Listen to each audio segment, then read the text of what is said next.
Thank you to the organizers, Dr. J.P. Yadav, Director MET. Thanks to all of you for the invitation and my best wishes for the conference on cyber security and the cyber law. And I wish that all the participants of the today, their presentation that will be based on the current scenario, and my best wishes to the organizer and to all the participants who are here. And thanks to all of you for the invitation. Thank you. Thank you, sir. Thank you for providing us some time. Now, please. Sir, Dr. Ajay Kumar, sir,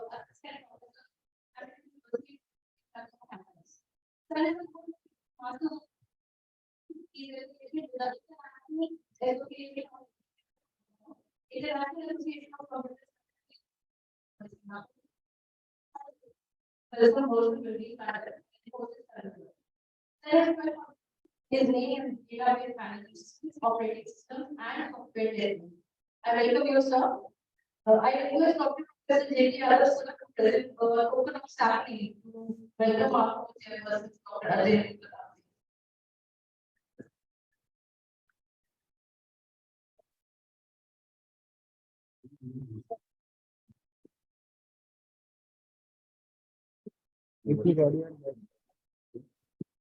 Thank you, sir.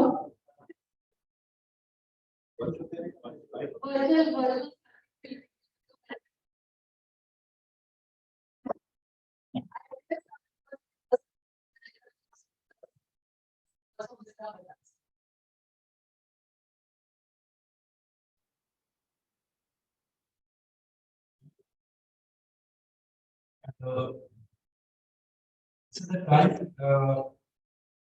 when law and IT have to work together. Whenever we think about cyber, then it is not associated with the IT. IT people can handle the network.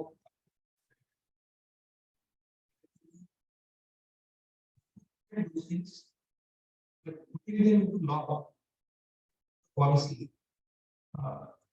This what department and appreciate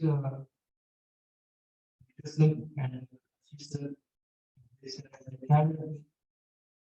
organizing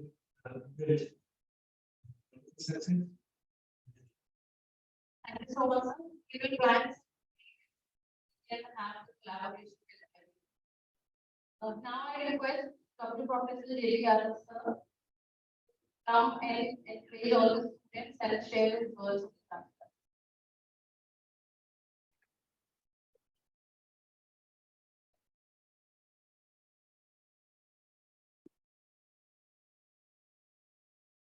Very much. Once again, welcome to all this Woodford Hall. I would like to once again mention to Dr. Ashish Sridharji and after a long gap, going virtual mode, you are looking very handsome and fit. We will work together. And I also welcome to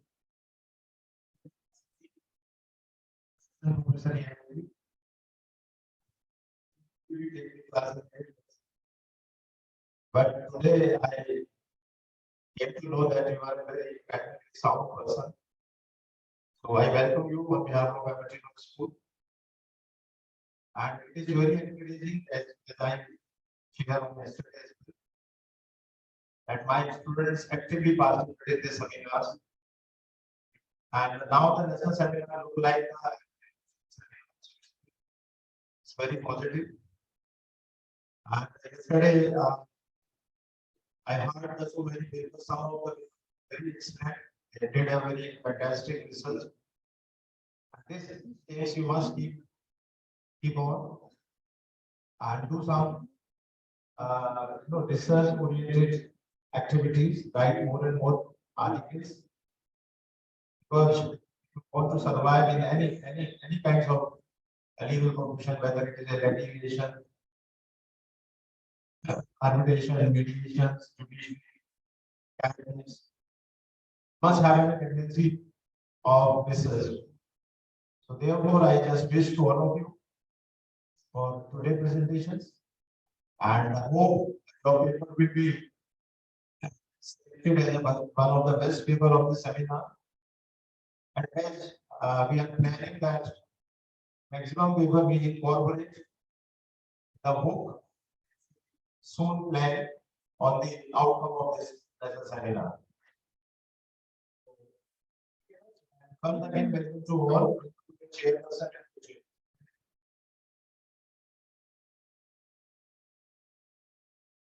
Also, for your best wishes. Now, starting with the day 2 technical. With master of ceremony and call out the participants for the day.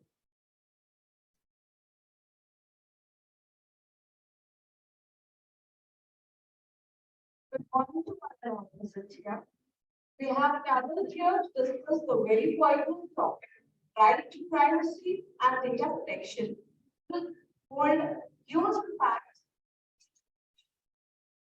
Challenge.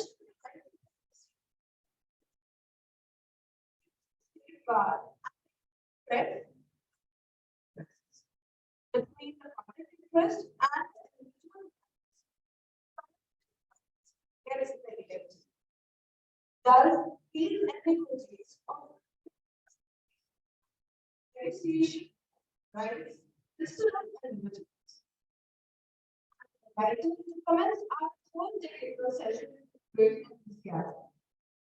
Right to start with Rishi Ram Singh and their presentation is exploring the Constitution on the basis of the right to privacy.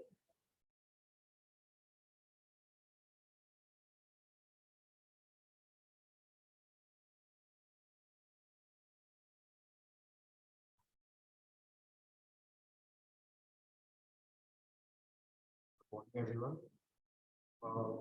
We have all gathered here to discuss about the right to privacy and data protection. So moving on to the title of the research paper, which is exploring the constitutional basis of right to privacy in India, which has been authored by myself, Rishi Raj, and authored by my friend Hariom Mishra. And we both are third-year law students of Amity Law School pursuing BBA LLB.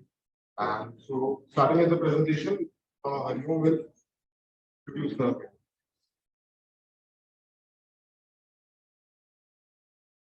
The concept of right to privacy can be traced back from past ancient texts. In Hindu Pradesh, which was composed in 12th century, it has been clearly mentioned certain tasks such as household activities, family matters should be protected from disclosure. This concept is not new in a society. When we look toward the past and analyzing of the glorious history of India, we can say that this provision was prevailing in society as a form of the social norm in every civilization. Quoting example from Sri Ramcharitmanas, Kishkindha, a scene has been portrayed in which, when Lord Ram killed Bali, Bali asked to Lord Ram that for what offense, by which authority, you have punished me. Because during that time, it was believed that the punishment to the wrongdoer was the task of the king. During that time, Lord Ram was neither the king. He was exiled from the king. He asked that, हर महीने जो अवतरण हमारे लिए प्यार की है private भी कर प्यार अवगुण कौन ना in context of this Lord Ram replied that O fool, an individual who is having an illegal implicit relation with any of the four categories, what the son's wife, what the younger brother's wife, what the sister, or what the daughter, that person is considered to be punished with death. Stated that अनुज बधु भगनी सुन कटकन्या समय चारी इन्हें युधिष्ठिर विलोकिन जोड़ी ताने बधनु बचु even in Manu's Smriti, Manu has also quoted the same. He said that Rajni Rityo Tandastu Rityo Papani Namna Nirmala Swarmayanti Rajat Pashanashan Papasya Etat Pramoda Elisha. That it becomes the responsibility of the state to safeguard the privacy of an individual. Now, before we proceed toward our main topic, it's important to know back about the evolution of right to privacy in context of the United States of America. The first attempt which was taken was by the Warren and Nettie in the year 1890. The provision was described by Warren and Nettie in their article Right to Privacy, in which they defined privacy as a right to be left alone, protected from disclosure. Moving toward the First Amendment of the U.S. Bill of Rights, this act was introduced. In Westford versus Prescott, citation number is 1900, year is 1960, in which the Supreme Court has clearly mentioned that forbidding the use of contraceptive will be considered as an illegal invasion into the privacy of an individual. Countries such as India, UK, and some international organizations, as of UDHR, ICCPR, has given a huge importance toward the concept of right to privacy. Article 12 of the UDHR and Article 17 of the ICCPR has given that countries like India, UK, USA, and every country should have to give a huge respect toward the concept of right to privacy. Moving on to the privacy in evolution of privacy in India. Initially, the Indian Constitution did not recognize right to privacy as a fundamental right in India. Though the introduction of privacy in Indian statute can be traced back Indian Investment Act 1882. Moreover, in the case of M.P. Sharma versus Satish Chandra 1954, Supreme Court rejected that there exists a right to privacy under Article 20, Clause 3 due to the absence of any provision analogous to the Fourth Amendment of the U.S. Constitution. Also, right to privacy in context of surveillance by the state in the very famous case of Khadak Singh versus State of UP 1954. The two judges of the seven-judge bench recognized right to privacy as part of Article 21, making an early recognition of right to privacy in India. Next, moving on to the right to privacy against the right to free speech. In the case of R. Gopal versus State of Tamil Nadu 1994, the Supreme Court raised the question that whether a citizen of this country can prevent another person from writing his own life is such an unauthorized writing violation of the citizen's right to privacy. Next, we move on to the privacy of HIV positive patients. The Supreme Court, in the case of Mr. X versus Hospital Z, ruled that while medical records are kept private, doctors and hospitals may make exceptions in certain cases where non-disclosure of medical information is required. Next, we see the right to privacy of telephone tapping. In the case of PUCL versus Union of India, where petitioner organization challenged the state's action in intercepting phone calls. The court observed telephone tapping is a serious invasion of individuals' privacy. Right to privacy in context with sexual identity. In the case of Das Foundation versus Union of India 2009, on the critical argument accepted by the court was that right to privacy of a citizen sexual relation could be included by the state if the state was able to establish a compelling interest for such inclusion. Since the state was unable to prove compelling interest for the interference, the provision was let down to decriminalize all the consensual sexual relations. As we all know that right to privacy is governed by Article 21 of the Indian Constitution, which states that no person shall be deprived of his or her life, liberty, except according to the procedure established by law. In every segment of the law, whether it is substantive in nature or procedural in nature, various laws are there which are enacted for the purpose of securing the privacy. Moving from the tort, the first example of the tort, as we all know that it is a civil case in which individual is entitled to receive the compensation. The leading landmark case regarding sexual harassment in context of this was Vishakha versus State of Rajasthan, 1997, in which the Supreme Court has clearly said that you have to maintain the decorum, certain code and conduct in order to safeguard the privacy of a female employee working in an organization. Moving toward the CRPC and IPC. In IPC, Section 354 is there, which is basically, we can say that assault is considered as the best example of the privacy infringement. Section 354 of the IPC says that assault or any unforceful activities which has committed in order to infringe the modesty of woman. Section 354 of the IPC, which is read together with Section 509 of the IPC, which says that not only unforceful or activities, but even if the word has been altered or any activities are conducted, in such a case also, the person should be liable, should be entitled. Section 370, which talks about of the trafficking, which is considered as a very heinous crime, which is exploring in the national as well as international level. And the punishment of this crime, if an individual who has indulged had found out, is of 7 years. Section 375, which is considered as one of the heinous crimes in the history of the mankind or in the social civilization, is of the rape. Its provisions are further mentioned in 376, which talks about the punishment and provision. Certain privacy is also entitled to the victim and to all the persons involved in society.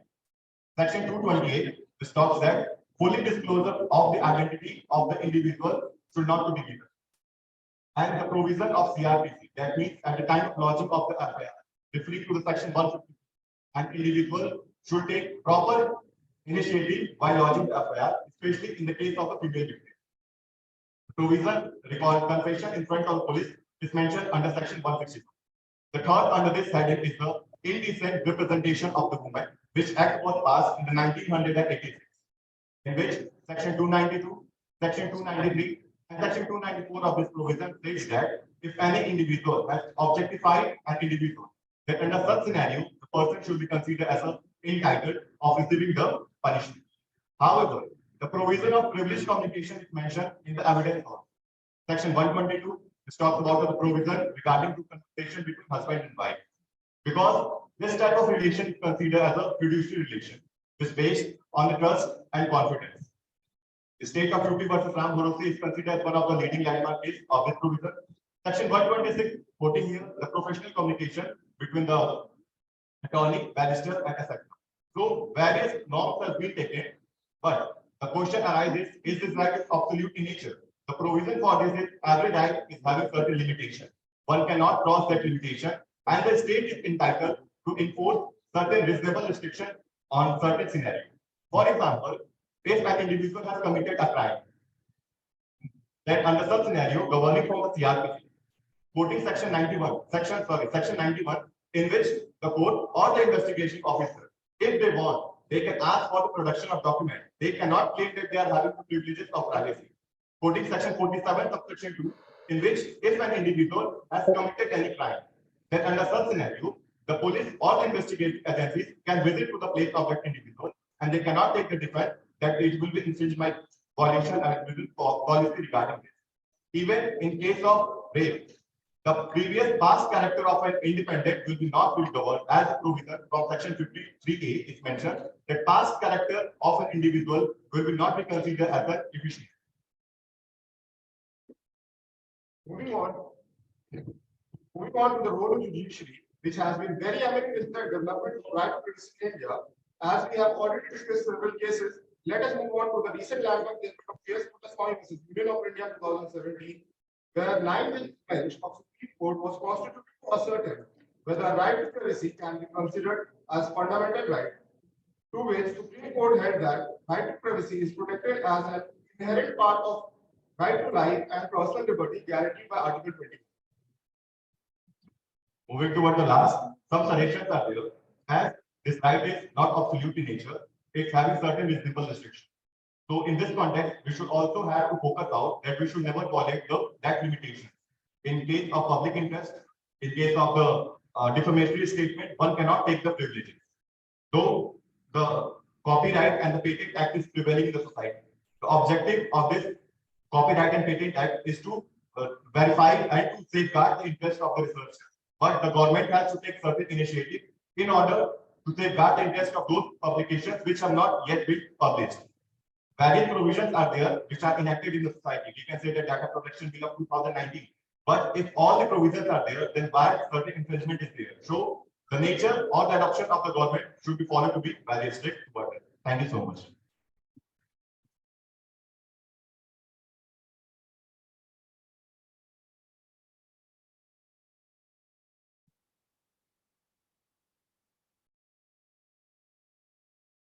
Little reminder to all the participants, you all have been allotted Our next participant of the day is Vanshika. Her title of the paper is Liability of Data Protection in India, State and Non-State.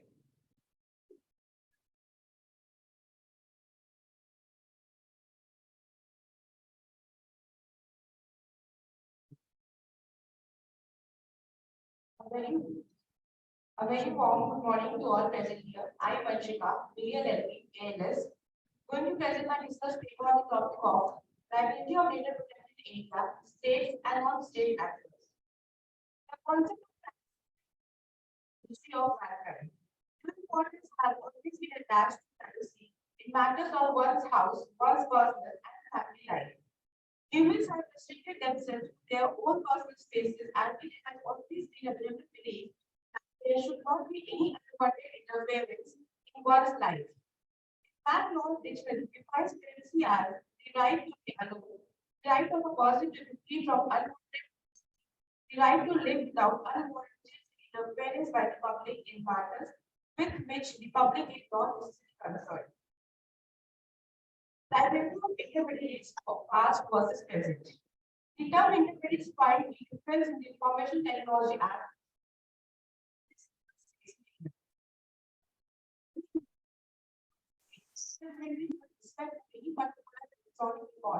Any person who would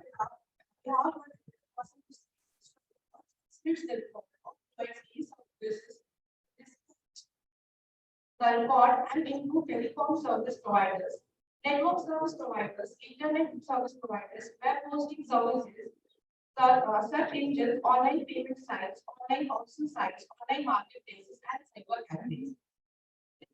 Plays the role of gatekeepers who are responsible to keep a check on the kind of content being posted on their platforms. A variety of hardship come on the way of intermediaries like spamming and phishing, privacy, hate speeches, defamation, copyright, trademark disputes, cybercrime, and other offensive practices. Facing the development of strategy.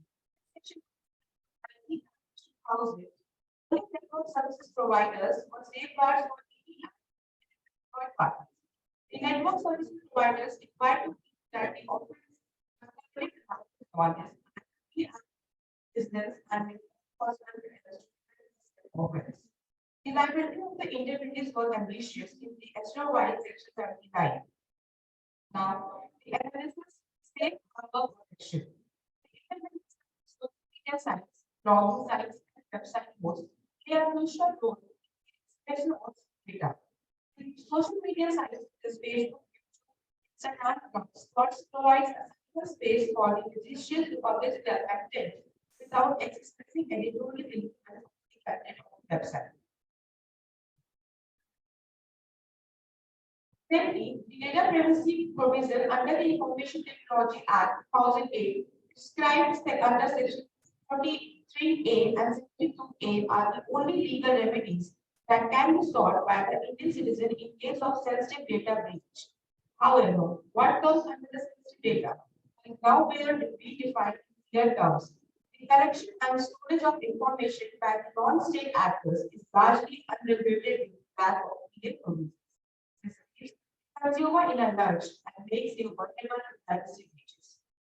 These like Apple and Mozilla have adopted sufficient measures to protect their user data and privacy protection. Now, I would like to continue. Past data is shared with state and non-state actors. Since data is vulnerable asset that is fought for in the cyberspace, it is essential to have stringent measures in place to safeguard people's data from unauthorized access. The equitable share of responsibility between state and non-state actors is the way forward to make cyberspace as inclusive and safe forum for the people. Thank you so much.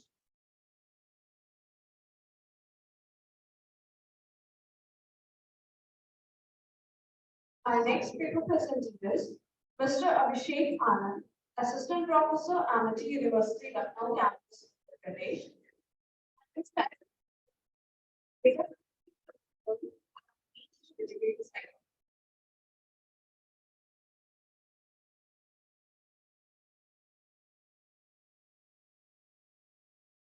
Good morning, everyone.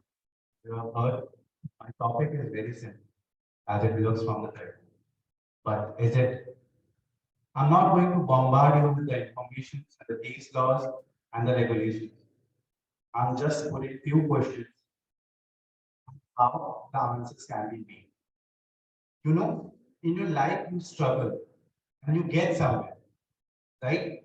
And you know the value of the things, either it's a designation or a position. This principle applies every scenario, even when a legislation is being made. The society has to struggle for it. It has to identify its problem. It has to tell the legislator, this is my problem, and then the solution comes up. Now, I make a comparison of the European Union struggle for the data protection of for 8 years. Did India do? Did India realize what is the value of the data? Let's suppose you have lakh of rupees. Will you carry it on in your hand? No. The reason being, it might get stolen. You have this tendency in your mind that you will get deterred and will keep it in your safe. But did you consider your data as that valuable? Certainly, you have failed to consider this, but not the MNC companies and the other. They certainly know the value of the data, and that's why they collect it from you and you give it for the pennies for whatever the services you have. Have you ever wondered how the data has influenced the diseases and the economical behavior of yours? How Cambridge Analytica, the analysis company based in Europe, influenced the decision of the voters in US? How was that possible? How your behavior was changed that you shop from Myntra and not from the local shop owners? Do you think it's your choice based on your consciousness? No, you were influenced. And you were certainly influenced by the data which you provide. Now, I make a thorough comparison of the field with India. There are certain parties, the data controller, the data processor, controller who has collected the data for a specific purpose. Then comes the data processor. Let's suppose I'm a shop owner, collected your phone number, your birthday, your choice of food. But I don't know the technicalities of that data and how to process it. I give it to third party, a consultant. I tell them, please tell me what is the behavior according to which the people buy sweets in a particular season. He processes it. Let's suppose the data processor sell it to someone else. Did he do a right thing? Certainly not. He gave your choices to someone else. But the Indian law and even, and I'm sadly saying this, even the Data Protection Bill of 20, that's something to address several issues. For a matter of fact, the penalty, the highest penalty in GDPR regulation is 4% of aggregate. You will be wondering that's how does it matter? Now I give you an example of it. Let's suppose in European Union, Apple did a business of $4 billion US. Imagine the penalty of it. It's $4 billion US. There are not even startups in India which is being valued at $4 billion US. When I make the same comparison with the Data Protection Act of 2022, I find it a very slight copy of the versions. And who will adjudicate this matter? The civil court under section 24 of the Data Protection Bill. The court is already overburdened with the rules, regulations, interpretations of various other laws. Certainly, the edge has been taken by the GDPR and has made up several other authorities which have a technical sound mind and knowledge of the subject. They will regulate it. My paper was an empirical research. I did a survey in this very institution for my findings. I had too much objectives in my paper. One was, are you aware of the data where it's being kept? First question. The second question which I posed to the people or my subjects were, does the data protection reduce the number of the cyber crime? And I was amazed. I was amazed by the fact. Did you define the privacy at the first place? No, you never did that. Did you Did you define the term cybercrime in the first place? No. There is no definite definition of these two terms, and no one has attempted to do that also. Now I'll come to the conclusion of it. 90% of my subjects whom I took survey are unaware of the data where it's being kept. Let's suppose I'm using Myntra. I don't know the Myntra has kept my data in a Pune database center or somewhere in the Pacific, or did it sell it to someone else? I'm unaware of this. And certainly the subject matter would also not bother about the same. Now I came and I was surprised by the second outcome of my question, which was, does the data protection help in detection of the cyber fraud? And I was surprised to know that most of you don't believe this. And this theory, your proof, was overturned and contradicted by respected Triveni sir yesterday itself, where he, in his own speech, is told, if you want to keep your data safe, what will it ultimately help in the reduction of the cyber crime, right? But I believe that the unawareness of the society, which is being yet, and the unawareness of the consequences of that data protection bill 2022, which is coming up, simply it's a step to copy a particular legislation from somewhere where the society has struggled for several years for. Thank you so much.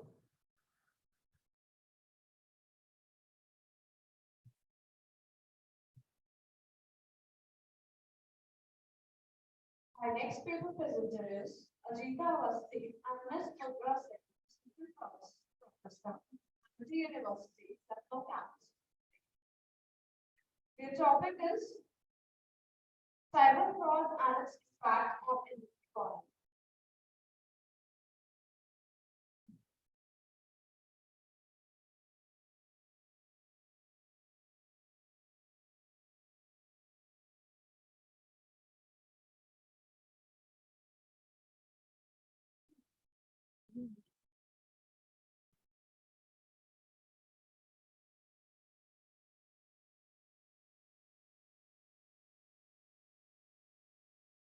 We want to yes.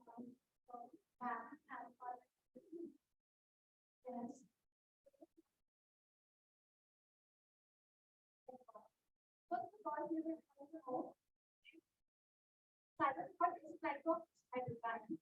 Nothing like cyber is so sensitive data of me as a person or individual. The cyber crimes can be in types of intellectual property theft, ransomware, malware, theft, or crimes. These could be the medium through which one can find your data and say or misuse it. What is the objective of this study? Identify the severity of the issue happening to companies, organizations, and the impact on it. Here, the research methodology is we have been surveys and reports which directly concludes that it is an society. And society here in 2018, the case Cosmos Cooperative Bank Limited case. Here, the fraud was done at a very direct level and fees. Then how to split the because it was very good knowledge. So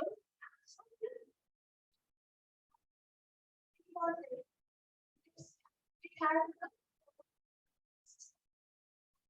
that the system was had there.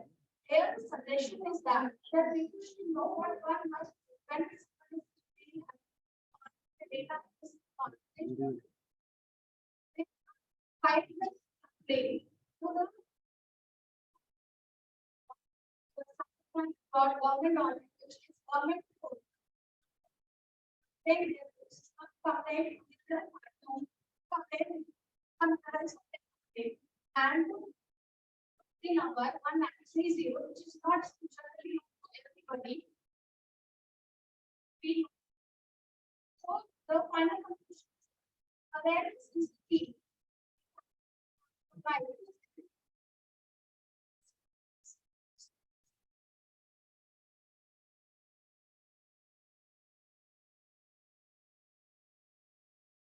So much. Pallavi Gupta, Singh Verma, and Kushi Verma. The title of the paper is Right to Privacy.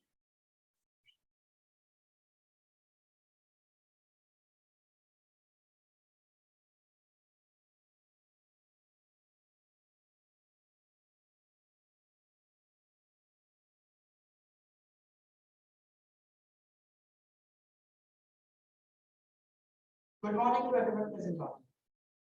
Akshay Verma, alongside with my partners, Ms. Pallavi and Ms. Kushi Verma, would like to present our research paper on the topic right to privacy in Indian Constitution. So, what is privacy? Privacy in this technologically advanced age is considered unbelievable. According to Black's Dictionary, it is defined as the right to be lived. It is mainly a question of a state of mind, body, and our environment that helps the individual to find their true self without any unreasonable governmental or private institution. Right to privacy has been defined under two-fold approaches. One that being of a negative approach, that is right to be left alone or right to be forgotten, and the other that is a more positivistic approach, that is right for self-development. With the technological recovery advance, there has been countless threats to such concept of privacy, namely physical intrusions and cyber. Then how come this right to privacy came into fruition, you may ask? Well, thanks to Warren versus Francis discussion, that helped lay down the foundation of such right to privacy that help to examine the publication of unsolicited photographs and also try to exhaust the meaning of unauthorized sentences. After that, there came various case laws and the scrutiny of those case laws, namely Warren versus United States of America, 1886, Griswold versus Connecticut, 1965, and Chris versus United States of America, 1967, which all expounded upon the concept of right to privacy in the United States. Moving on to the historical development in India. M.P. Sharma versus Satish Chandra, 1954, laid that there is no such concept of right to privacy under any constitution whatsoever, given the fact that even if it were there, then too, such kind of right is covered by the governmental inclusions policy. Secondly, there was the case of Kharak Singh versus State of Italy, 1962, which took a more libertarian approach, stating that surveillance and unauthorized visits by police officers are required and arbitrary perform on their previous job. Moving on to the most famous judgment, Justice K.S. Puttaswamy versus Union of India, 2015. A 9-judge bench held that such right to privacy is not an ambiguous construct and it is a high balance, perfect equilibrium between the person to be left alone and governmental institutions for providing benefits.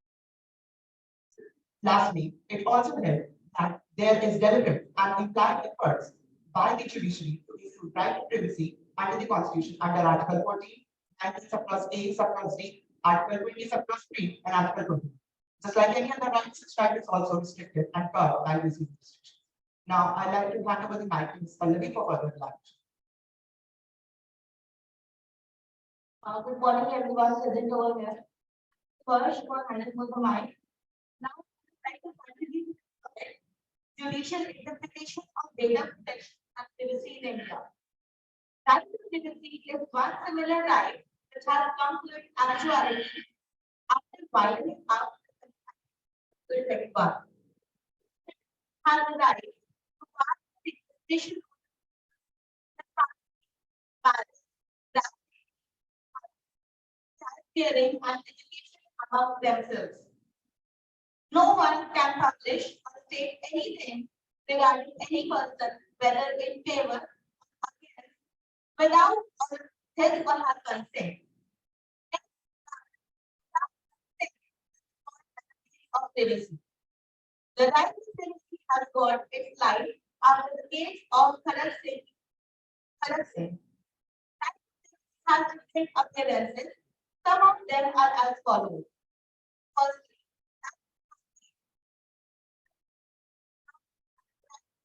In the case of state of Maharashtra, the Supreme Court favored the prostitutes by stating that even they have the right to privacy.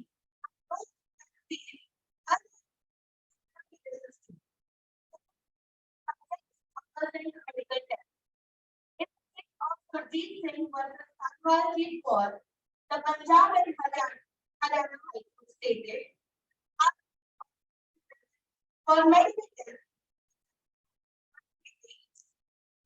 explanation of her right, privacy, and also dignity and liberty.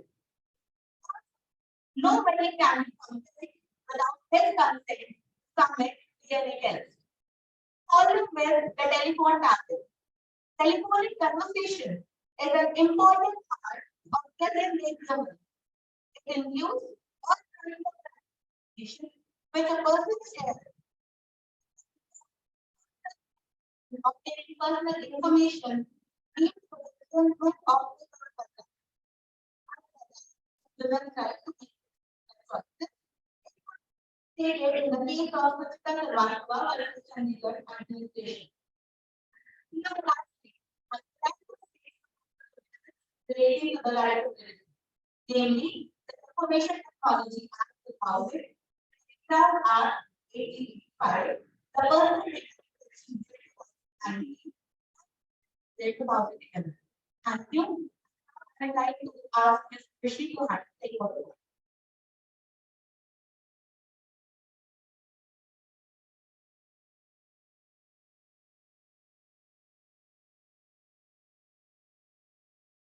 Comparative international champion data protection. Comparative data protection is used to compare different laws, statutes, objectives, and guiding laws, bylaws, and best practices in our suggestions for enhancing the protection. It's all about the comparison in business area. The enforcement mechanism are more stronger than enforcement with the PPP.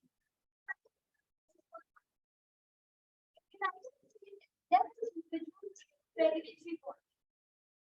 CRP in England provides codes well data protection, including the right to data.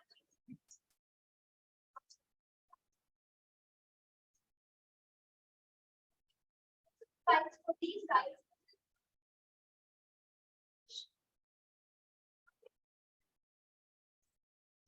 Financial data security.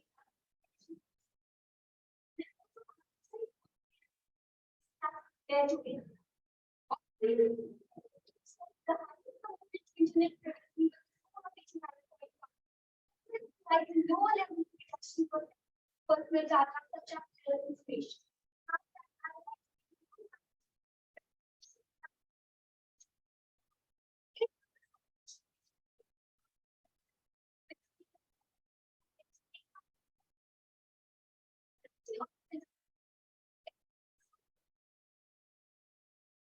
However, the benefits of the right to privacy in the various technology advances. But right, it's the right to right.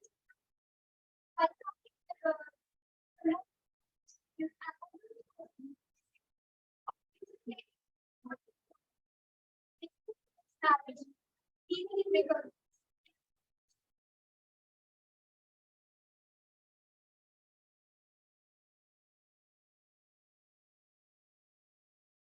Thank you. Great question.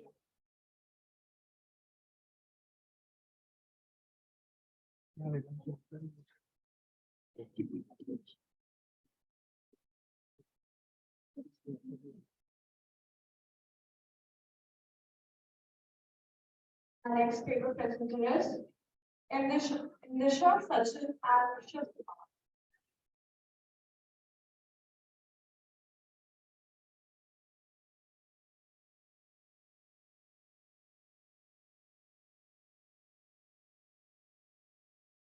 Participants are requested.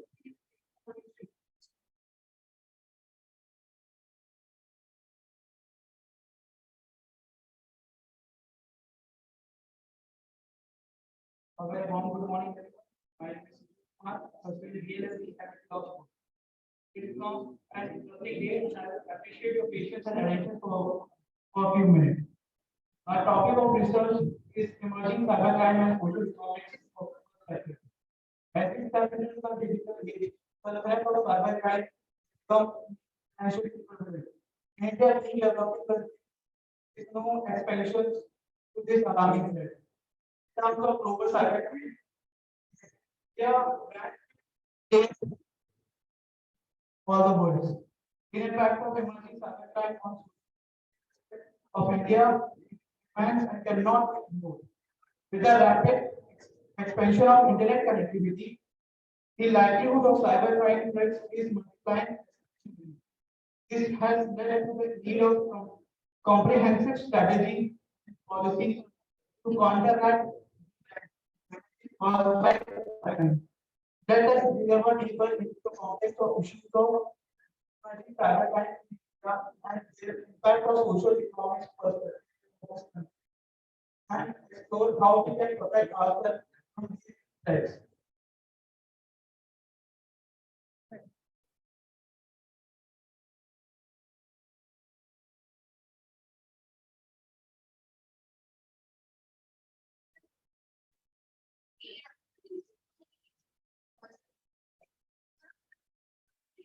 Sharing of entertainment of with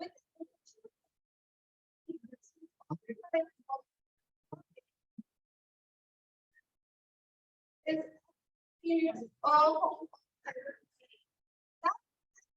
that emergence in India, particularly in the context of child play. It's because the use of online communication that the relationship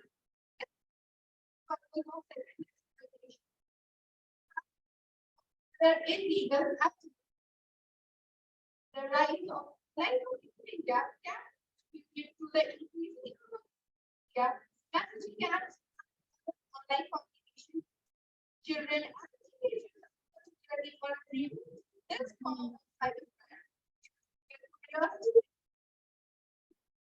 this involving online interaction.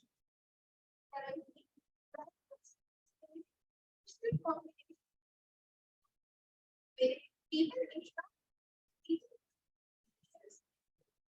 while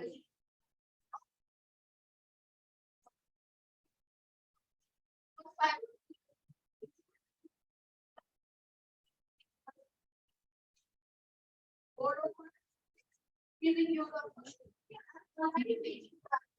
risk right for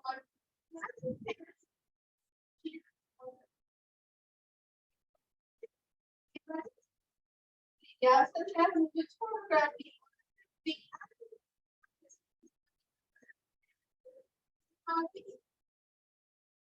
forward regards us to be proactive and approach creating a society that's the necessary steps to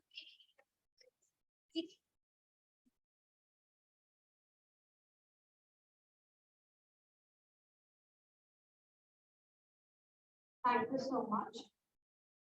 My next presenter are Tanya Giri from Shilpa. The title of the paper is Impact of Cybercrime. Students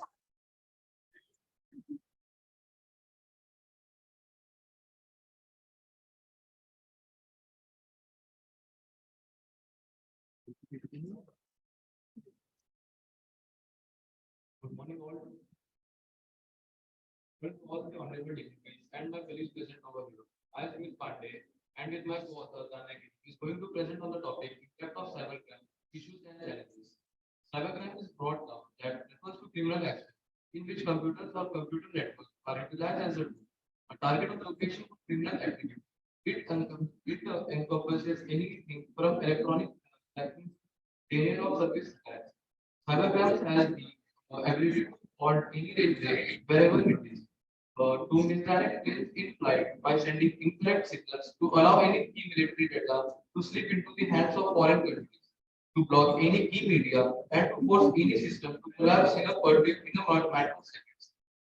Concepts such as constructive approach, analysis, ideals of natural justice, or ideology, and the concept of pain and delight emerge as a result on a age to aided in broadbanding with hundreds of users. The low-cost, powerful, and user-friendly computers has enabled an increasing number of people incorporate with the daily lives. Future trends in class level and current cyber.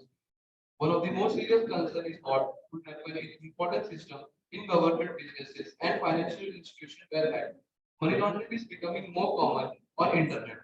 As internet becomes the medium via which more international transactions take place, potential for money laundering, over invoicing under invoicing are anticipated to increase. Online gambling also make it possible to money, especially for financial sector. Recruitment in criminal organization where it is easier than even before. Secret communication can effortlessly be transmitted to a wide group of individuals via the internet while remaining undetected. For example, if someone wants to break a house, not only do they need to plan the opportunity movement, but they also have to aware of lock picking, security system, aviation, and possess a degree of overcome moral judgment. In opposition, the case of cyber crisis inversely proportional to that it bestows and moreover, this can show a sign of accelerating the cyber crime in India. Now I would like to hand over the mic to my colleague. Liability happening with someone's private property or stealing someone's for its private company. That receiving mentioned in the Indian Constitution as one of the essential rights, but it is protected in the Indian Freedom. Right to privacy is a vital natural requirement of every human because it provides boundaries around that prevents other from entering. The right to intervention, private rights of others. Supreme Court of India has taken this legal declaration. Right of privacy is a basic right guaranteed in Article 21 of the Indian Constitution. Liability under the criminal law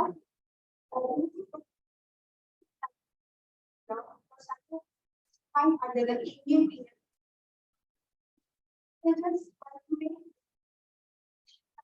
of IPC.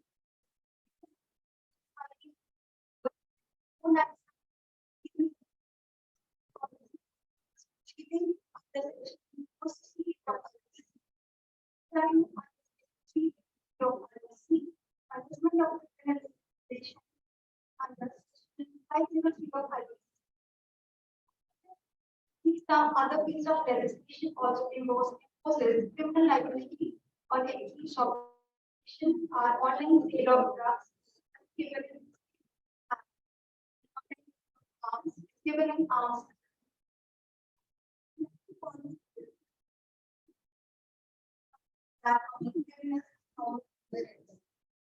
Fullness of freedom.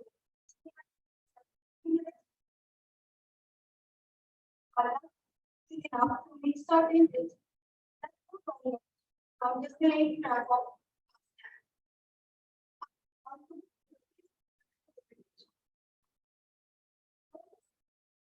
substantial participation.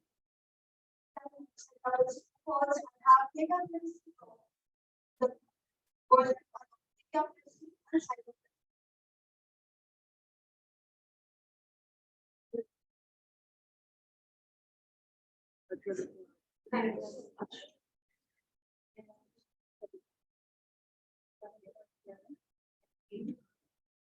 Please to one. Can you please don't talk to each other? See, a paper presenter did a very good research. So you listen the paper presenter carefully to respect their research, their hard work, their respect. Please do not murmur it. Please listen carefully and keep silence.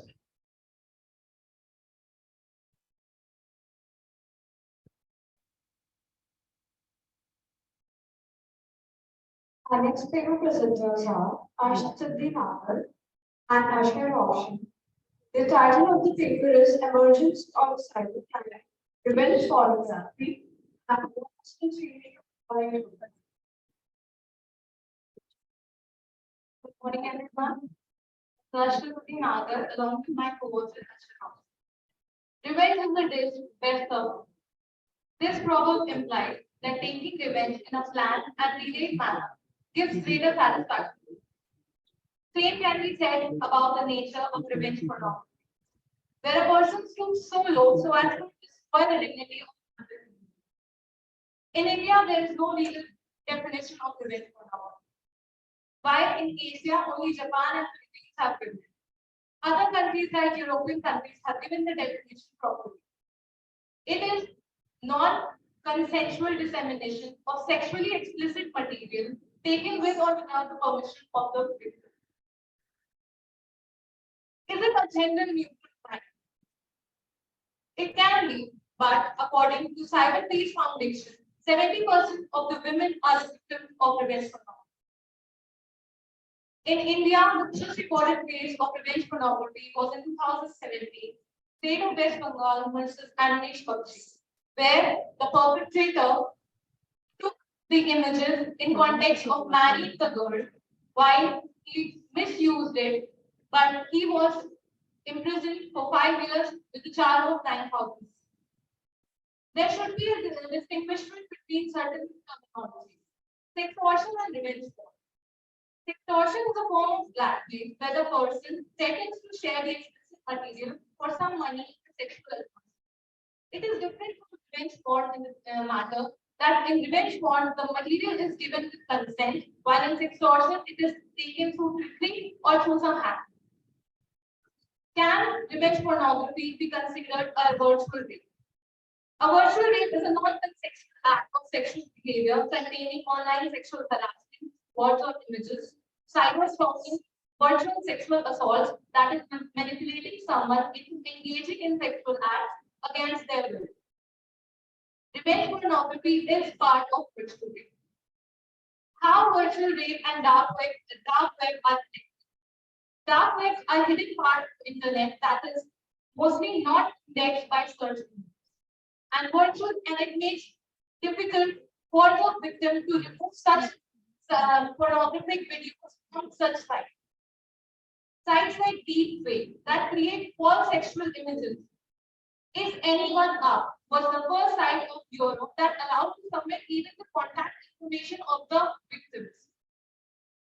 Such are the infringements of data privacy.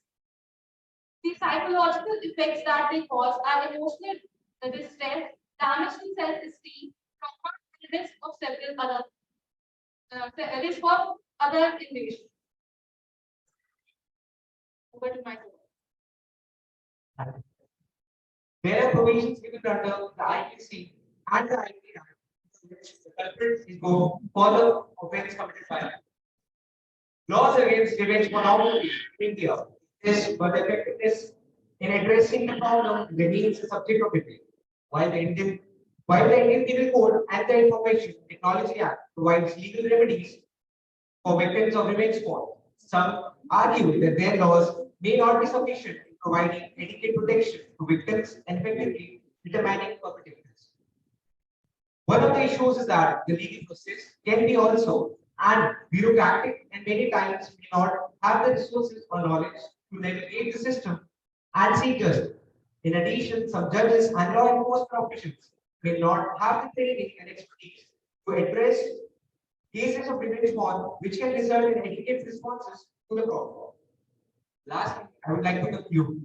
Efforts are being made to address the issue of revenge porn in India, including awareness campaigns, legal reforms, and establishment of support networks for victims. However, more work is needed to effectively combat the problem and provide adequate support for victims. As the time permits us, this is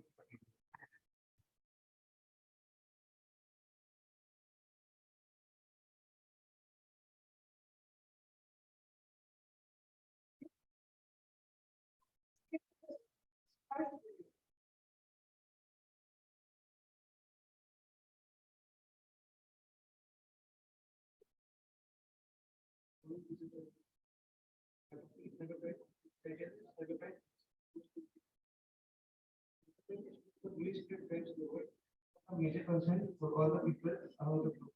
The respect of the property for and also to an access scenario. Subsequently, with access to a person's bank account or credit card. Hackers gain hardware access to the user's bank account information in order to acquire fee and access the online transaction. And also create schemes to trick individuals in gaining their complex information. They might even employ malicious software to get access to a website containing sensitive data. There are several offenses that have been impact on a person's property, such as cyber spying, cyber vandalism, spending violations, infringement of intellectual property rights, and cyber terrorism. Cyber has become one of the major factors in the cyber by the government. This encompasses software, such as web, cyber terrorism, cyber warfare. On a large scale, individuals get affected on a daily basis by way of cyber stalking, cyber tracking, defamation, email, and and SMS spoofing, child pornography, etc. This digital paper focuses to understand and analyze cyber threat affecting the property, government, and individual, and various approaches and ways to treat such cyber crimes, increasing across the globe. There are some case studies. The Citibank hack 1995. The Citibank case was the first high-profile public electronic theft case from a financial institution. In 1995, Vladimir Lenin, a Russian computer programmer, hacked a Citibank telephone and stole account credentials, password and account numbers from customers. While they are talking to Citibank servers and managed to save 10 million even without going online. Device used to transfer the million to various banks around the globe, but later got arrested and sent for 3 years. Around 4 million was recovered. The next, the Mafia Boy attack 2000. A 15-year-old hacker, Michael Clark, also known as Mafia Boy, aimed a covert DDoS attack, a deliberate attempt to overrun a website or server with a traffic, which makes it impossible for others to access it. It has been a popular choice among the hackers for years. He aimed powerful DDoS attack on several websites on the internet in 2000. He successfully took down CNN, Yahoo, Amazon, eBay, and Dell. He got his start as a 9-year-old hacked AOL to extend his 30-day free trial. The DDoS attack was not for financial gain or for any revenge. It was an attack to himself in the hackers community and to the online hackers community. After his mission was accomplished, he grabbed the attention not only of the community but also grabbed the attention of the President of the United States and the Attorney General. Later, he was got sent to the jail for 8 months. Cyber war between Iran and Israel. Iran and Israel have now engaged in a mutual offense concerning cyber action, although neither government credits for them in public. More than a decade ago, Iranian officials discovered that it's malware and one of the Iranian it's the first public evidence of the use of cyber weapons against Iran. But the alleged cyber attacks and issues between the Iran and Israel have been intensified, gaining global attention and overreaching, giving it a new public dimension. The ongoing covert conflict. On April 2020, attempt to breach Israel's border and civil infrastructure, a cyber attack on Israel. Shahid in May 2020, cyber attack on Iranian transportation system. July 2021, a hack of an Israeli hosting company and leak of users' personal information. In October 2021, a cyber attack destroying gas stations across the Iran. The same month and many more. The China cyber threat against India. In March 2021, a Singapore-based company that a Chinese state hacker had targeted the information technology system of two vaccines, makers Bharat Biotech and Serum Institute of India. These company vaccines have been the most critical element of the Indian national vaccine program and the vaccine literacy. Chinese hackers targeting the SI for the company the research of its vaccine. Oxford Covishield, which has been used in 180 countries, as against almost half of the research of China vaccine used in 19 countries. Description of India as pharmacy of the world really brings the country's competitive advantage to China. Therefore, Chinese hackers have tried to start the gap between the vaccine makers to commercial data. In today's war, information sometimes information from there, visible platform and information was there and aware about the data security piece of data, safe storage of data, and various other essentials that one should protect them for his new emerging workwear, both. The author would like to suggest that every individual for privacy and be cautious about the storage of the data. In addition, the one for the various government guidelines, that you know what's right are available to them. Thank you.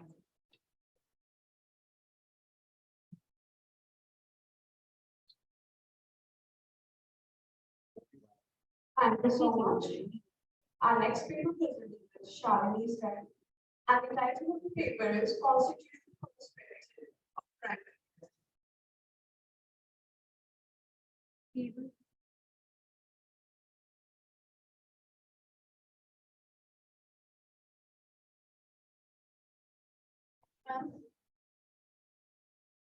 I honor Kuntal transparency and I want them to know it. A very important to one and all, I suddenly would share knowledge on a topic constitutional perspective of transparency. Constitutional perspective, first of all, we need to know what the word privacy. According to Black Law Dictionary, right to be let alone, the right of a person to be free from and without interference by the public in matters which the public is not concerned. Article 21 of the Constitution of India says that no person shall be deprived of his life or personal liberty except by law. In Article 21, it has been indicated that the term life includes all of life, which could make a man's life meaningful, complete, and complete. These are all terms which are to be construed meaningful. Now, in Constituent Assembly, we will we are a big draft of 4 March 1947 articulated that the right of the people to be secure in their personal houses, papers, and facts shall not be violated and no warrant shall be issued, but for probable cause supported by oath of affirmation, and particularly describing the place to serve and the person or thing to see. The current over the right to privacy was too early. In Ambish Sharma case, Section 94 and Section 96 of CRP was challenged, and the Honorable Supreme Court held that no provision of Indian Constitution that is right to privacy, which shows the intention of constitutional maker not to restrict such a figure of privacy infringement. In collective of the state of the regulation dealing with surveillance of UP police regulation was challenged for breach of privacy. In this case, the Honorable Supreme Court held that means something more specific. The document by the policeman is breach of right under one. In case of the Sound Revolution of India, the delivered a landmark judgment also known as right to privacy, in which a by 9 of the Supreme Court, which one court that the right to privacy the balance is by the Constitution of India. Now, the tapping of phone constitutes a serious invasion of an individual right to privacy. So, in case of People's Unions for Civil Liberty Constitution of India, the Supreme Court that telephone constitution is an important basic of a man's service. The right for the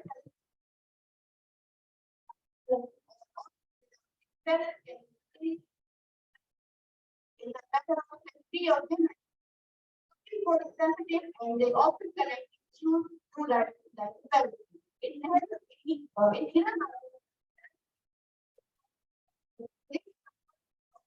In menstruation would lead to violation of our privacy. State of MP versus Bangladesh, the Supreme Court connected the now I would like to mention some more particular solutions. But it's about it useful. Firstly, that apparently is not right.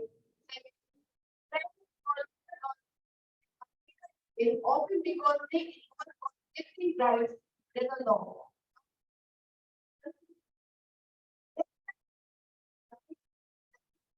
That is externally ensure the right to privacy by inserting a new provision in order to give recognition to the right to privacy and then personal liberty under Article 21 would be more meaningful.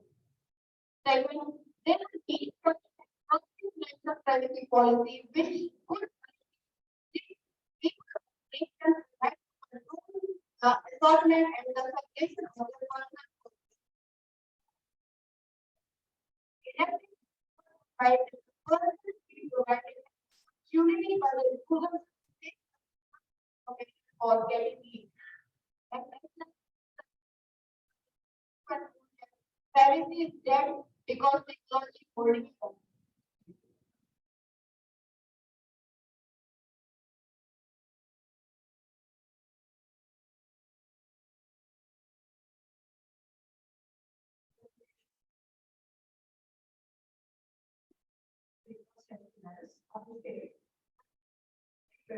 Right to privacy.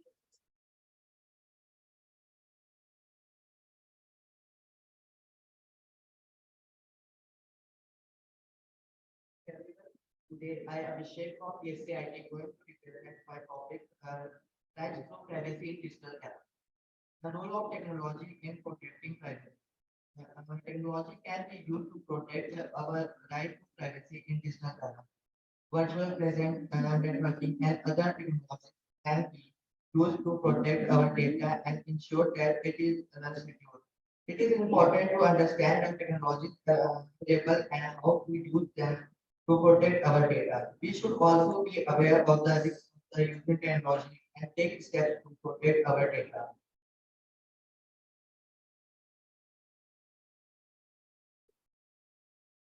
The role of technology in protecting privacy. It is important to understand the technologies available and how to protect our data. We should also be aware of risks of using technology and take steps to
Thank you.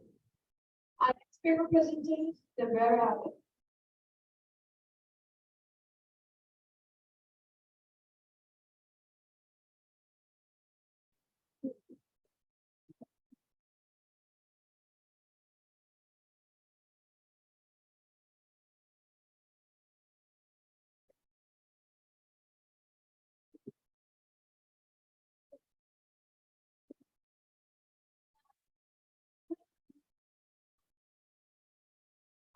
Civilization was society establishing whole existence public by law of this right.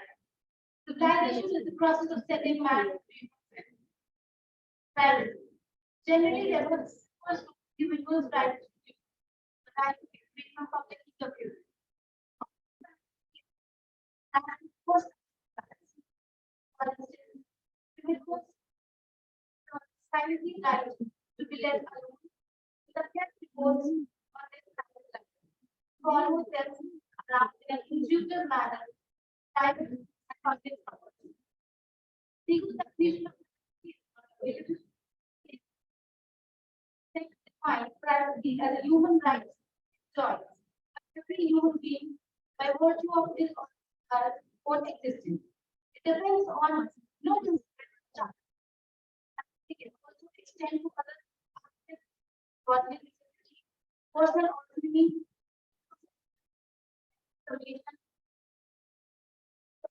state surveillance, confidentiality, compelled speech and freedom to extend or move or think. Furthermore, enjoy enormous legal credit. It has to be that is the HR. And Article 7 of Guarantee of International Convention on Civil and Political Rights legally protect persons from arbitrary interference with one's privacy.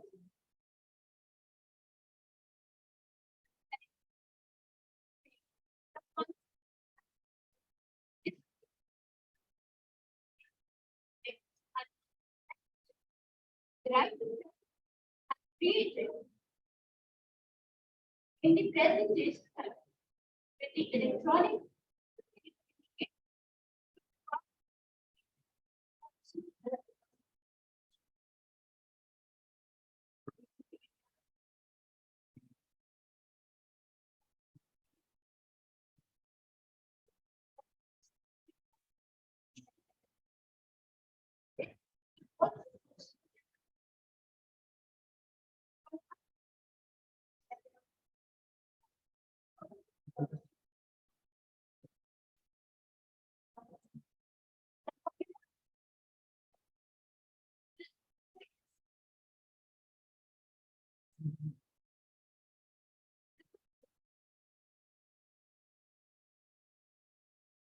the Supreme Court succeeded in giving the right space to the right to privacy.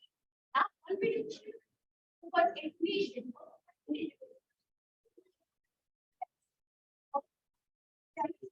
Intrusion in privacy matters. But punishment.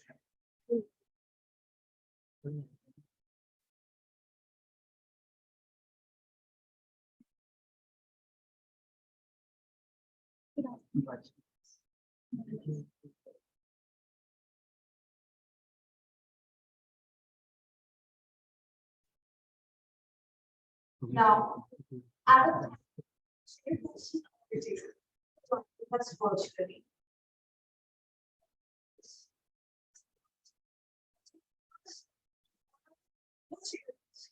For the moment.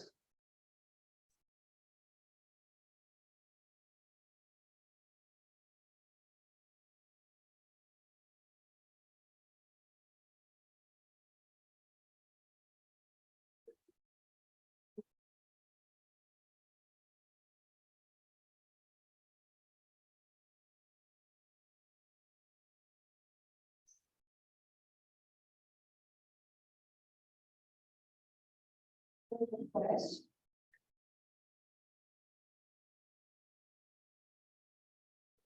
Professor Dr. Rajiv Kumar Sir, report of facts for this session. Thank you very much. Is about numbers. So without taking much ado, respected director AIS, my chairperson of this technical system, Dr. Rakesh Singh sir, ILS 658 Dehradun, Dr. Rajat Pratap Singh, our sister department, AIIT, MT Hospital. I'm very grateful to both the chair and co-chair who spent the valuable time of the busy schedule. And actually it shows their commitment towards the academic excellence. And on behalf of the honorable founder sir, behalf of the chairperson sir, on behalf of the vice chancellor, on behalf of the director ALS, and on behalf of the whole entire national seminar committee, I thank you all from bottom of my heart. Thank you very much.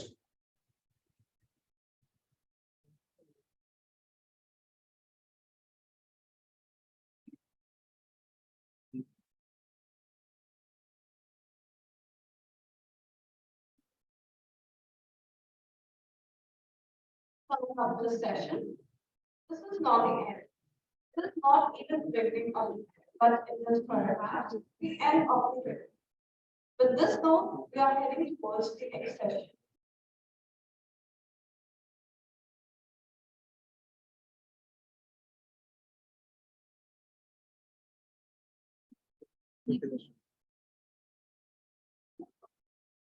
Actually, due to hurry time, sincere apologies. Now I request our co-chairperson, Dr. Ajit Kar, sir, to share his experiences for this technical session and give some insights to participants as well as shower his blessings of this day.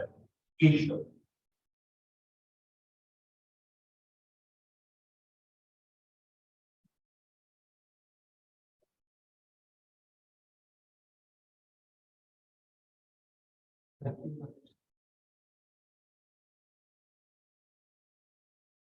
Honorable Director, Aries, dear colleagues, and dear students.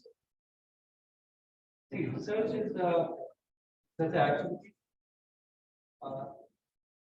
that should be very prominent in every department. And I appreciate the students and the faculty members put their efforts in the great insights, the great literature review. Because whenever we are searching something, we are researching something, literature review is very important part. And we very well understand that is the field of cybercrime is incomplete without the association of law. I'm sharing my views with the director sir that we are in the process of establishing the center of excellence in cybersecurity, and we're looking for great association and great support from the department in the near future.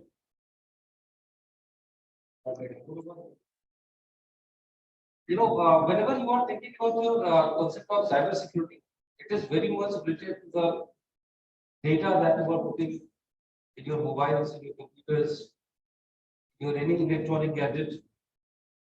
And understand there is not only one way to track it. I can tell you ample number of ways by which you can the hackers can track your data, the stealers can steal your data. I will close observation with the investigation team of the CM. I've taken sessions. I trained the state co-ops to investigate the cases of cybercrime. This was the 3rd of February. I had taken one session with the state headquarters. So, how to investigate the case? How to start the case? So, you have to be a bit IT smart. How you can become IT smart? The browsers that you have, you have to put some good settings. You can pull it what you can do. That you can see you are a network. Everybody, the starting from the first of the say, the last person who spoke in this session, everybody was emphasizing on the network. How you can protect your network? No one can identify you, not share your IP. How can you hide your IP? There are a number of ways by which you can be on the virtual network, by which you can use VPN. And these things are not rocket science. These things are very much available on Google, very much available on YouTube videos. You can do that and you can protect your data. Thank you, sir, for inviting me for this session. Thank you. Now, I request chairperson of this technical system, Dr. Ashish, to share his. Thank you, sir. Am I audible, sir? Sir, audio is mute, sir. Am I audible, sir? Hello? Am I audible, sir?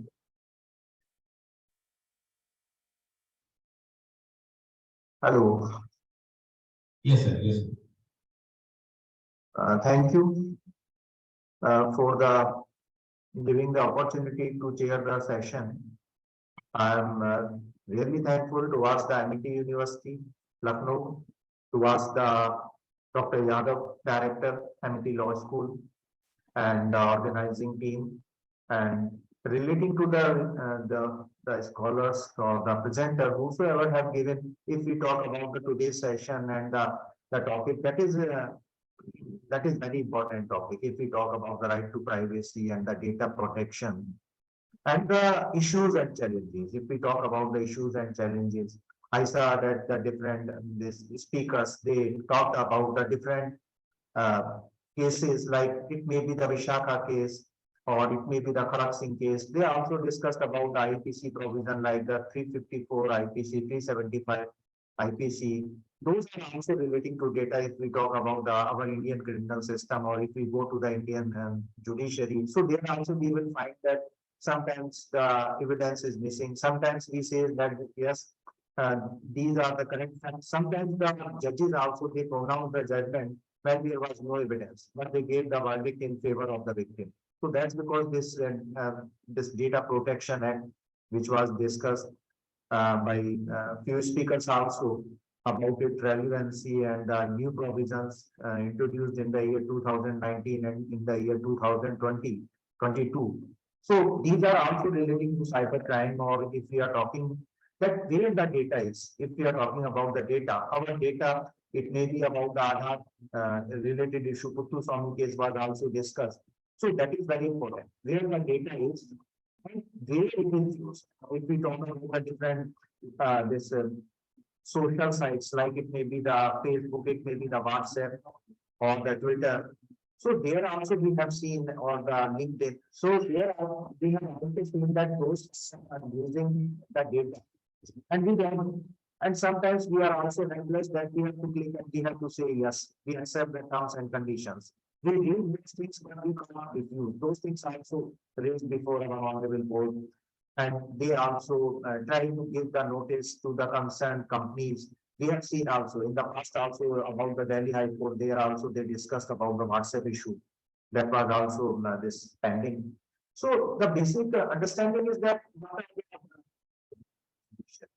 and how those matters can be done if we talk about the different research papers which were presented here. And if we talk about the different cases which were studied and which were decided in the past also. That is the important thing. There also one scholar also discussed about the international human rights. Because that is the issue of the India. That is the issue of the global world. If we talk about the issues and if we talk about the remedies. The co-chair, this sir also discussed about those aspects, like for example, the literature review. So literature review is also trying to give us the way that how we can handle those matters which comes before us. So these are some aspects upon which as a researcher we also have to find out. If we are talking about the theme of the today, and that is the theme not only the today, that is a continuous topic on which we have to think, we have to find out that what is the solution relating to the different issues which are coming before us. So I will also try to focus right to information. That is also very important, right to information. Whether it gives us the platform, whether it gives us the remedy upon which we are working, we try to find out. For example, we have seen, I also, I was reading in the newspaper also there, that there were some schools also, it may be the UP or in the Uttarakhand, there also we have seen the schools also, they put the cameras. Their principals or relating to their officials, they put the cameras without asking whether there may be the lady faculty, there may be the lady teachers, there may be the students, female students. So whether they have taken the consent of those persons, that is also very important thing. We put the cameras, but we don't ask about those persons, their consent. And relating to those areas, it may be the like for example, he says that about the common area. So there the persons who are sitting there. So these are some issues about which the person can misuse those things. Who is the administrator? Administrator is also very important thing. If we are talking about the cyber issue, we are talking about the cyber stalking. That is also very important thing that we are talking relating to the cyber issues or the privacy issue. So whether this data is used by those persons, whether they are authorized, they are the administrator to handle those things, or the user ID and the password about those data. It may be the cameras, it may be about maybe the mobile phones where those data are used. So that is also an important issue of research. If we are talking about the research, That is also an important issue of research, upon which we as the researcher, we all the persons who have this introduced, who have presented the research paper also, they also have to think whether there is the remedy if we are talking about, that is not only about the schools or the university or the colleges, that is also about the companies, factories, all the public areas also. Whether that data, like this Puttaswamy case which was discussed about the Aadhaar related matter, that is also sometimes the government intention is very good, but we also have to find out if we are talking about the Article 14 or 20, 19 or 21 or the 20 sub clause 3. So those things also we have to find out. Because sometimes relating to national security also we have to find out that whether we can safeguard the interest about our nation. So that is also the thing which the governments also have to see if we are talking about the cyber security or the data or the privacy issues. So those things also we have to find out. So that's because I think that this session today and the theme of this conference, that is very good, right to privacy and data protection. But side by side, we as the scholar, we as the researcher, we also have to find out that in terms of those issues and challenges, what is the solution? That is also the thing, and that solution we have to find out within the changes in the law. So within those circle, we have to find out. Thank you to the organizer, to the director, Amity Law School for inviting me. Thank you for Dr. Rajiv sir, who invited me. Thank you very much, sir. Thank you. Thank you. Actually, Thanks a lot. All of you. I think that this session will be very beneficial to the scholars or the researchers in future. Thank you. Thank you all of you.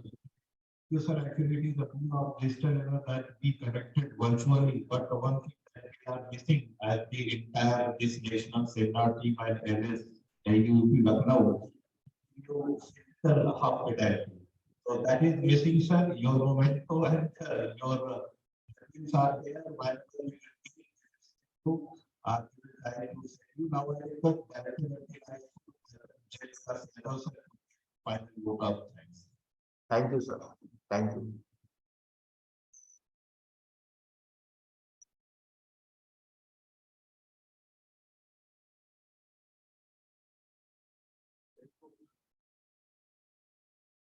Thank you, Dr. Ali.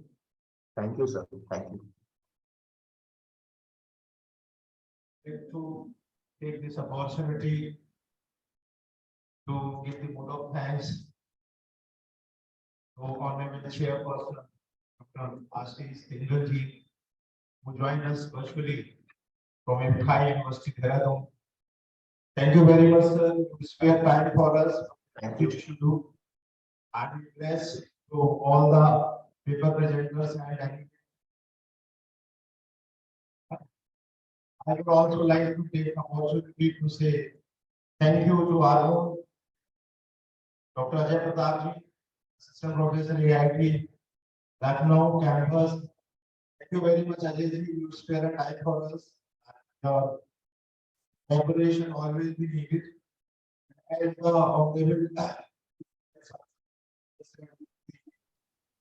multidisciplinary research. So I request you write to my students with regard to technical parts, help us to write a papers.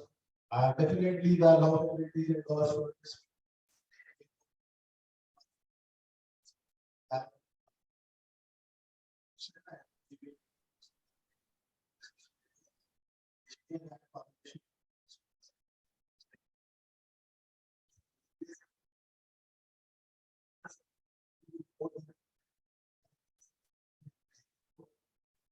Thanks for the participants and papers were wonderful. I'm very much optimistic that in the future you will be able to all of you. Thank you very much.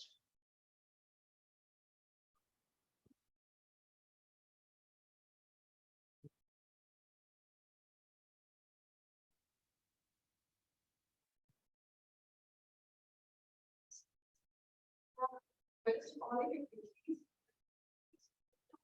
and the participants move to other districts.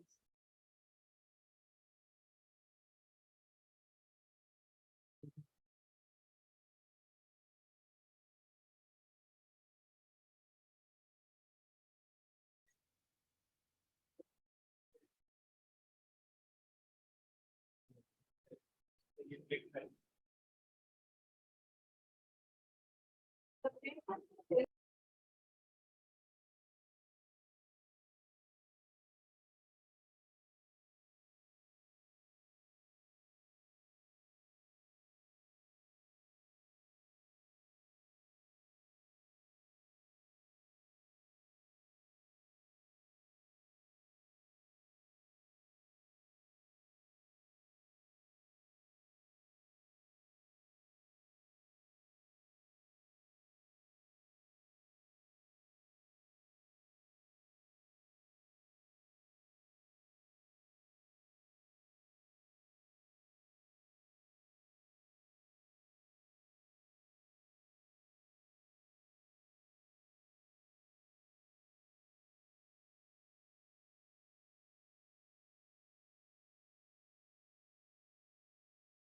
technology job, right? People don't want to find management. They want to share more time. There. Very good morning to our dignitary, chairperson, Professor Dr. F.K. Singh, Amity Institute of Information Technology, Amity University, Uttar Pradesh, Lucknow campus, and our co-chairperson, who has joined us virtually, Dr. Gagandeep Kaur, Assistant Professor, UCDF, Uttarakhand. Our HOI, Professor Dr. J.P. Yadav, sir, Director, Amity Law School, Amity University, Uttar Pradesh, Lucknow campus. Respected faculty members and dear participants, I, Mohita Parekh, Master of Ceremony for this session, welcome you all to the National Seminar, Right to Privacy, Data Protection in Digital Era, Issues and Challenges. Organized by Amity Law School, University, Uttar Pradesh, Lucknow. This is our fourth session, which is being conducted virtually. The first, second, and third technical sessions of the seminar that was conducted in offline route discussed the inalienable nature of the right to privacy, which was reiterated by the past for the accountability. The cogent laws around data privacy and protection was stressed. There seems to be a point of privacy and freedom to freedom.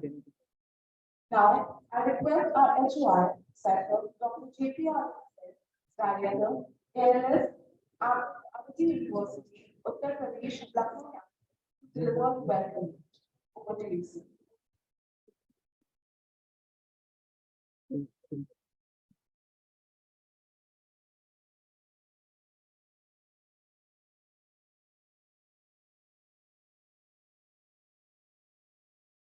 Thank you very much. Good afternoon, one to all.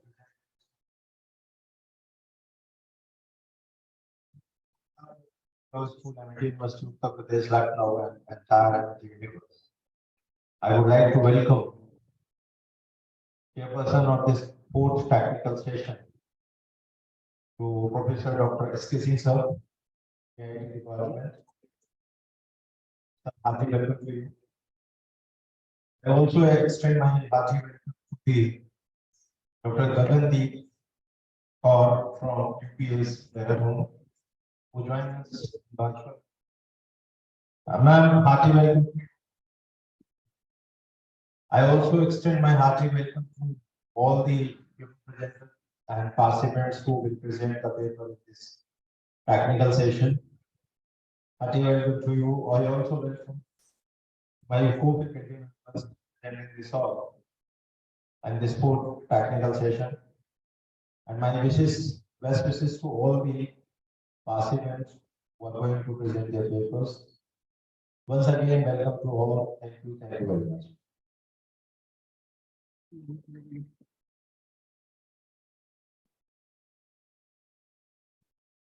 Thank you, sir. Now, I would like to call Bharat Java, Assistant Professor at the Law School, Lucknow campus, to welcome our guest.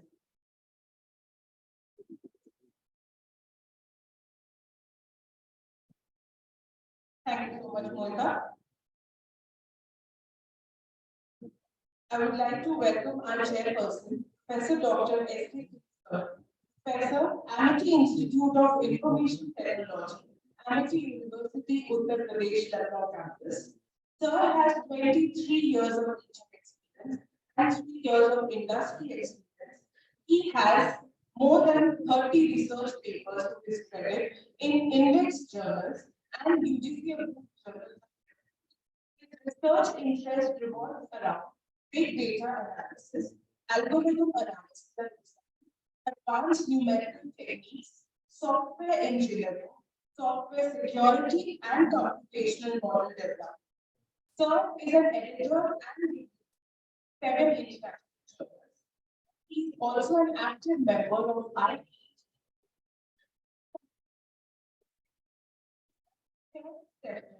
at international and national conferences. Deliver talks at various international and national forums. Sir is also a technical committee member for various IEEE and advisory conferences. Also been credited with UP State Scholarship in 1982 for his performance in exams. He is also an active member in board of studies of various government and private universities. Sir, thank you so much for being with us here today. I'm very sure your kind of experience in both industry as well as academics will help our participants and our faculty to gain a lot of knowledge in this particular session. I would like to request Professor Dr. J.P. Yadav sir to present sir with a sapling to welcome him.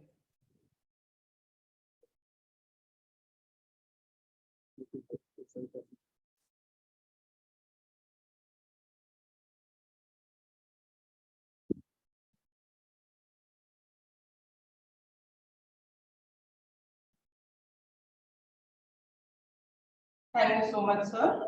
Now, I would also like to welcome our co-chairperson who has joined virtually, Dr. Gagandeep Kaur, Assistant Professor, UPES Dehradun, Uttarakhand. Ma'am is a faculty at UPES Dehradun, a qualified there, and was also a gold medalist in her LLB and LLM programs. Her area of specialization revolves around cyber law, family law, criminal law, and consumer protection. Ma'am has more than 15 research papers and publications for credit in various national and international journals of review. She has also been given the Best Paper Award by Society of Technical and Management Professionals in the 11th National Conference on Innovation and Business Management.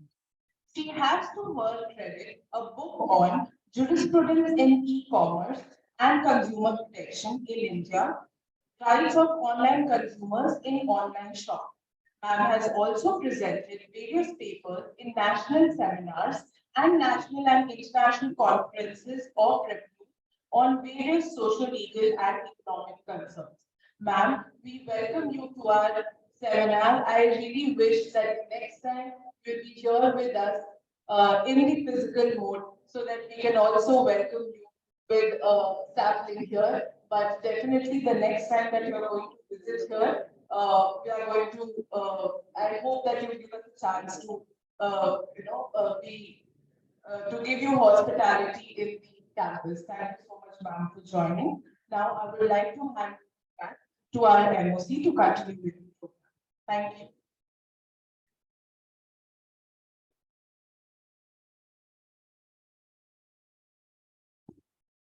Thank you, ma'am. The right to privacy entails data protection, which is the process of safeguarding personally identifiable information from unauthorized or accidental disclosure to unauthorized users. Data protection controls access to data, privacy, and all is dependent upon and affects ethics, trust, and technology. In the words of actor Marlon Brando, Privacy is not something that I'm merely entitled to. It's an absolute prerequisite. Getting information from the internet is like taking a drink from a hybrid. How immensely easy it is to find information on a person from the internet in this digital era. Even the European GDPR looks like a band-aid on a gaping wound right now. All this information is already leaking out everywhere, especially after so many large databases that have been breached and billions of personal accounts being violated. Well, Dean William R. once said, the aim of education is the knowledge, not of the fact, but of science. It is on occasions like this we get the opportunities to test our knowledge and understand. We look forward to get an exposure about the best of the brains. What? We look forward to getting exposure about what the best of the brains think of this very bad issue of right to privacy and data protection in the digital era. With this, I would like to call upon our first speaker presenter of this technical session, Manashri, Anunesh Kumar, and Ayushman Pratap Singh. Over to you.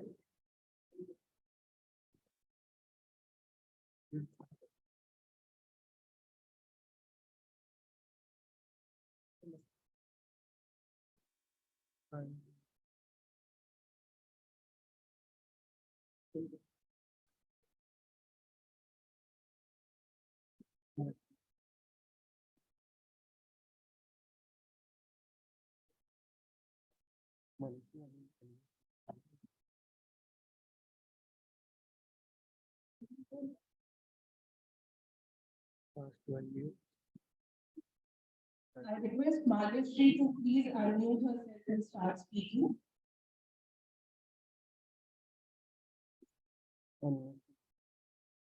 Manashri,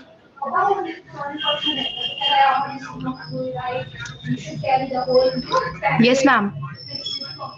yes, you may please start presenting.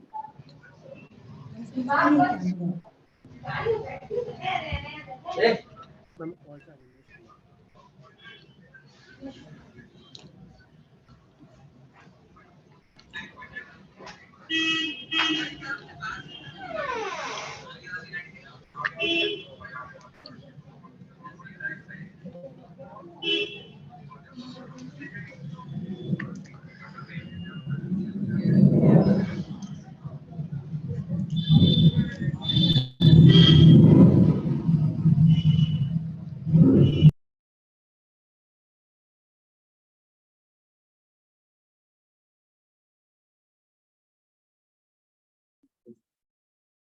You can start now. You can start now. Manashri, you can start now.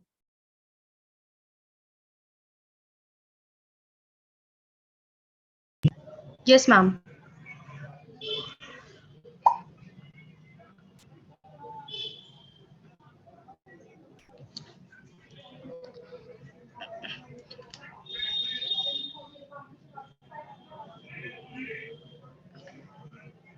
Good afternoon, everyone. I would like to present my views on the topic data protection and right to privacy. Basically, starting with the right to privacy, the Oxford Word Reference of Regulation categorizes protection as it right to be let be, the right to a confidential life.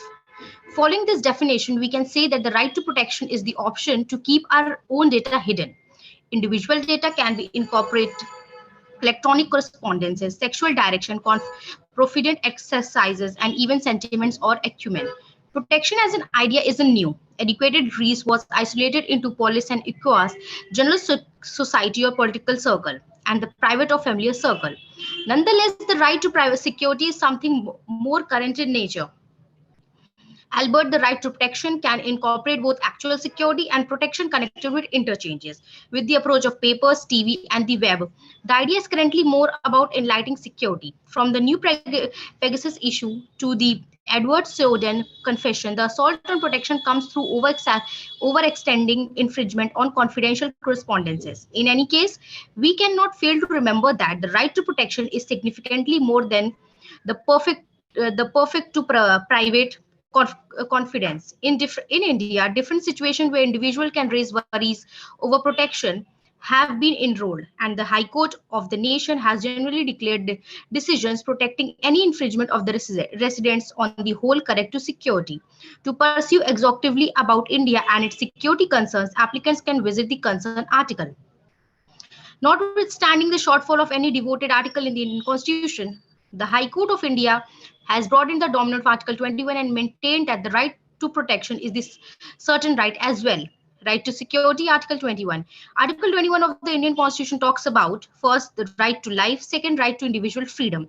As indicated by this article, each individual, residents and non-residents reserve the privilege to live and the option to have individual freedom.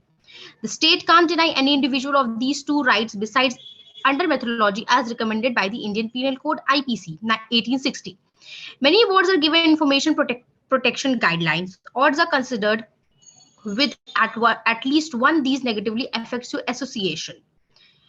Bungle of information breaks can bring about stiff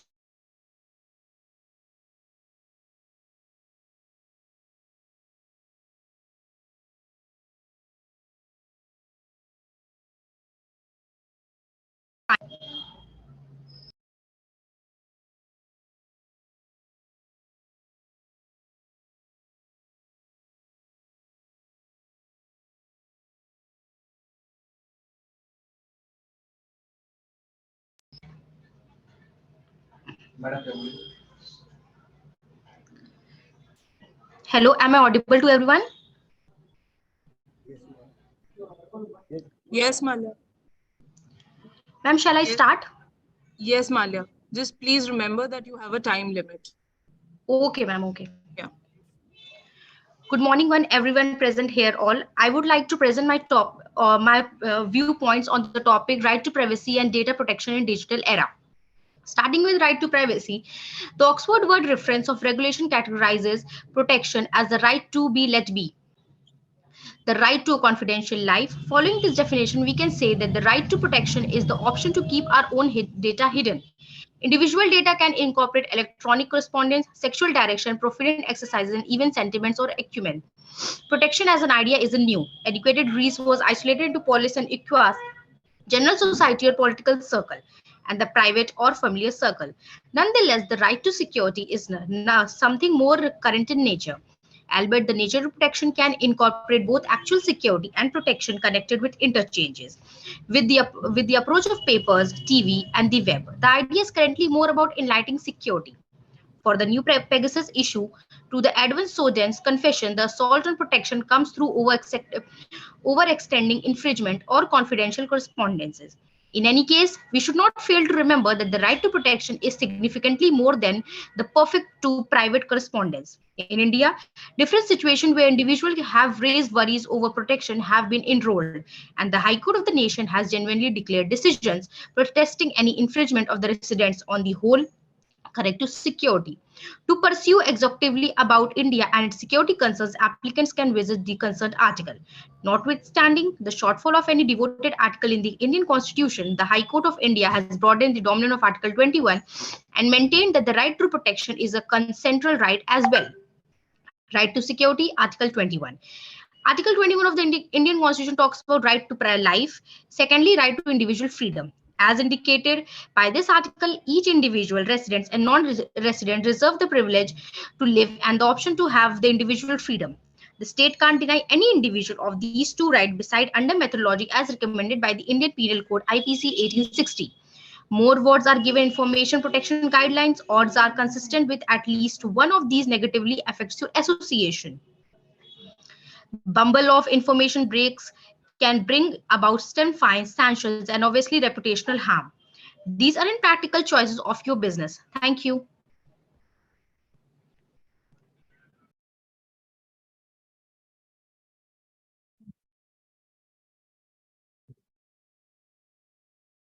Thank you, Mangreshri, for that wonderful presentation. Participants kindly pay attention that the speakers will turn on their camera while giving their presentation. Our next presentation of this technical session is Yagya Bhardwaj.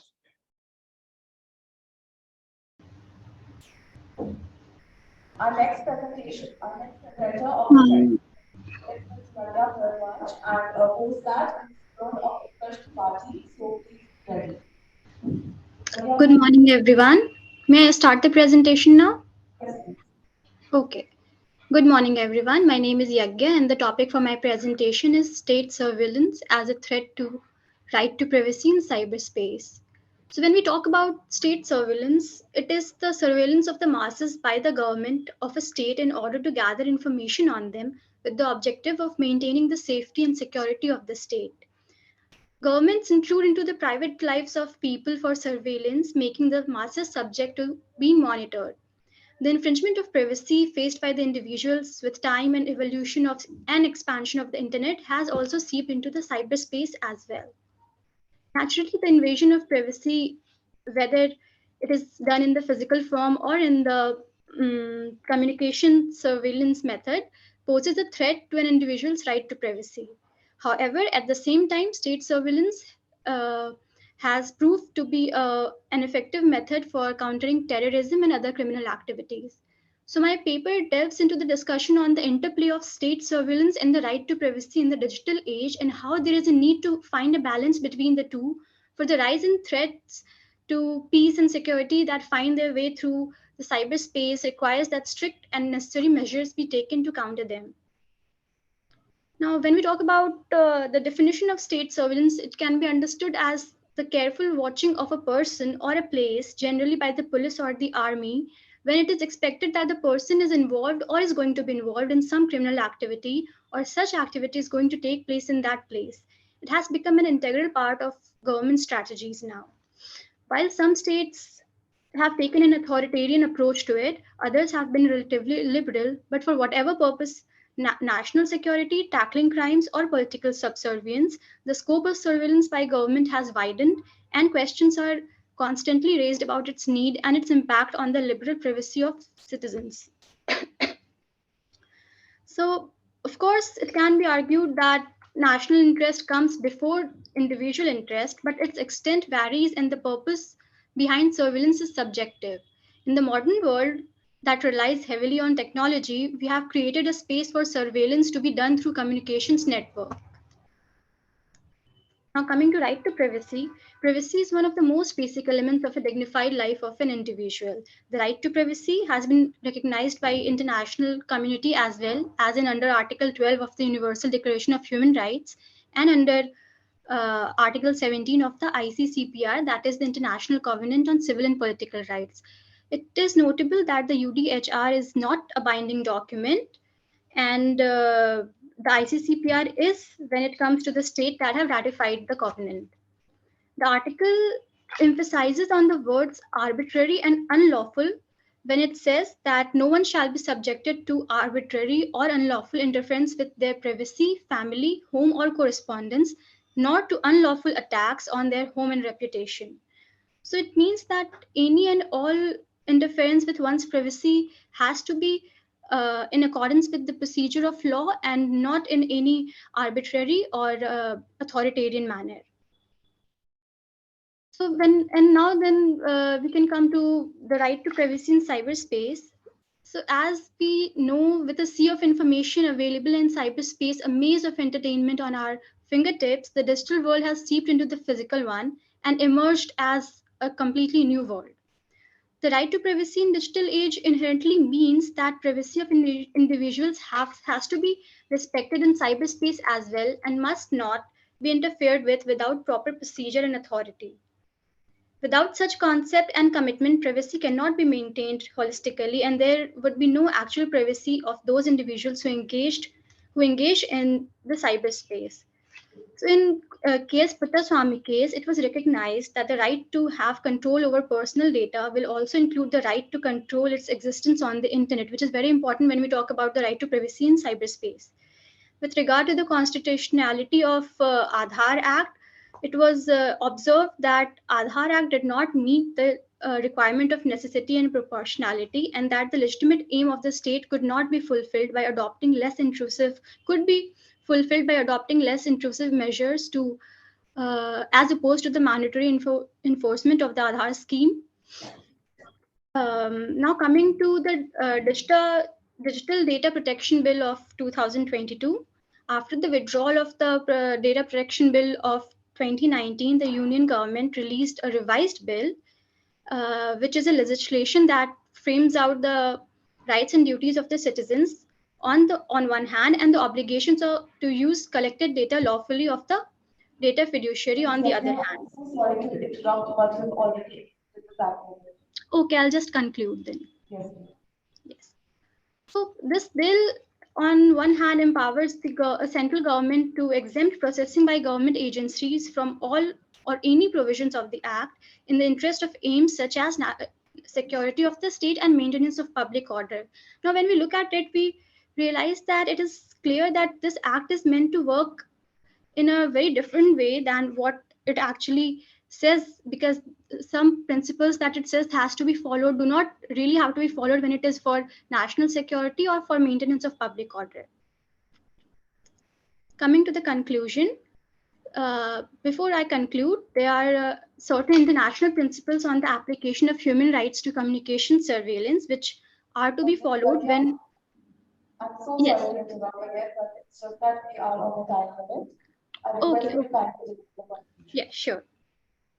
So, in conclusion, while in the current world scenario, there seems to be a need for state surveillance through communication networks, there is also a need to maintain the right to privacy in cyberspace, and any interference with the privacy has to be in accordance with law and in proportional and necessary manner only. Thank you.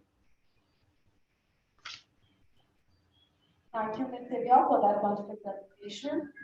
Participants kindly note that the time limit is of 3 minutes, and it is requested that you not exceed it. The next presenter of the technical session is Mr. Utkarsh Tripathi, and post that we have Dr. Bhavesh Bharat and Dr. Hina Makhija. So please be ready.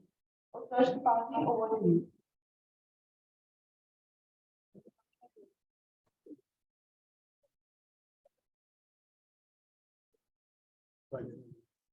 Am I audible to all?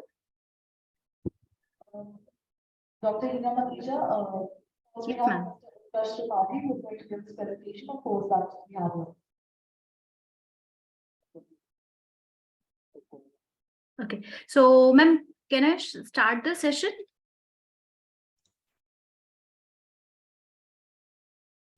Yes, ma'am. Okay, so is the screen visible to all? Yes. Okay. Okay. So a very good afternoon to all. I, Dr. Hina Makhija, a faculty member at Center of Excellence, School of Law, Gujarat University, along with the co-author Dr. Bhavesh Bharat sir, Assistant Professor, School of Law, Gujarat University. We are presenting a paper on the title named Data Sovereignty and the Green Energy, a Need of an Hour, the Issues and Challenges. So starting with the introduction part, we are all aware that it refers to what actually the data is. We have been talking since 2 days about the data. It is something which is unprocessed, maybe a character or the symbol, which is recorded via media or transmitted via electronic signals by a computer. But it is of no use until it is processed. So we can say that data is a fuel for the machine learning. Moving ahead, the big data, that's a voluminous data. So just not collecting a data is important, but about storing and analyzing the data is also of a huge significance. When I talk about the 5 V's of the big data, it's volume, velocity, verity, value, and veracity. Moving ahead, what are the challenges? That's privacy, security, homogeneous data, the storage. So the government of India needs to adopt something consistent, a dynamic approach regarding the issues of the governance, so that effective policy can be brought out for regarding the big data. Okay, so moving on to the important topic of the data spheres, that is, when I talk about the data sphere or the propagation of the data, we have the 3 spheres, that is the endpoint, the edge, and the core. So the edge refers to the servers in the field, the cell tower, which are generally located in the remote area and which are very, very easy to respond. When I talk about the endpoints, it's the people, the vehicle, and the data which is gathered from the endpoint is collected at the edge, which is a very important location when I talk about for delivering the intelligence and the analytics, which is necessary for providing the faster response and the better end users. Moving on to the next, that is the paradigm of the edge computing. That is, it is on the high rise because it's exactly where the data is being generated and gathered. And it is now entering into the data center paradigm where a micro data centers that comprise the networks and computer resource, which are used for collecting and analyzing and storing and even processing of the data, because they're very nearer to the or closer to the device. Next is the core. Now it plays a very critical role by providing something which is centralized storage and archiving, service delivery, which is deeper, which is having a deeper level analytics, which have the command and the control, and yes, of course, the regulatory compliance. So coming back to the data center, it's something which is having a specialized physical facility of network, computer or the storage, and where other information can be stored on. So we can say that for the business applications, it's a virtual gold mine of information. Now these data centers can help in storing the data for the backup and for storing the high volume information. Now the type of the data centers, not going into the in-depth of it, looking to the time constraint, I'll just discuss out the types, that is on premises, where traditionally the data centers are located in the organization itself. The co-location, that is having some other place, which we also called as a colo. That way the server will be storing, that is renting the server to store the data. The next is a cloud data store, which we are very much aware of. Okay, so moving on to the data security in these data centers, there are the 4 tier data security, the tier 1, tier 2, tier 3, and tier 4. Okay, so the role of the cloud in the data centers operations, why we the cloud, the storing of the cloud is increasing. Cloud, that is the virtual resources increasing, that is it's very easy. The cost is very effective compared to the data centers which are in the physical form. The shifting the workload these days, the applications are shifting the workload towards the cloud. It's easily available on the click. It can be accessed anywhere. It's very cost effective and very flexible. But then what is something there that we should focus, that our country, India, should focus on data centers. So country like India should adopt something called a hybrid cloud model, where few of the data, half of the data that is being stored itself in the institute, the organizations, and the rest in the cloud. So important, what all the aspect can be there when we talk about the hybrid model. That's the location of the data centers, uninterrupted cheap electricity supply. Along with it, when we talk about the data industry or the data service industry, which is expected to grow by $105.6 billion by 2026. So looking to the scenario and looking to the market of it, India needs to work on the data centers. Now, what are the aspects or the issues which can come to the country like India? That is, yes, important, that why we need a data center. And before it, I would like to discuss about the data localization and how it's important for the data sovereignty. So restricting the flow of the data from one country to another. And when I talk about in the Indian context, the localization will make it mandatory for the countries, so which are companies which are collecting the critical data of the consumer to store and process it in the data centers which are present within the Indian borders. So one of the problem is the protection of the financial and the personal.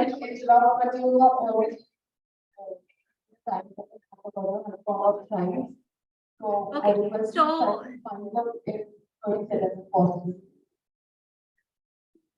okay, ma'am. So moving on to the data localization, it helps in the many of the benefits. Now talking about the important aspect, that's the data sovereignty. So now it's not, data is not only influencing our social lives or social choices, but our the democracy also. So the shifting it from the energy colonism to the British colonism, and today we have the fight for the India is for the data colonism. So our target is to have the data sovereignty, that whatever data is collected, why there is a requirement or why there is a need to store it in the some other cross borders places, let India work, let India should put the effort for term called data sovereignty, that is everything regarding the data collection and the data processing. So what are the problems, like initially my previous colleague discussed about what are the laws and regulations, and currently we have about this Digital Personal Data Protection Bill 2022. Now one thing has been discussed in this, the bill allows the cross-border storage and the transfer of data to certain modified countries and territories. provided they have the suitable data security landscape and the government can access the data of Indians. But the point is, why we need a data to be stored at some other place and why the Indian government should have the access for it. Let's talk about the data sovereignty. Let's make a facility in our country for storing the data itself by the data centers. As I talked about the edge is the important, the edge where the maximum of data is being generated and which is required to be stored on the spot for further analysis. So what are the issues when I talk about the data center and what the India will be facing? So I would say that land, water and power are the three essential pillars of the data center business. Now the growing of the data center market will also require the data estate players to build a sufficient capacity. Now that will also meet this demand. Hello, ma'am, the chairperson wants to ask a question from you. Hina, continue. Okay, shall I continue? Okay, so moving on to the green technology. Now, when I talk about the carbon emission, we can see that. Madam, you have already exceeded your time. Please answer some questions of chairperson. Okay, yes, sir. Yes, sir. Yeah, Ms. Hina, you opened one issue or you can take it as a child. The velocity and velocity of data that you talked about. Yes, sir. So, how do you address this challenge? Can you differentiate the two challenges that you have pointed out in the data, this data velocity and velocity? So how do you differentiate the 2 points? So sorry, I couldn't hear you, but please can you repeat the question? I just could hear the velocity and the other thing you discussed, sir. Please just repeat the question. Yeah, my question is, can you hear me now? Am I loud and clear to you? Yes, sir. So audible. My question is, when you are talking about the big data or you are doing the data analysis or securing the data, making it private or okay. So velocity and velocity, 2 terms that you talked about in your presentation. So how do you differentiate these 2 terms in terms of big data? Okay, so if I'm not wrong, you're talking about the velocity and the veracity, right? Yes, sir. Okay. So velocity, it's talking about the speed. It's about the instant that as we are all the time with the mobile phones or everything. I don't think the life is existing without the data. So the speed at which the data is generated. Now the second important point, yes, the veracity, which is trusting about the trustworthiness in the terms of quality and accuracy. Now, so the important, I would like to interpret or take it as a quality of data. It doesn't mean quality of data. Velocity means you are getting different types of it. Maybe PDF files, maybe Word files, Excel files, different file formats, and you are receiving data from different variations. So I hope you got it. Anyway, since you have taken excess time, then go. Sir, actually, your voice is audible but not clear. So I would like someone to repeat the question among the this, so I could easily answer you the question, sir. Ma'am, we have already exceeded the time limit. If there are any other questions, I'll repeat the question for the end of the session. Moving on, our next presenter is Mohammed Rizwan Ansari. And with that, we have Manisha Kumar. Please be ready. Mohammed Rizwan Ansari, over to you.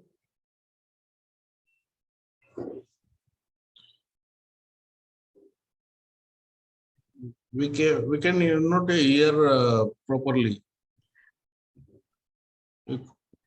Mohammed Rizwan Ansari, acknowledgement. You can. Yes, sir, I can proceed with the presentation. Sir, please request, please send in a chat box, please write a question so we can explain properly. Yes, sir.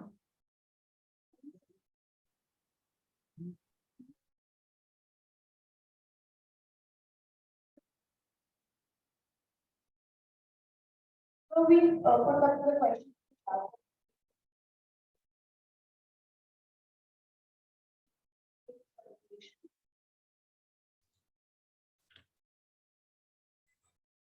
Gagandeep ma'am.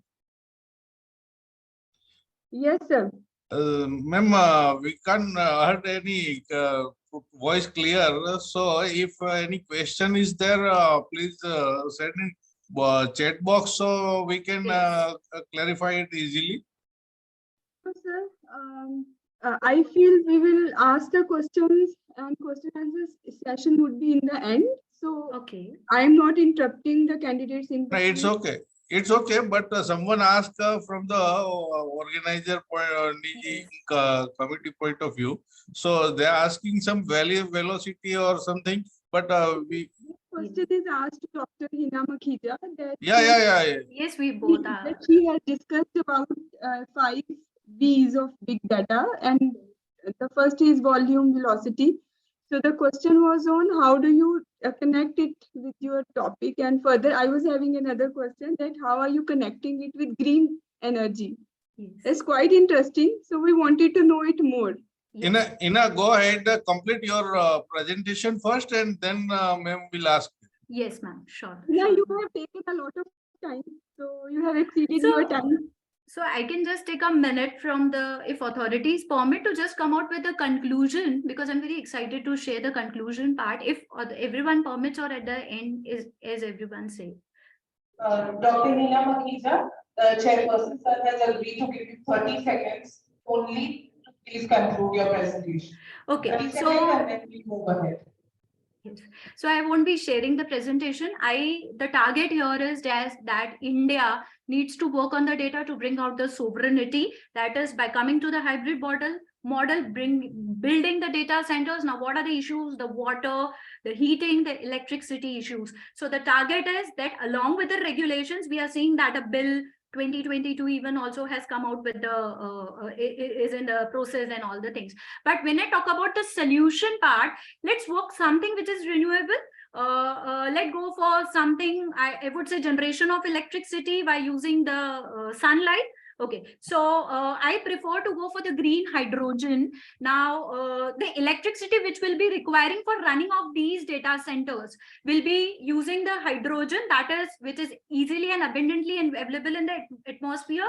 But rather than, because we need something to separate. Now, that electricity which will be running through the water, again the electricity which will be used for running the data centers, and for the separation of these hydrogen, that is H2O water molecule, again the hydrogen will be separated using the renewable source of energy. And after that, the fuel which is being generated is the carbon free, and we can know from the carbon footprints. Chairperson sir has asked you to please stop, and we'll continue with the others present. Okay, thank you all. If any question, if any. Is Now we would like to request Manisha Kumari Gupta to please unmute herself and start with her presentation.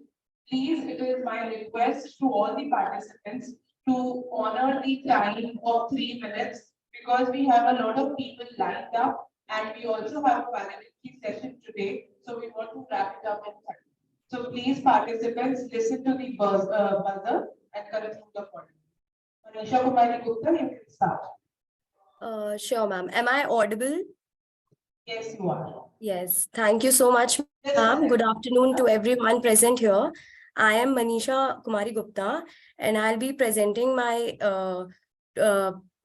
paper on right to privacy and data protection laws in digital era. So, can you see the slides? Yes, Manisha. Yes. So I'll start now. The right to privacy is the ability to control when, how, and to whom one's information is exposed, and to be free from secret observation. It is an age-old idea. Privacy has evolved over time to work both for and against a person. Now, its scope has expanded to cover categories like physical, informational, decisional, and dispositional as a result of technological innovations. So to preserve people's rights, the law must grow along with technological advancement. The Indian legal system has evolved as a result of several revisions to the country's existing statutes, as well as the creation and introduction of new ones. The Supreme Court's recent ruling recognizing privacy as a basic right has established the precedent. Now, information or data privacy is the privacy of personal information and usually related to personal data stored on computer systems. The need to maintain information privacy is applicable to collected personal information such as medical record, financial data, criminal records, political records, business related information, or website data. So with the advancement in technology, every little detail of a person can be accessed easily online by any individual in the world. The recent case of privacy violation by Facebook or the UIDAI case, they both have dealt with this matter. Therefore, in order to protect the privacy of people related to their personal information, such as banking records, health records, etc., formation of strict laws and their proper implementation and regulation is the need of the hour. So I'll discuss about the concept of right to privacy very briefly. It has the existence of privacy. It can be found in many ancient texts such as Ramayana, Mahabharata. The avarna meant guard, shelter, or shield. It also meant that women need to be kept her face covered under the veil. The concept of construction of houses originated from ancient Hindu texts, that is Griha Sutras. In India, there is a very famous saying that Sarva Seva Savrige Raja, which means every man is the king of his own house. In an Indian view, this provides freedom to every man to behave, act, and do whatever he or she wishes to, and at the same time protects individuals' privacy with his or her household. Some of the international facets of privacy has also been discussed. Privacy has got this international character in it as such as the Universal Declaration of Human Rights, International Covenant on Civil and Political Rights, European Convention on Human Rights and Fundamental Freedoms. There are three major legal instruments where we need to identify the mention of right to privacy. The number one, international legal instruments such as drafted and formulated through United Nations. Second is the regional legal instruments, that is instruments prepared in a particular region, example, American Convention, European Convention, of African Charter, etc. Third is the municipal laws, that is laws made, adopted, drafted by a particular country. The common law, that is the countries like UK, US, India, Canada, Australia, South Africa, they falls under this. Civil law, countries like Germany, France, China.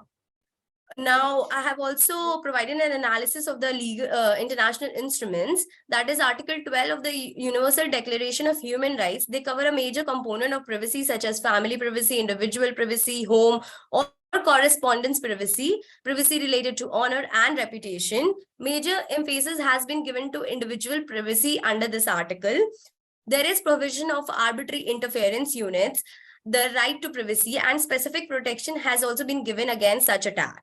There also exists legal protection to the right to privacy and other major components mentioned therein. Article 17 of the International Covenant on Civil and Political Rights is drawn on the same line as Article 12.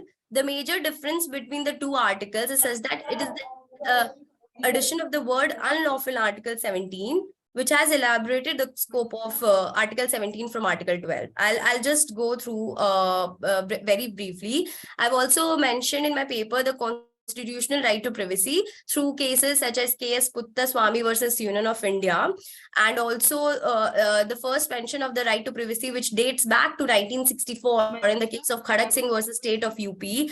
Further, it has also been mentioned in Govind Singh versus State of MP, R. Rajagopal versus State of Tamil Nadu.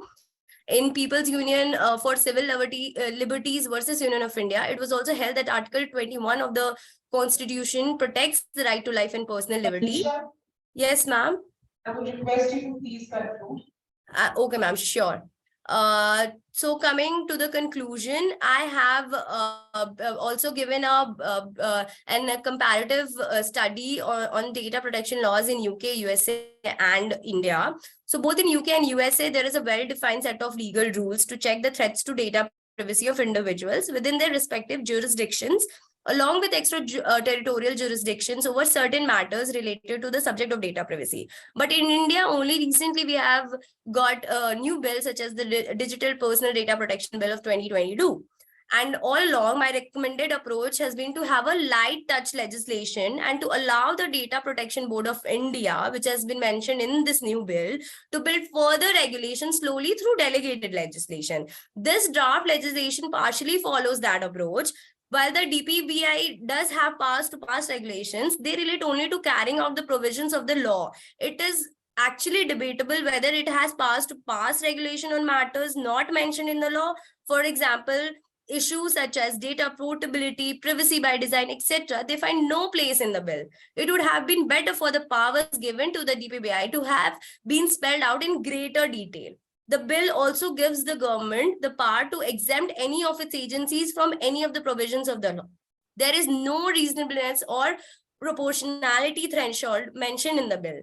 It is also unfortunate that the composition of the DPPI has not been prescribed in the law, thereby leaving it to the government to appoint whoever they want. A tech-savvy and nimble data protection board is very much required in order to manage data privacy regulation in India. So the approach adopted makes sense given the Indian environment and providing a launching pad for more extensive privacy regulation in the future. So thank you, ma'am. Thank you, everyone. This was my presentation.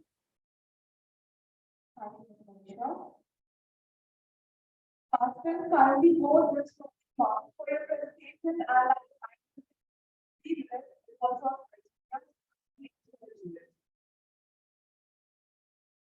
Senator of the is E.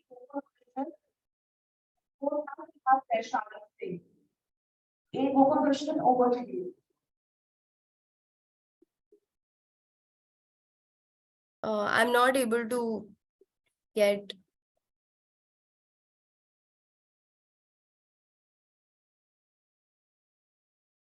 Request Mr. Gopal Krishna to kindly unmute himself and turn on the mic and camera.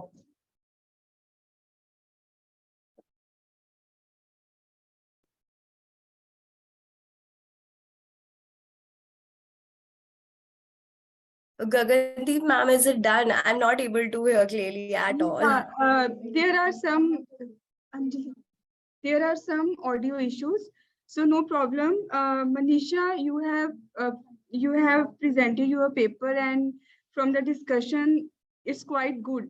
Why it's good? Because you have discussed the recent Digital Data Protection Bill 2022, but I have only one suggestion. Have you gone through the reasons of withdrawal of the previous bill? Did you study those reasons? Ma'am, I have gone through the reasons, but I have not really mentioned it into my paper because it was getting a bit lengthy. But this is my suggestion, Manisha. Whenever you submit this paper for publication, at least add one paragraph where you could find out the reasons of withdrawal. There were many recommendations made on that previous bill. That is why the government came up with a new bill to be there. I hope you must have studied the features of the new bill. Yes, so your paper would be of worth if you are analyzing the features and highlighting the further in that bill, so that the government can work upon and inculcate in the coming legislation. Okay, ma'am. Thank you, ma'am. Thank you so much. It's good.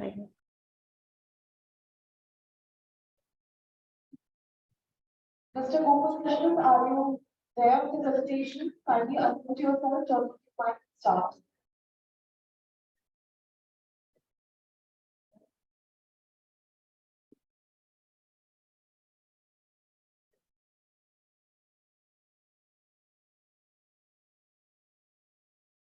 I feel we can continue with the other presenter.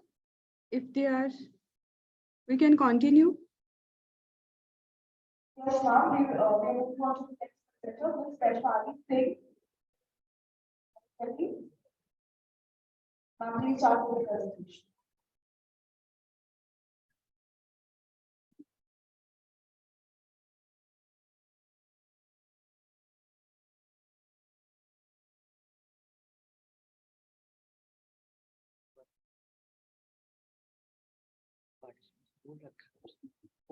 Our next presenter is Ishita Kumar.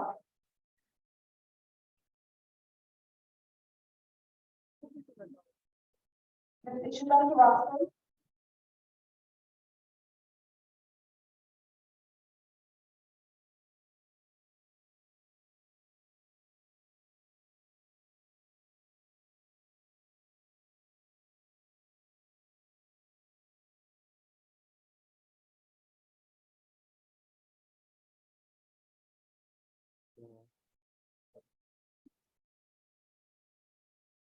Ms. Tanushree and Adi Gujrati.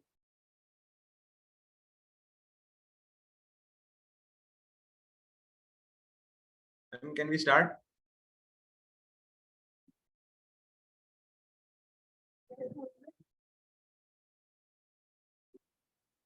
Am I audible, ma'am? Yeah, you are audible. Please start. You have 4 to 5 minutes. So please start. Okay, ma'am. Thank you, ma'am. Good afternoon, everyone present over here. I, Adi Mandani, along with my co-author Tanushree Jain from MIT University, Raipur, Chhattisgarh, are going to present a paper on the topic Need for Cybersecurity in Preventing Cybercrimes. Cybercrime is a subset of crime that targets or uses computers and networks as a tool. It will be preferable if the frequency of cybercrime patterns is forecasted for different regions of the nation. Further investigation in this issue reveals that the first published article was not the beginning of the history of cybercrime. In the 1960s, or in the late 1960s, when computers... Tanushree, could you please come directly to the research questions and your conclusion? Yes, ma'am, sure. Okay. I would like to discuss about the profile of the problems and study of the topics. So online scams for small scale crimes or grave dangers like terrorism are just a few of the many ways that cybercrime may manifest. Regardless of what it is, society might be severely harmed by its effects. Cybercrime may have a significant negative impact on both persons and impact businesses, including money loss, trust erosion, and reputational harm. So challenge one would be, there is now a sophisticated and self-sufficient digital underground economy in which data is the illicit commodity and stolen personal and financial data used, for example, to gain access of existing bank accounts or credit card limits has a monetary value. So the active role in this study position is cyber crimes rates continue to rise in tandem with internet usage, which creates new level of vulnerability due to potential victims being online for longer periods of time and able to transmit much more data than before. The promotion of case of access to pornography, particularly child pornography, is an issue. Healthcare websites can potentially be targeted by cyber criminals. Then any reveal private information about patients and healthcare workers. The sensitive financial information of the clients, it may be exploit even the smallest security holes the break into internal systems through cyber crimes. So these are some problems and drawbacks of cyber crimes. Now the recommendations are actively pursuing the proceeds of cybercrime in partnership with the banking industry. The intelligence of network and information security stakeholders has to be better tracked in order to give more thorough and accurate assessments of cybercrimes, as well as to guarantee the responses are prompt and efficient. There should be more centralized cooperation at the regional and inter-regional levels.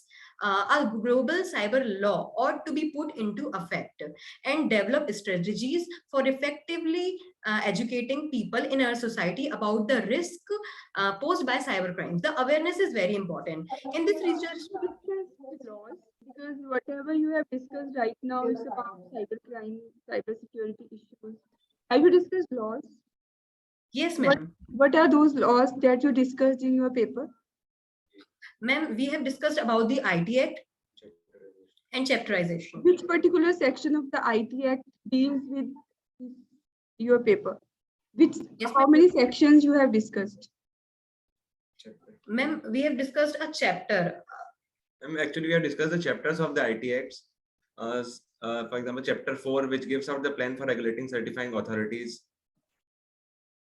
No. When you are discussing about crime, then there are specific sections dealing with those crimes. So you need to focus on those. If you have not added, so this is my suggestion, kindly add those sections where penalty is given or compensation is given. Yes, ma'am. Because in your recommendations also, these are very vague recommendations, not specific recommendations. Yes, so recommendation should be specific and focused on the topic that you have chosen. Okay, ma'am. Okay, ma'am. Okay. Thank you. Thank Thank you. you so much, ma'am. Thank you, Can ma'am. proceed to the next.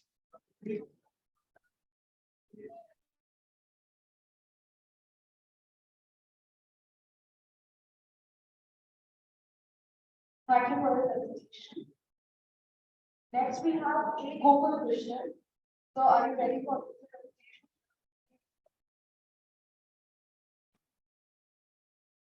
presentation? Am I audible? Yes, Gokul, Krishna, you are audible, but you Okay. need to be specific. You need to mention title, your research questions, conclusion and suggestions. To be very, very specific so that we can Okay. come to know the major output of your research. Okay. So good afternoon, everyone. I am Gokul Krishnan from Dustan University, Chennai. I am going to express my thoughts about the privacy rights and its growing issues in India. I hope we all know what is privacy and right to privacy. Everything. So it is privacy is nothing but someone to be let it be alone and someone have the right to enjoy the lonely and privacy. And so I am going straight into my points. Actually, some of the legal conventions are there regarding the right to privacy, which is about the Universal Declaration of Human Rights, which is adopted by the United Nations General Assembly in the year 1948.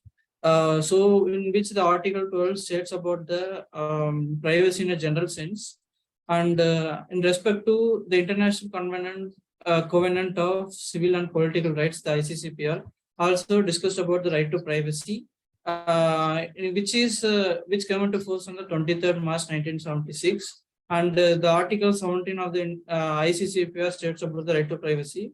It is also which is expressed in a general sense, not in the related to cyber law or anything. And even India had placed its thoughts about what is the right to privacy, and even Indian Constitution, the right to privacy had been described under the Article 21 of our Indian Constitution, which is about the right to life, right to personal liberty, and the right to privacy started becoming very important after the judgment came in the 2017 in the case Puttaswamy versus the Union of India, which is the most important and the recent case, which is respect to the right to privacy. And even the judgment, right to privacy, had been stated as one of the fundamental rights in this current social digital world. In India, there are few bills have been passed respect to this, which is Personal Data Protection Bill and Right to Privacy Bill. But in India, the main drawback is there are no specific cyber privacy law in India.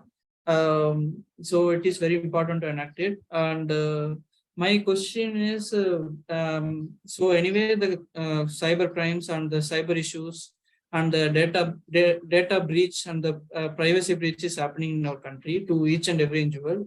My country is whether its government had taken necessary action to protect, or is there any provisions like that or any law? So I'm going to express in full sense. There are many violations of the privacy rights in this growing concern, and it's growing concern I'm going to speak about. Our population is getting increased and it surpasses the population in China. Now we are the most populous country in the world. So Yes, as population increases, the usage of internet. Gokul Krishnan. Yes. So I understood you have mentioned all the that threats to the privacy. So in your paper, have you highlighted the legal provisions which are regulating our privacy threats? What are those legal provisions that you have highlighted in your research paper? Legal provisions is about the Article 21 of the Indian Constitution, speaks of the right to privacy. That is Article 21 is Constitution is a grand norm. Okay. Yeah. But Okay. in addition to that, there are other legislations also which are talking about privacy. Have you researched those privacy laws or not? As I while researching, I get few of the bills that which is respect to right to privacy, promotes the privacy and speaks about the privacy. So as of now, if you have not done, so your paper is not complete. So you need to discuss along with privacy threats. You need to discuss laws, right? Otherwise, you can't give suggestions. You can't give simple suggestion that parliament should make laws. We need to suggest how, in what way, from which country, which particular aspect need to discuss. Okay, This so is the suggestion. actually my paper is based upon what I have faced and what are all the cyber related issues that I faced and my surrounding people faced and their opinions. Based upon this, I created this paper in general sense. So my motto is to tell what are the violations, general violations that are happening in the society for the people. For example, as I didn't much research about the laws, so I simply focused on the privacy actually, instead of the cybercrime provisions like that. So by undergoing by searching the privacy laws, I felt that there is lack of privacy laws in our country, and there are only bills are passed, but not Mr. Gangul, can you hear us? Yes. Chairperson, sir, has something to say. Yeah. Mr. Gokul, you have done. How can you add value to your this paper is you have to simply go through some literature review. I mean, some references you must have quoted in your what was the No, your voice is not audible. I can't able to hear. And what was the finding of those papers? How those limitations that were there in those papers? How can you cover those gaps? So this is the basic approach that every research scholar and student who is doing research should follow, so that you can bridge the gap if any in the previous studies that are gone. So you can add value to your paper. Whatever you want submitted in the form of paper, it appears to be a simple study, but So I can't able to hear your voice clearly.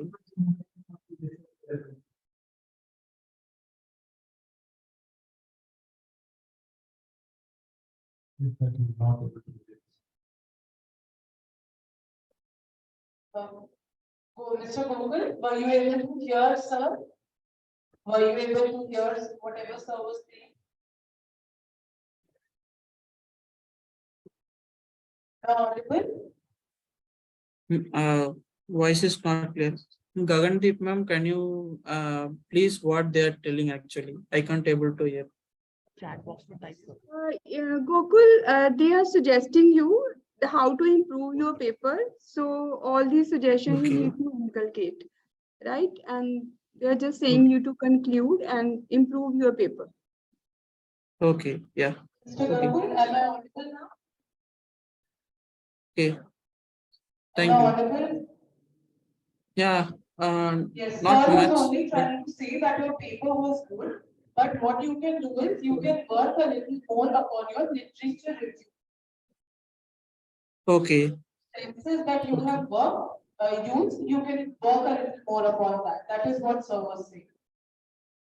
Okay, okay. So you were focused, you were suggesting me to focus on the literature review, right? Yeah. Okay. So if any conference you are guys organizing in Amity University, please share the brochure. I will definitely get participated with proper literature review. Okay. Thank you. Thank you, Mr. Gokul Krishnan. We have been listening to eminent people deliberating in the areas of IT privacy and safety protection.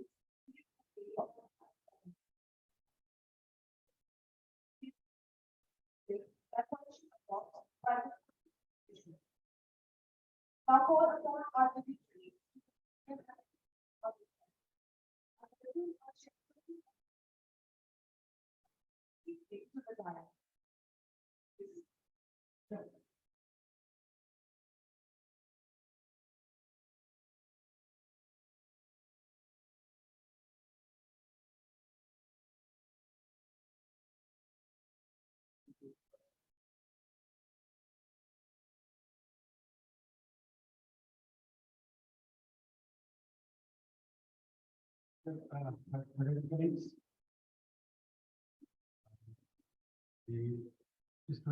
student, was a pleasure to be part of this session and sharing this session.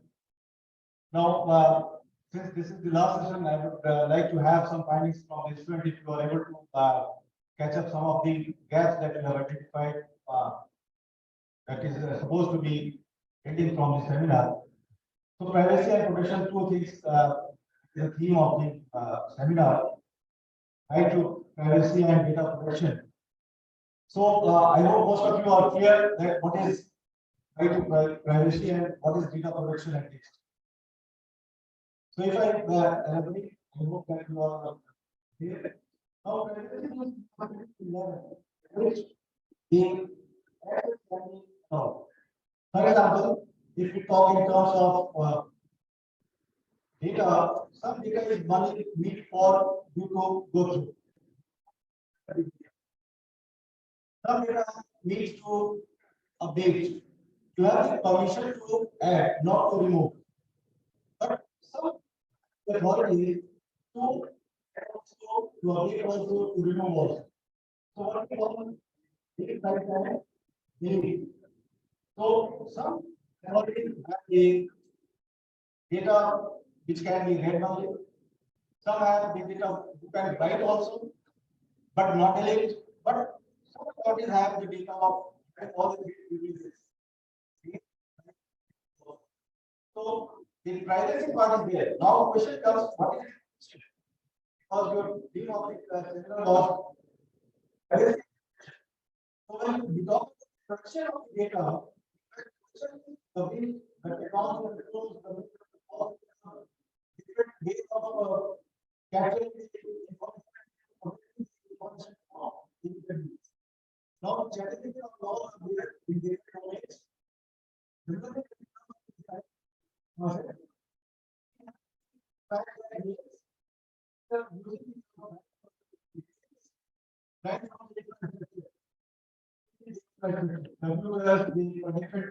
Connected devices, ways of getting communication,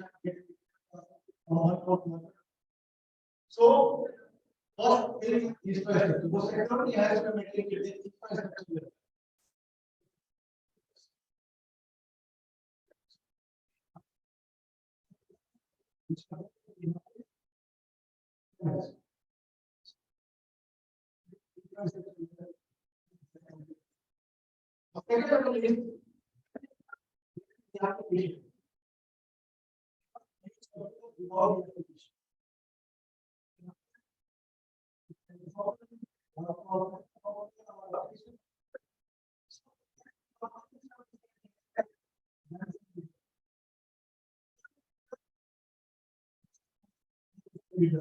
So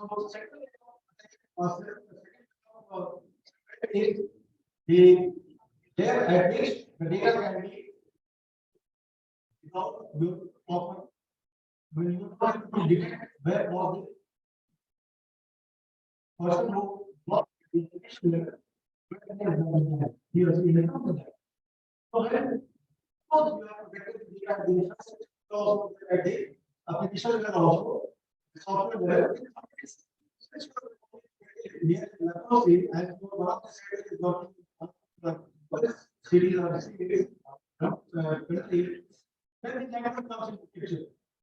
So data is now network. So there are many channels data can be had in the network level. So infrastructure network level.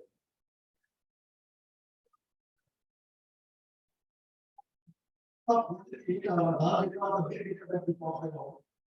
So there are different things that so no.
From the different, not only on the, point of view, but also where that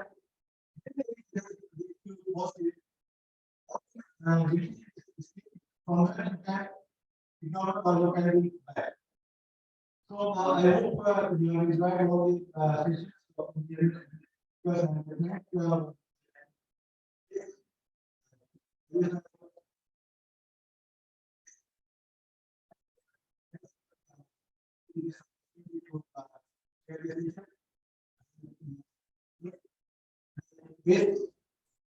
the experience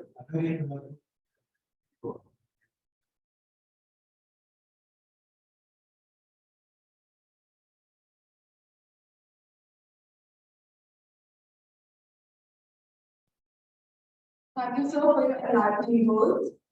I now welcome our chairperson of the technical session, Dr. Gagandeep Kaur, Assistant Professor, UBA in Rajasthan.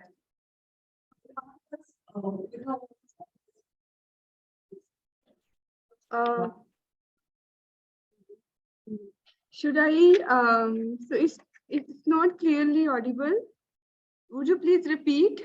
Ma'am, I would request you to kindly give us your insight on this session. So,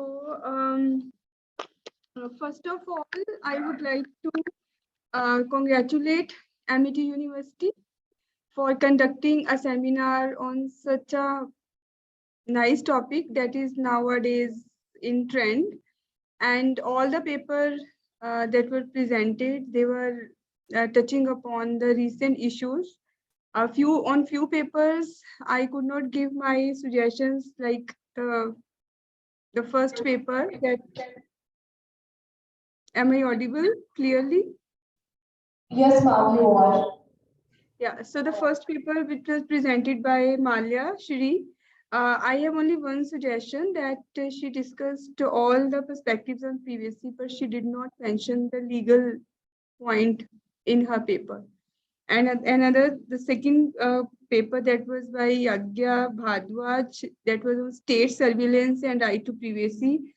She emphasized on the words that is arbitrary, unlawfulness, but again, might be she has discussed it in her paper in detail, but in the presentation, she did not mention about any of the legislation. I hope if she is there online, so she can note it down.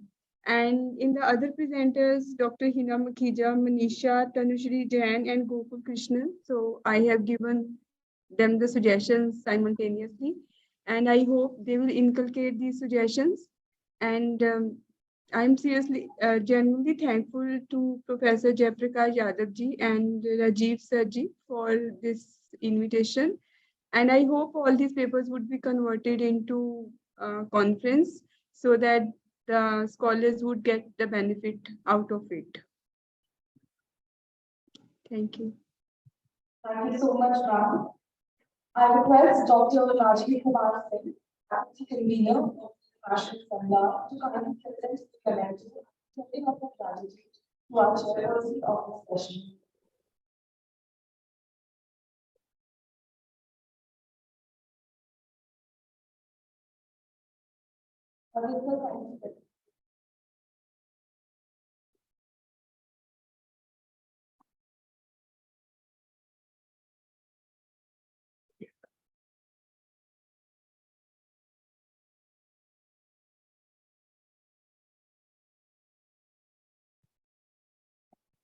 Thank you, sir.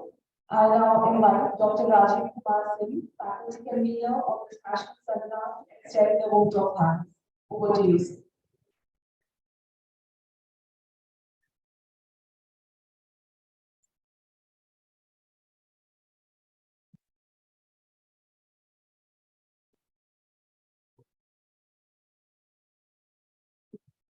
Namaste to all, although it's lunch time, I'm waiting for the lunch. But tomorrow morning,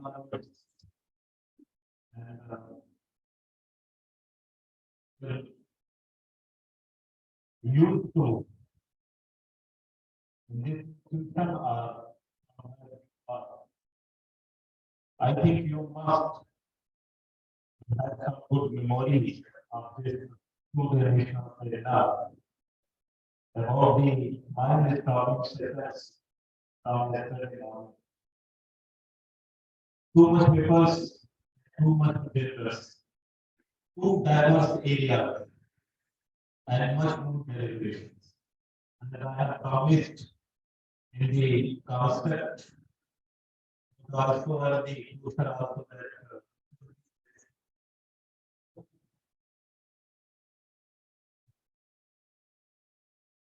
so the first paper that you have presented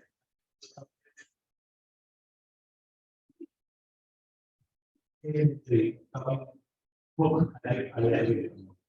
2019 hours.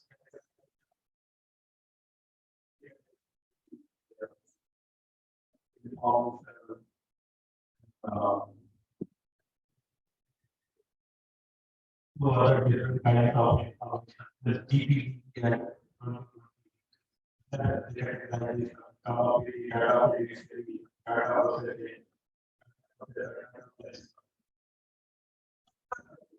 how daily learning everybody is so minister they are going to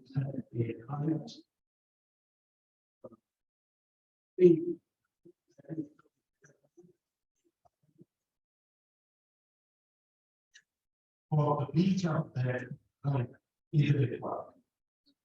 For the first time, I totally my thoughts myself that you see the letter of the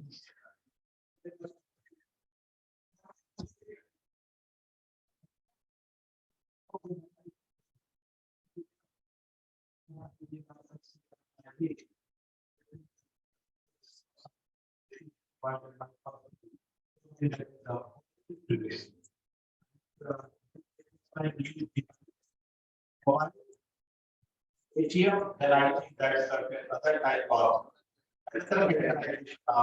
relation. So that is in the form of data. Even too much issues has been faced by the participants, good deliberations. I think in the laboratory system of on behalf of this chairman, sir, PPOBC, sir, directors, sir, and other concerned persons of this national seminar, I to the chairperson of this fourth technical session, Dr.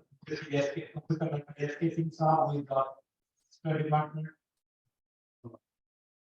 Very happy when we plan this seminar. First person, he is the first person.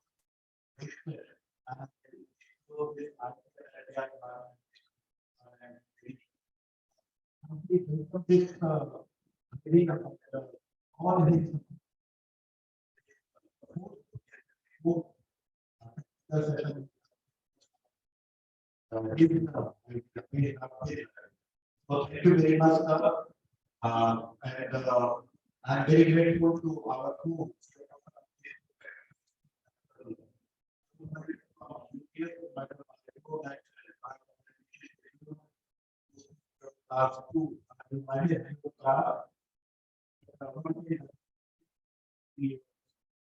Happy and when we will meet undoubtedly we will put. So thank you, Chairperson sir, and thank you to Chairperson.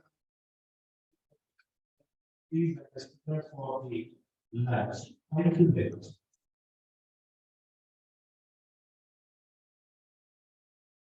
Thank you so much, sir.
Mutual education was born.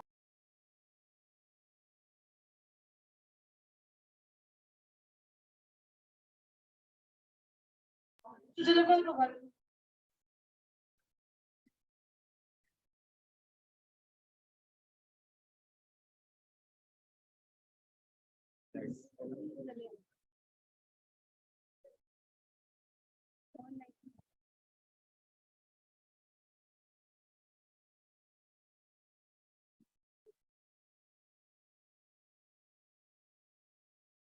Good afternoon to one and all present in this report.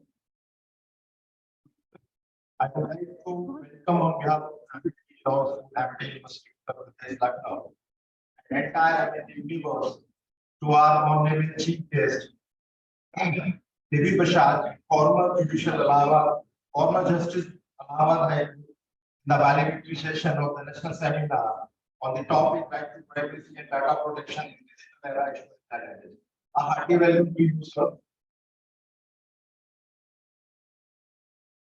I extend my hearty welcome to Honorable Deputy Pro Vice Chancellor, Field Commander Anil Kumar Tiwari, sir, of Amity University, Lucknow. A hearty welcome to you, sir. I also extend my hearty welcome to Director Architect, School of Architect, Mr. Dr. Ranveer Singh ji. A hearty welcome to you, sir.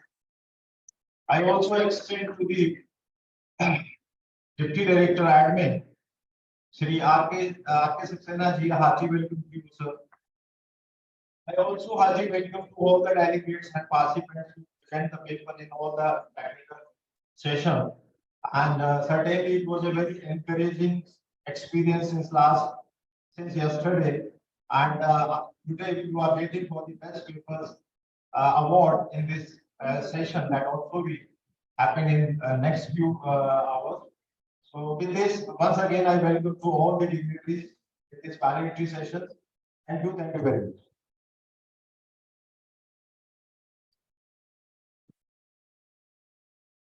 Thank you, sir, for your hearty welcome. Now, Dr. Anil, Deputy Pro Vice Chancellor, Amity University, Lucknow campus, to share his amazing ideas, knowledge, and experiences so that we all can be motivated by the spirit of integrity and dedication that we have towards the university life.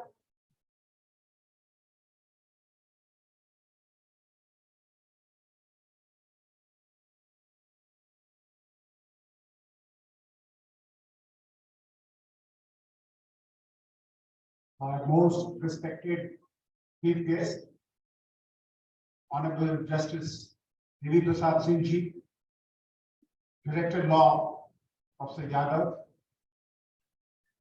other my colleagues and dear faculty members.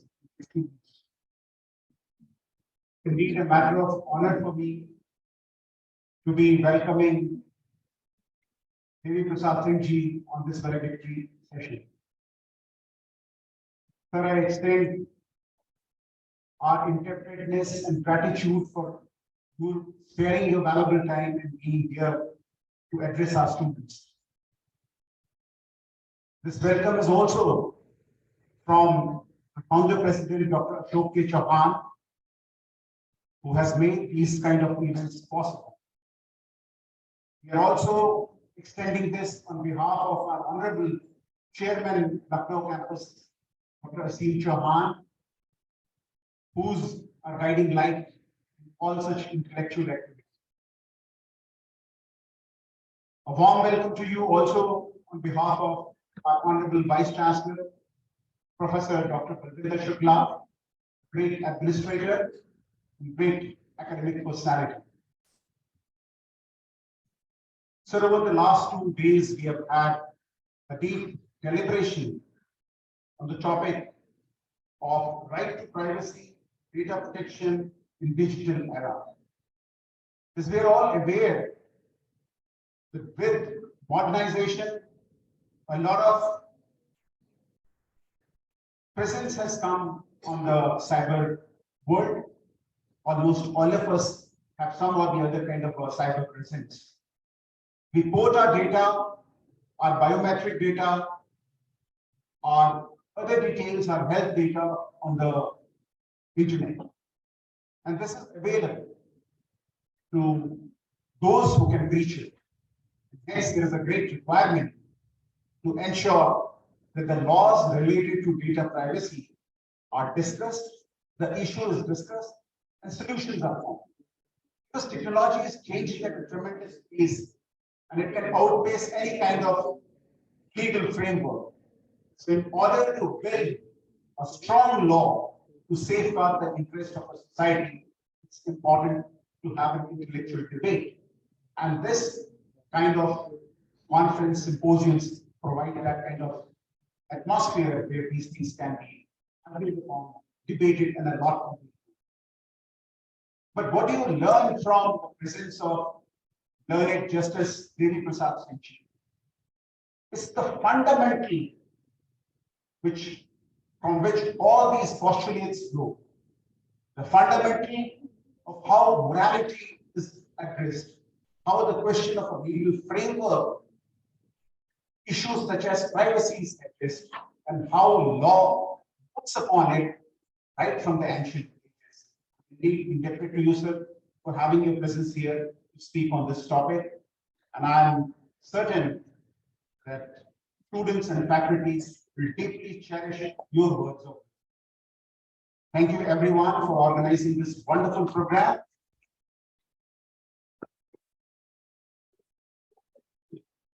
This kind of program will continue. I compliment Dr. J.P. Yadav for conducting this program in the perfect way. I would say this program should go as a template. All of the programs.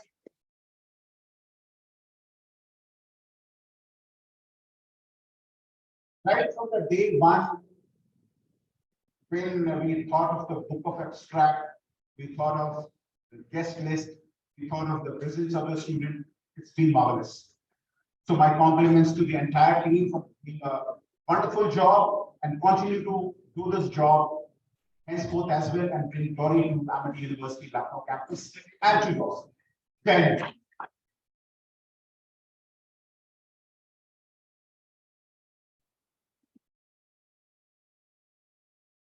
Thank you sir, for bestowing us with your words of wisdom. It is now time for the event report of the National Seminar 2023. For that, I would like to invite Ms. Priyanka Srivastava, Assistant Professor, Amity Law School, Lucknow, to deliver the event.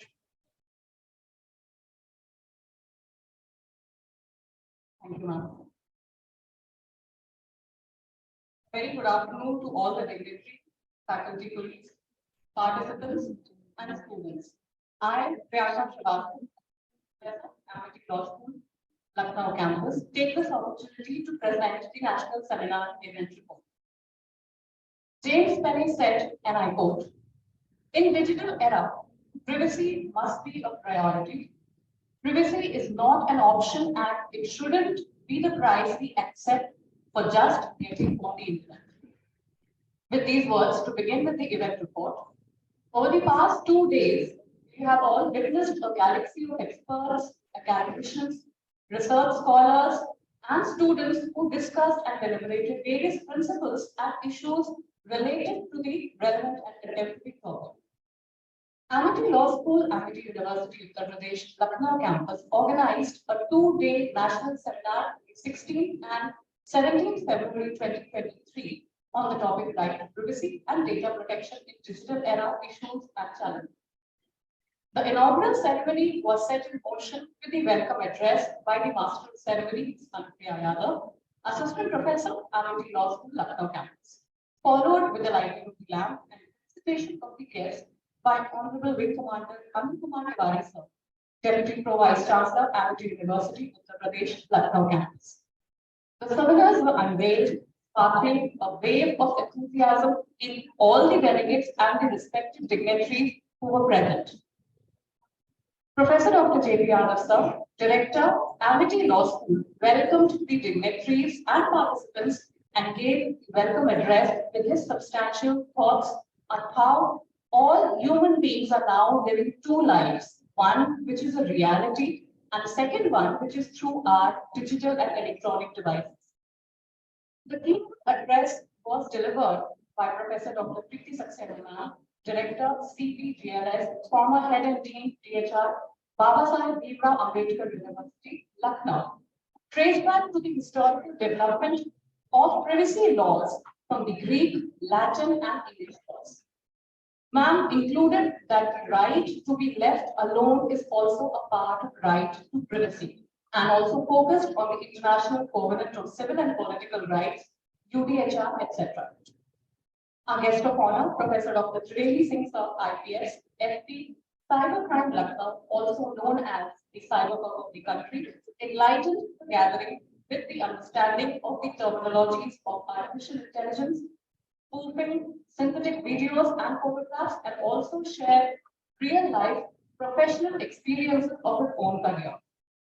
The chief guest of our event, Professor Dr. Subir Kumar Bhatnagar, sir, Honorable Vice Chancellor, Dr. Ram Manohar Lohia, National Law University, Lucknow, stressed upon the saga of right to privacy through the laws of community.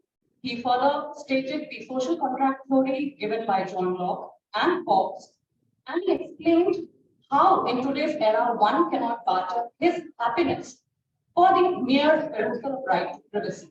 He further stated that there cannot be any arbitrary interference with your right to privacy. The vote of thanks of this session was given by our convener of the national seminar, Professor Dr. Rajiv Kumar Singh, sir. Sir expressed his gratitude towards the dignitaries, delegates, and all the organizing committee of the national seminar of Amity Law School, Lucknow campus. Going ahead with the report, technical session 1 in physical mode.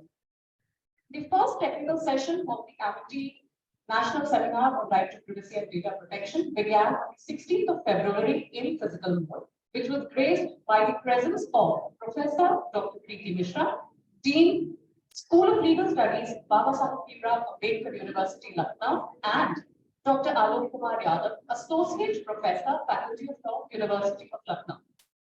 The faculty coordinator of the technical session 1, Dr. Shobha Devi Ma'am, Assistant Professor, Amity Law School. Faculty event rapporteur being Assistant Professor Abhishek Anand, sir. The student event rapporteur was Tanishka Pandey. The session began with a welcome address by Assistant Professor Dr. Shobha Devi Ma'am, followed by illustrious presentations by the participants. While inalienable nature of the right to privacy in the session was reiterated, the need for state accountability and forceful laws around data privacy and protection was also focused upon. The session ended with the closing remarks of the chairperson, Professor Dr. Preeti Mishra Ma'am, who urged the participants to emphasize more on the challenges and issues related to data privacy and encourage them to cultivate a refined approach.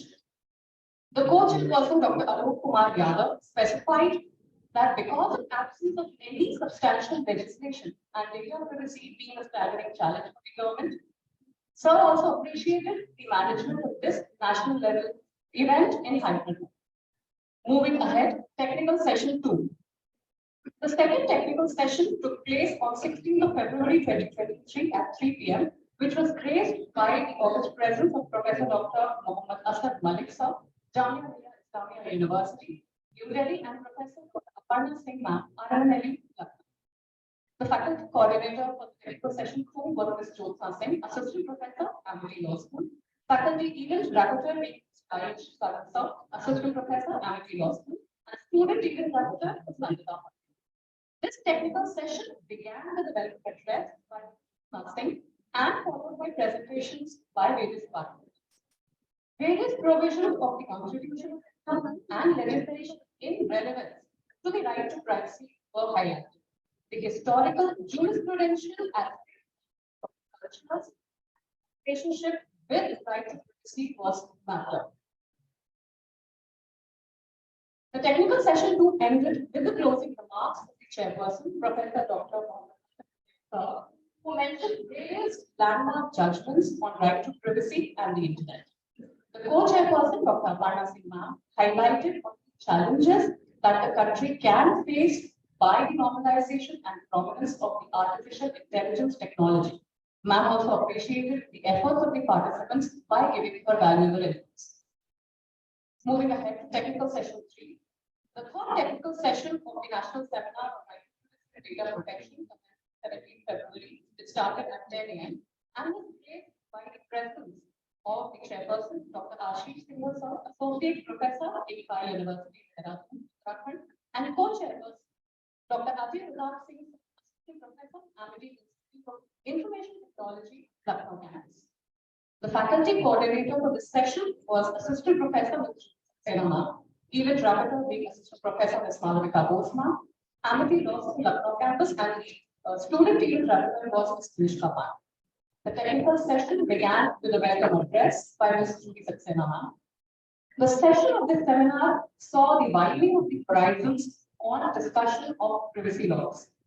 The historical developments were vocally outlined, wherein references to Ramcharitmanas, Manusmriti, the Universal Declaration of Human Rights, and American Constitutions were highlighted.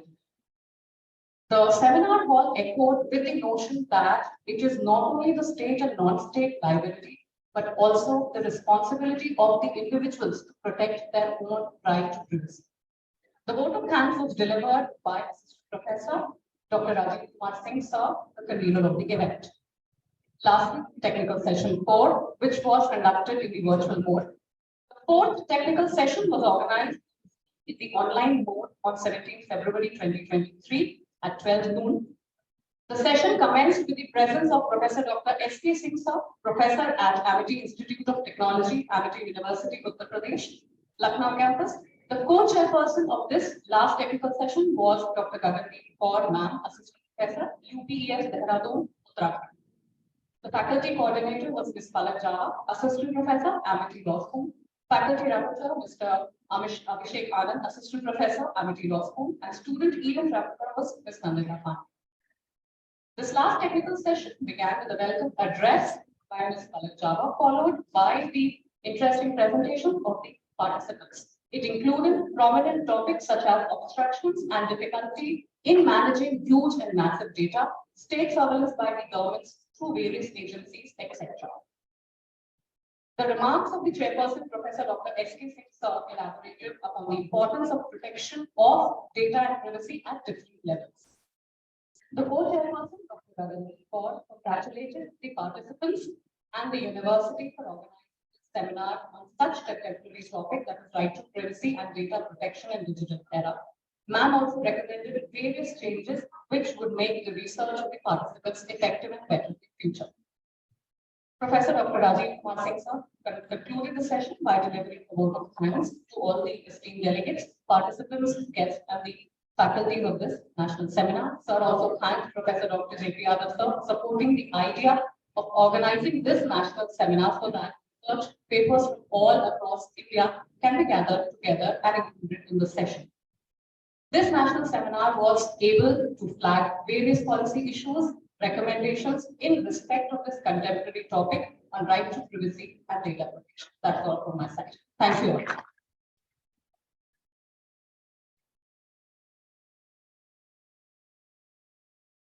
In 2022, Amity Law School Lucknow campus, under the guidance of Professor Dr. J.P. Yadav, Director, ALS Lucknow, organized national seminar on the philosophy of Gita and its embodiment in the Indian Constitution, in association with ICPR from 3rd to 5th February 2022. The seminar aimed to reflect the philosophy incorporated under the Gita, relevancy and implementation in today's world in the light of sub-themes like relevance of Gita and its philosophy in the present age, balancing of power according to Gita, Gita and the concept of good governance, role of Gita in globalized world, materialistic and spiritual lifestyles, role of Gita in day-to-day life, social, economic, political, role of Gita and its philosophy in establishing an egalitarian society, reflections of teachings of Gita in the Indian Constitution and the philosophy of Gita in Indian Constitution. Come to the present, with immense pleasure, I want to announce the unveiling of the book, Relevance of Gita and its Philosophy in the Present Age, assemblage of chapters presented in the National Seminar 2022, edited by Professor Dr. J.P. Yadav and Dr. Amreen Srivastava. I request our chief guest, our Deputy Pro Vice Chancellor, Sir, Director, ALS, and Dr. Amreen Srivastava, unveil the book and present it in front of our audience.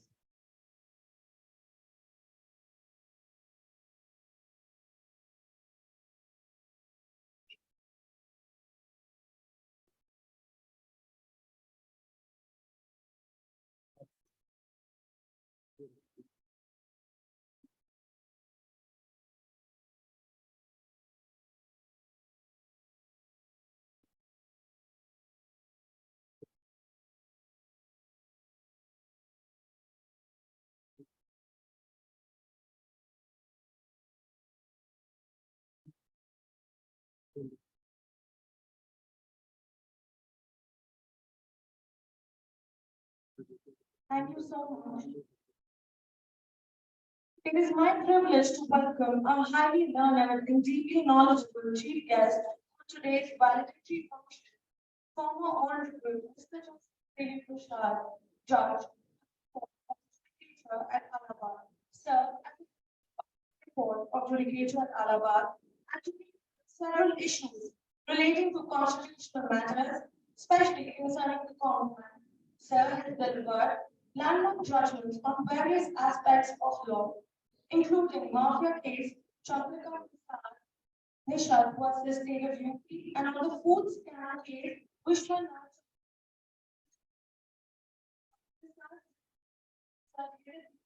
Was 3 years. Then, for a year, I was also appointed national commission. So, your presence among us considers laws of motivation. First, gathering with your motive highly intellectual work.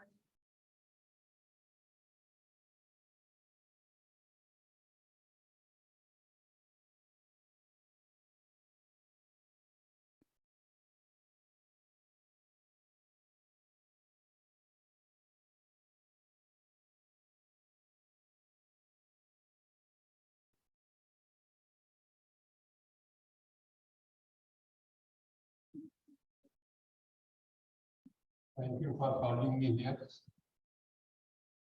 Master of Ceremony, Jyotsna Singh, Assistant Professor. Wing Commander Anil Kumar, Deputy Vice Chancellor, Professor Dr. J.P. Yadav, Priyanka Srivastava, who has given a beautiful, who has communicated with beautiful oration here about this working on this institution. And a good thing, I find it, it's some ceremony for the Gita, which lives in our heart always.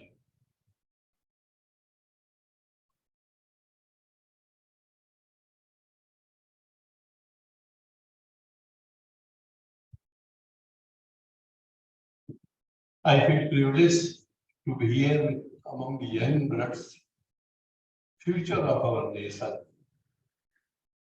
and will be torchbearer to carry on the legacy of this country.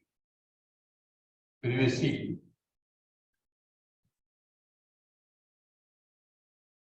requires secrecy within oneself. No intruders should come in the way of our life in any form, whether by social media or by electronic media or otherwise in any way. Now, after 2017, it is a fundamental right protected by our Constitution. Cases have already been cited of Supreme Court by various spokespersons who came here as I have read. And among this number of faculty members here, they are credited to organize such a good seminar on a very relevant, burning topic to benefit the students. What is the reason for privacy? Because our so-called law is and our former speakers are already told so many things, citing the expert judgment. As you are aware, Priyanka Srivastava told us. So what is the importance of privacy? Openness was the law of the jungle.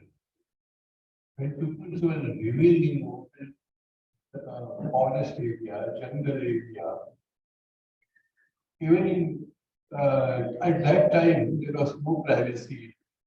Even to some extent, we can say when people are living in peace, they were having privacy to personal life. And that continued, that legacy continued in other forms. But privacy offends the politicians of today. In Mahabharata, I cited two slopes from Kantipat. There was privacy in administration. He is to caution Yudhishthira to keep sacred all government functioning so that enemy may not know it.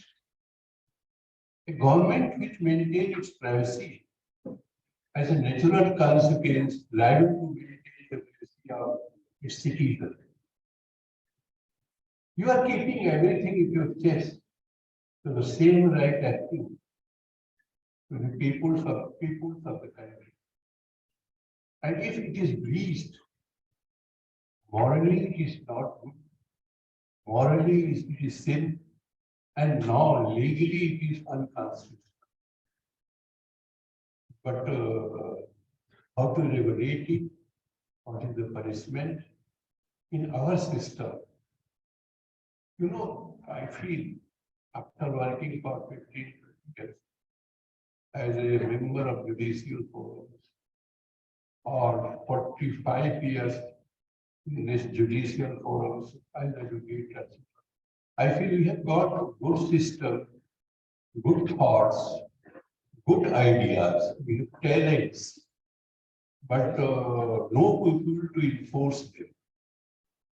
That is the problem in this country.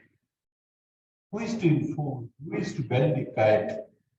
Who is to face the wrath of bureaucracy, politicians who want to abuse the power? And this is the privacy is the main target by the politicians and bureaucracy to keep watch over his opponents, to keep watch over his enemies, and with a gradual down of morality and institutional breakdown, I say. Our institutions are losing their credibility. They are losing the people's confidence. They are losing our faith. And not too well already long back for bureaucracy कुछ नहीं है. नेता सब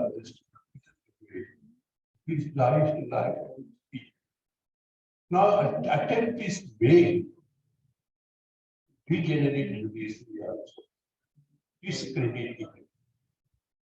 That is I can't say. Never fear the chief minister or the prime minister. Because our aim was to impart justice, protect the citizens' fundamental rights, and privacy is one of them. Today, Amar Ujala, right? I am reading since 30 years, 3-4 newspapers, because they are the best media to give you some position by reading newspapers. There is a statement that the Supreme Court is run on our money, our taxpayer money. Suppose it was how do you run? We made the philosophy of democracy. All three ways run on the fund taxpayers money. You are not discharging your duty. You are laid path to top. Everywhere you have to reach the palm. You are community world. This 2017 judgment has been given by judiciary, not by privacy has been protected by judiciary. So you are after it. And it is Keshwanand Bharti. Now, a number of comments came sometimes by that this basic principle of I recollect did one book, right? Little Palki Wala's biography. I read it. Excellent book. We know what happened to the hearing of Keshwanand Bharti and how Indraji tried to influence the judges. So this happens and we have been facing while dispensing justice to our citizens. But one thing very important, this building is not the elite college. It is the teachers who matters. The judge matters. Trade between a High Court or Supreme Court is nothing. It is the person who are sitting, holding office, constitute the grace of judiciary or this institution. If they yield to political pressure, bureaucratic pressure, or they are committed, I cited Palkiwala, what he said in this quote. I am coming on the, I will take 20 years, Dr. Yadav has been kind enough. Cited Palkiwala. The state of affairs in 30 years back. Now it has gone more wrong. The question is of losing faith in the institutional system. There is no, we are at the point of breaking of institutional credit. only we say to our history. Now there is from all sides. We are also coming wrong. It is not so that there is no 20% correct seat by SP, which are wrong by. So they are coming from you. You are the ocean. We are the ocean. I have received this ocean. So we are generating our energy. During selection, if you put in someone, some black seed, then there will be problem, no doubt. If I see a teacher, आपको ज्ञान दे पाएंगे, न सिर्फ RC जज ज्ञान, जिनमें talent ही नहीं है वो क्या करें? That is the crux we are facing to secure our fundamentals. I never seen something happening. I can't say we are not political person, but this is very, very crucial time for the country, not country, for duty, for students. I committed one thing also. I shared the judgment to stop the election of ministers. Because at that time there are so many hooligans teasing the girls in the name of election. Justice were going to ruined by these political figures. So I was also of the mind that the election, union elections should be stopped. It is good done and we have done well. But I think it was necessary evil. Because you are the maker of your career is at stake. His career is at stake, not we people who live there. So you should be watched of breach of privacy, breach of fundamental rights. How you can do? I will tell you. Then first breach was in 1972. Watergate card. No, Watergate is still 50 years ago. President Nixon was forced to resign. However, his punishment was brought down by his successor, Vice President, become President Ford. It was the first escape on breach of privacy. It is gone on. With the development of software, IT technology, interference with personal life of citizens become a routine way of the government. I tell you one personal experience.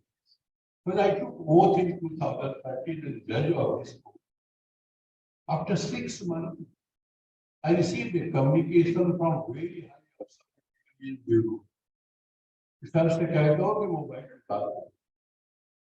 It was 2004. I put the mobile on table.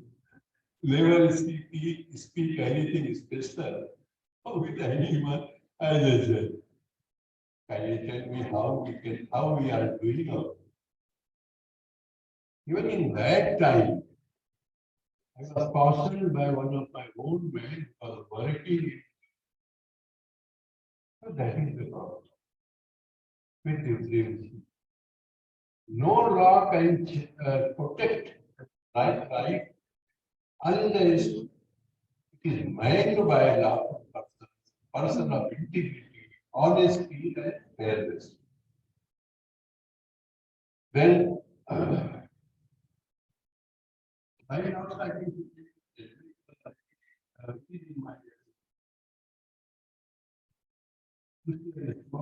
within 15 minutes. I'm sitting, then I will explain. Instead of passing a data protection law, government has not passed any different. The government is expanding the information which it is collecting about citizens by registration right, Criminal Procedure Identification Act 2002. Please read it.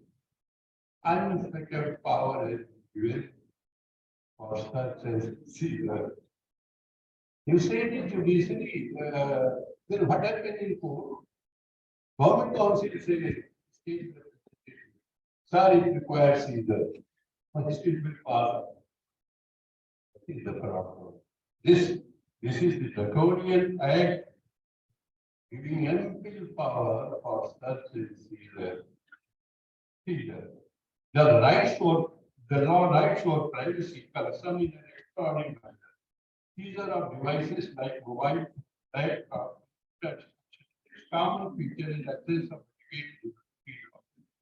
violation of constitutional rights of citizens is common feature in the access of public protest, discussion, and deliberation in universities between young generations. So this is a good step back after Yahoo. And we commander, boldest seminar on this. It fixes our mind. We remember whole life what you have heard. That is the prime concern of university. You know, all my students, during Yale University lecture, 1935, Chief Justice Cornelius, 2 books are there. He said riots has become commercial. Those days, 1935. So now it be duty to protect citizens' rights by raising hue and cry to research work in the universities. So they train their American universities, like Harvard, Yale, so many universities are there. एक लेख Harvard का आता है जो पूरी दुनिया में think tanks रोज आता है. So that can come from this entity. No problem. Right to write down. Not right. Not made going to write. Francis Bacon, in 1561 said, the voices of authority are chiefly four: delay, corruption, roughness, and pressure. These are the four things. In 1561, Bacon says. Then I expressed my own mind. The reason for exciting of right, sizing of right by the government arbitrarily. I sorted out, I thought yesterday night, how is this can be checked? Then I sorted out 7. Some standard education system. There is no awareness about this right here. Still, keep men ignorant of their constitution. So this is university's duty. Also, because you see, I recall one thing. In 2011, I was writing my book, Morality, published by student. Then 2 students came from Yale University and took interview for 2 hours at my desk. I was the judge. I wrote in my book company how they took interview for grant of PhD and doing research in revenue law of India. So that is the actual research which Indian students need with different facilities. Second is absence of democratic spirit in bureaucracy and politics. Still they are not there. Only Supreme Court बेकार है और I doctor veterinary की बात कर रहे हैं law की philosophy की. वो है कुछ भी दूध बेचते बेचते सिस्टर हो गए कहीं के तो सारा चारा बेच के दिया मंत्री हो गए हमारे यहाँ तो हम वो क्या करेंगे. तो जब ऐसे लोग होते हैं उनका माइंड सेट वही रहता है इसको ये करते इसके बारे में जान कितना क्या करता है. और ये जो सकल ब्यूरोक्रेसी है भ्रष्ट है करप्ट है ये अपने हिसाब से करके भूल जाते हैं उनकी कॉन्स्टिट्यूशन को करने का. ऐसे में क्या हो आगे करते जो हो रहा है. इसलिए अमेरिका में 150 years democracy is going. The reason is the people are conscious of their right, lack of courage, knowledge and public discussion. with lawful protest in universities among people like West defend democracy. A single incident during time first comes from university, young generation. They say our life is a mistake. Oh no, don't do this. Discussion goes on. In every, I subscribe in High Court as a judge at Howard Law Systems, if you subscribe. Comparative law discussion debate in the judiciary. Lack of facilities to educate majority of the majority, I mean, you past OBC, they constitute 80%. But there is where parents cannot afford to send their children to this level. Then how the India can be a Vishnu Guru? Awakening of constitutional rights, no constitutional reason for PMC of affairs to engage advisor to advise on various issues to serve nation like industry. There is very important thing. I am speaking everywhere. American president has got advisors of defense, economics.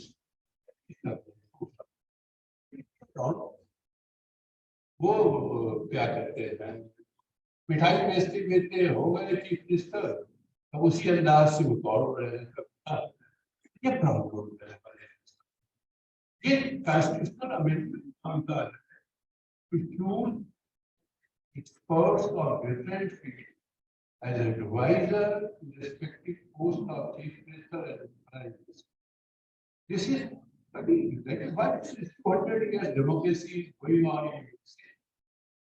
So this constitutional this is the issue before the university to do listen how Indian constitution may compel the chief minister, minister, whosoever it is, to engage experts. How experts come, you know, with commander served how many years in Air Force, now he becomes it. Our teachers worked whole life. Believe me, as a judge, I worked 1 year in the night just to find out how. A lawyer sitting up to 2 p.m. in the morning and 8 a.m. rush to court. This is nice person. Our talent 5 crores, 3 lakhs every year rushing to Europe and America. Why they are either needs, they are not either they are not satisfied with the infrastructure provided to them, or sometime I read to Ukraine, the cost fee structure is lesser than some Indian big. So they go Russia, China, become big. So the government is not the people's government for the people. I can say. All these things comes in the domain of the species for it. There are 2 books of Cardinal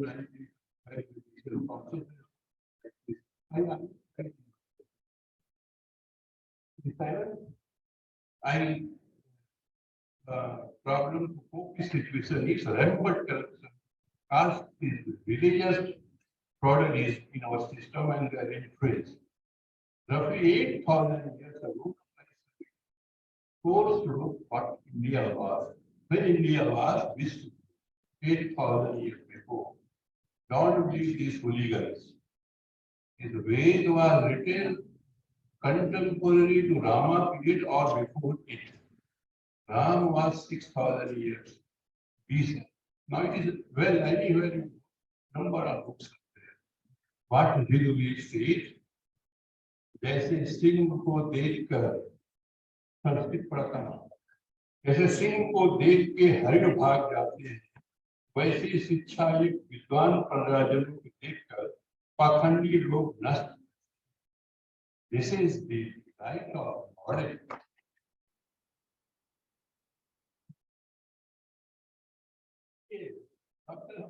कहते हैं, आपको सब मिल जाएगा, ज्ञान नहीं देंगे ये, इसको कहते हैं कि हम नहीं जानते। मैंने एक जगह साइड किया, he was very genius, पढ़ने के लिए महाराजा बड़ौदा से कितना लेके कहा, कहते हैं कि सब मिल जाएगा, ज्ञान नहीं है।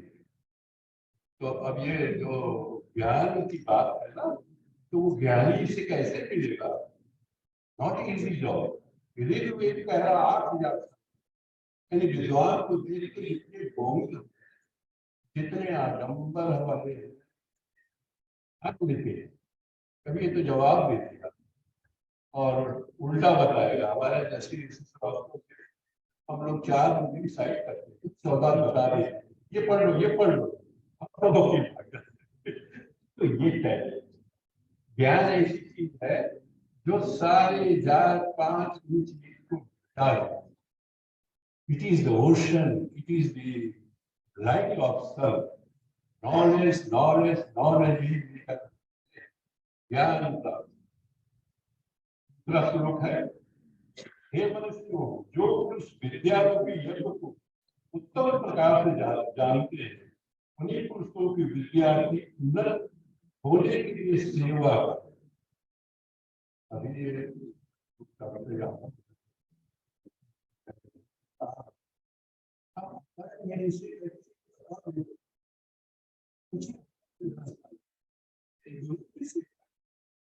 आजकल लोग रेटरिक कहते हो गलत, गुरु को सम्मान दीजिए, इनकी सेवा करिए, को प्लीज करिए, अपने आप ज्ञान निकलता है। आपको हम बता दे रहे हैं, जो बच्चों को ज्ञान की वर्षा नहीं, इसीलिए हमारे ऋग्वेद 8,000 साल दुनिया में कहीं नहीं मिलेगा ये शिक्षा जो ऋग्वेद पढ़ा देता है। तीसरा कहता है, एक जब तक पक्षपात रहित समग्र विद्या को जाने हुए सर्वात्मा विद्वान राज्य के अधिकारी, people who are at the heads of the government must be regarded। ये कह रहा है, ये शिक्षा बनाने वाले, पेला वाले, लोटा वाले, कोई बुक है प्रजाति को बन जा रहे हैं और विदाउट एडवाइजर वो कहते हैं कि शिक्षा की कुछ नहीं जरूरत है, चलो सकता है। तो उनको उनके लिए टैलेंट बची, जबकि टैलेंट वाले की ऋग्वेद कहता है तब भाग जाते जितने लोग गड़बड़ है। तो कहता है, जब तक पक्षपात रहे समग्र विद्या को जाने हुए धर्मात्मा विद्वान, करेक्टर होना चाहिए राज्य के अधिकारी। ये नहीं दिन भर में लोग 10 झूठ बोलते, कल भी झूठ, परसों भी झूठ, और टाइम पास हो जाता है और आज सत्ता का सुख ढूंढते रहते हैं। ये नहीं, ऋग्वेद कहता है धर्मात्मा भी कैरेक्टर, पब्लिक के सैक्रिफाइस करने की इच्छा, ऐसे लोग शासन होनी चाहिए। तब तक राजा और प्रजाजनों की उन्नत भी नहीं, तब तक देश नहीं बढ़ता। मैं गया हूँ लंदन के हाई कोर्ट बैठा, लोग बहस कर रहे थे, बात कह रहे थे समाज के पक्ष। कोई नहीं कह सकता था जैसे आज हम विचार कि पैसा हम तुमको देने वाले, जो शासन के अंग है, कोई उतने अधिकार में जितना पार्लियामेंट में और जितना इस ब्यूरोक्रेसी। हम तो न्याय करते हैं, हटने के बाद कोई नहीं पूछता। अभी इंडियन सिस्टम हो, यूरोप अमेरिका में जैसे हटते हैं, कितना गई तो मैंने उस रास्ते को मेरे शौक भी था। तो ये कम विद्वान आदमी ही सबसे बड़ा है, प्रोफेसर जगवीर सिंह है, मेरे घर का बनाए आर्किटेक्ट कॉलेज, मेरे पास पहला कमरा बनेगा सर, कर दीजिए हमारा बना बिना किसी लिए। आज अपने घर में कह रहा हूँ So he is excellent architect. जवाब है इसका और अभी और टीचर मैंने सोच के इसको लिखा था प्राइवेसी बचानी है तो कैसा समाज, मैं कहता हूँ वैदिक समाज। अब विद अथॉरिटी कहता हूँ, विद रिस्पॉन्सिबिलिटी कहता हूँ, कोई वर्ण व्यवस्था नहीं, कोई ऊंचा नीचा, कोई छोटा बड़ा, सबकी कीमत ज्ञान की है। ये कब घुसा ये तो यहाँ नहीं बता सकता, समय कम। आखिरी बता रहा हूँ, वे अध्यापक ऋग्वेद कहता, सूची जब 8,000 साल पहले कहा गया क्या हिंदुस्तान रहा, इस हक को लोग छुपाए हैं। 2000 साल तक हिंदुस्तान गुलाम रहा है, आपको पता है, विंग कमांडर नहीं जानते। हमारे यहाँ सारे जो वो थे मैन्युस्क्रिप्ट्स थी, सब पाली में, ब्रह्मी में और संस्कृत भाषा में, इलाहाबाद वहाँ ब्रह्मी में जातो किया, ये सब पहली शताब्दी और उनसे इन सबको ट्रांसलेट किया गया है महाभारत, गीता, रामायण, थोड़ा मोल्ड। तो ये तो ऐसा विषय है, अभी बोलेंगे ना 4 घंटा, मेरा बहुत अध्ययन इसके लिए। तो ये जो है, ये सब जो जातिगत व्यवस्था है, 1700 साल कहीं अशोक के शिला में आप केवल ब्रह्मी है या पाली है। मैं कहता हूँ हिंदुस्तान के बच्चों को जागना चाहिए, पुराना वैदिक शिक्षक जो उस विद्या के उपदेश ग्रहण करने के लिए आप लोगों की शरण में आवे, आपको कमांड है। जो पुरुष विद्या के उपदेश ग्रहण करने की आपकी शरण में आवे, उनको जैसे वायु सूर्य जगत की रक्षा करते हैं, वैसे निरंतर पालना आपके जो टीचर। मैंने इसलिए लिखा, मैं सोच रहा था कि आप बताओ कैसे प्राइवेसी डिफेंड करें, तो ऐसे ही defend by action, not by Lord daily speaks very clearly. Freedom of speech means not only freedom for the views with which you agree, but also from for the views which you hate. अगर आपको hate है, तो इसको right है, which you hate and deplore, but reality is disagreement of data reached by authorities to serve their political. The precious fundamental right of the vibrant democracy, the eagle eye and conscious young generation studying universities with courage, full thoughtful deliberation and lawful progress action may say this natural right of. This is my can't save this unless you speak. बोलिए मेरा कैसे बोल रहा है, ये देश को अब जरूरत है बोलने की आजादी, बोली एट द रिस्क। अगर ये लड़कियां 500 खड़ी हो जाए तो क्या करेंगे, नहीं करेंगे, बस अपने अधिकार के लिए लड़ने की हिम्मत चाहिए।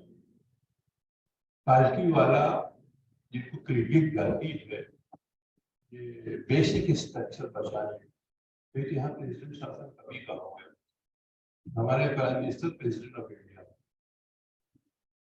और कुछ जो बैंक वाले हैं क्या करते भगवान। देखिए पालकी वाला क्या कहते हैं, नीचे रेफरेंस दिया हुआ है, कहाँ से no other democracy to the minister malign the, आज का देखिए, और ये कहे थे 40 साल।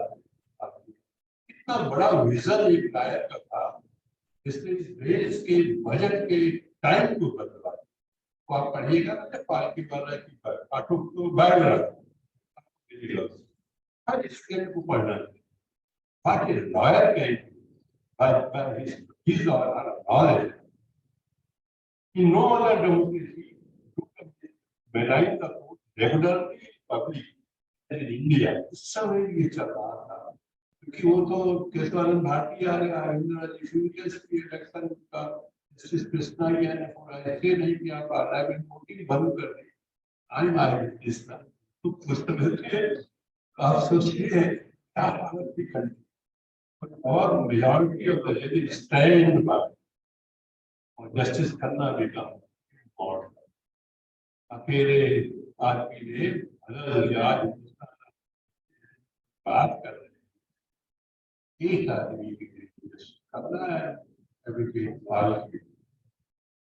उनकी तो किताबों पे तो आप पढ़िए तो आपको लगेगा कि लायक क्या कर no other democracy in the ministers malign in no other democracy is there such persistent talk in the ruling party as the ruling party about a committed judiciary. समय करके judiciary चाहते मैं बोल ही ना पाता अगर कभी बोलता निकलते और घर बैठते लेकिन हमको डिफेंड करने की आदत है ये हम बहुत दुखी करता है this ruling party was this background is not without significance in considering the superstition of three cases of याद करिए तीन आपको कॉन्स्टिट्यूशनल हिस्ट्री पढ़ेंगे तीन सुप्रीम कोर्ट जजेस को I recollect Sailor Bigde और खन्ना भी और जस्टिस एन रे को बनाया गया था जो एडीएम जबलपुर केस में सब कह दिया गवर्नमेंट सब इस पे उन्होंने कहा कि पार्टी वाला ने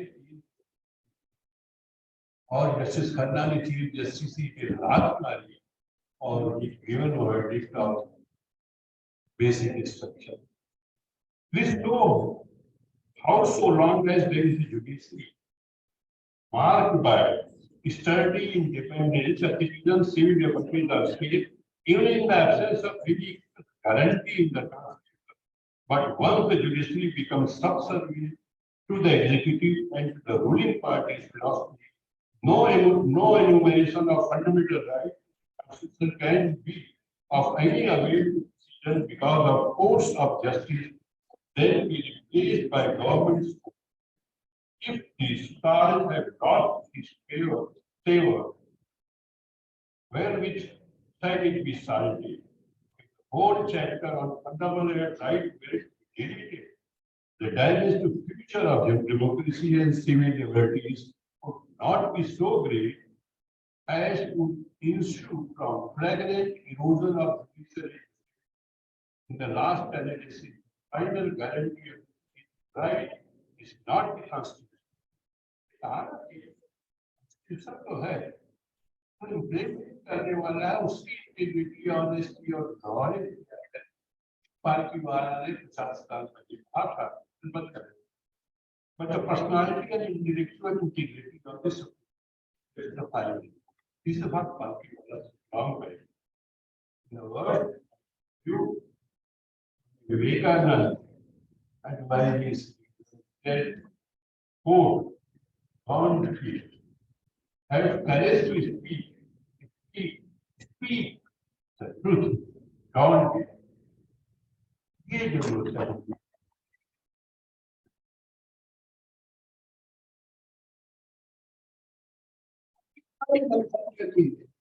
कुछ भी अगर जो हमारी जगह खड़ा है वो अगर फेयर नहीं है और सही बात भी कह रहा है आपके साथ सारी रूटीन बता रहा है तो रूटीन तो राइटर को मैंने सब दे दिया है इंग्लैंड के लिए यूएसए के लिए आप पढ़िएगा यूएसए में यूएसए लॉ क्या था ऑक्सफोर्ड डिक्शनरी क्या था कि सब लेकिन मेरे दिमाग में था खाली लॉ बनाने से कुछ नहीं अगर जस्टिस यूपीसी की बेंच है तो हम रात में बैठ के बेंच बनाए थे हमारी बेंच थी और हम लोगों ने रोक दिया था मायावती जी का डिवोल्यूशन ये करेज चाहिए आपकी अगर ऐसे लोग सिस्टम में 2-4 मिले समझ लीजिए फिर गॉड मैसेज इंडिया आप जो है केवल एक काम होना चाहिए हिंदुस्तान में, सही बात को कहने की हिम्मत होनी चाहिए।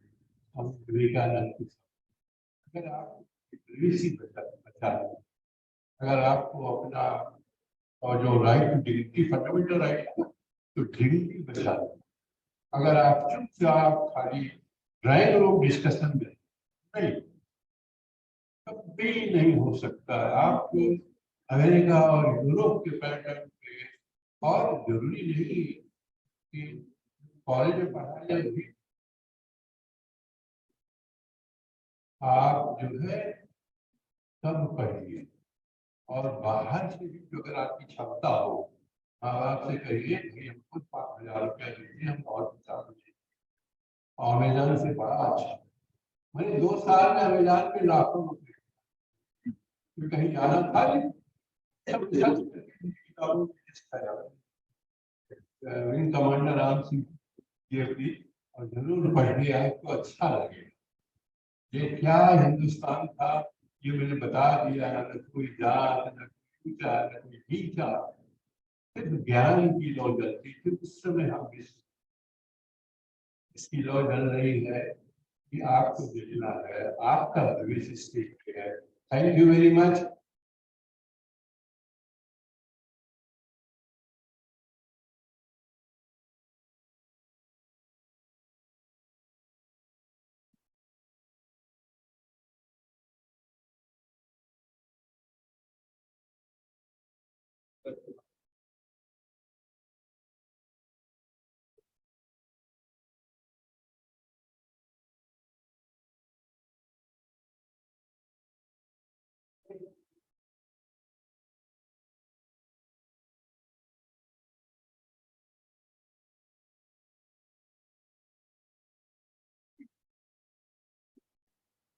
Thank you so much, sir, for such a powerful and motivating speech.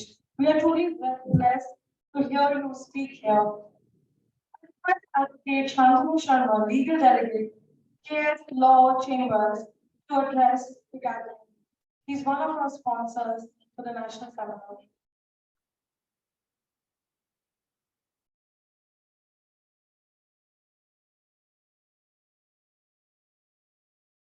To all the distinguished speakers and we speaking on the topic of need of digitalization in India. Not just India. I think the past 3 years have shown us the need of digitalization in India. The past incidents of COVID over here in the whole world have shown us what digitization can bring to our lives. So starting with this discussion, I'll keep it brief because a lot has been said over the past 3 years regarding this topic. So why going digital is necessary? I think so. From the start of COVID, we must have gathered the information about this thing that without going digital, the world is not going to be far.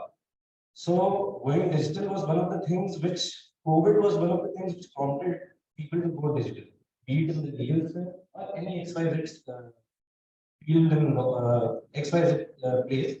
So one of the significant changes in India over the past several years has been that India has been one of the fastest digitization, fastest economies to adopt digitization.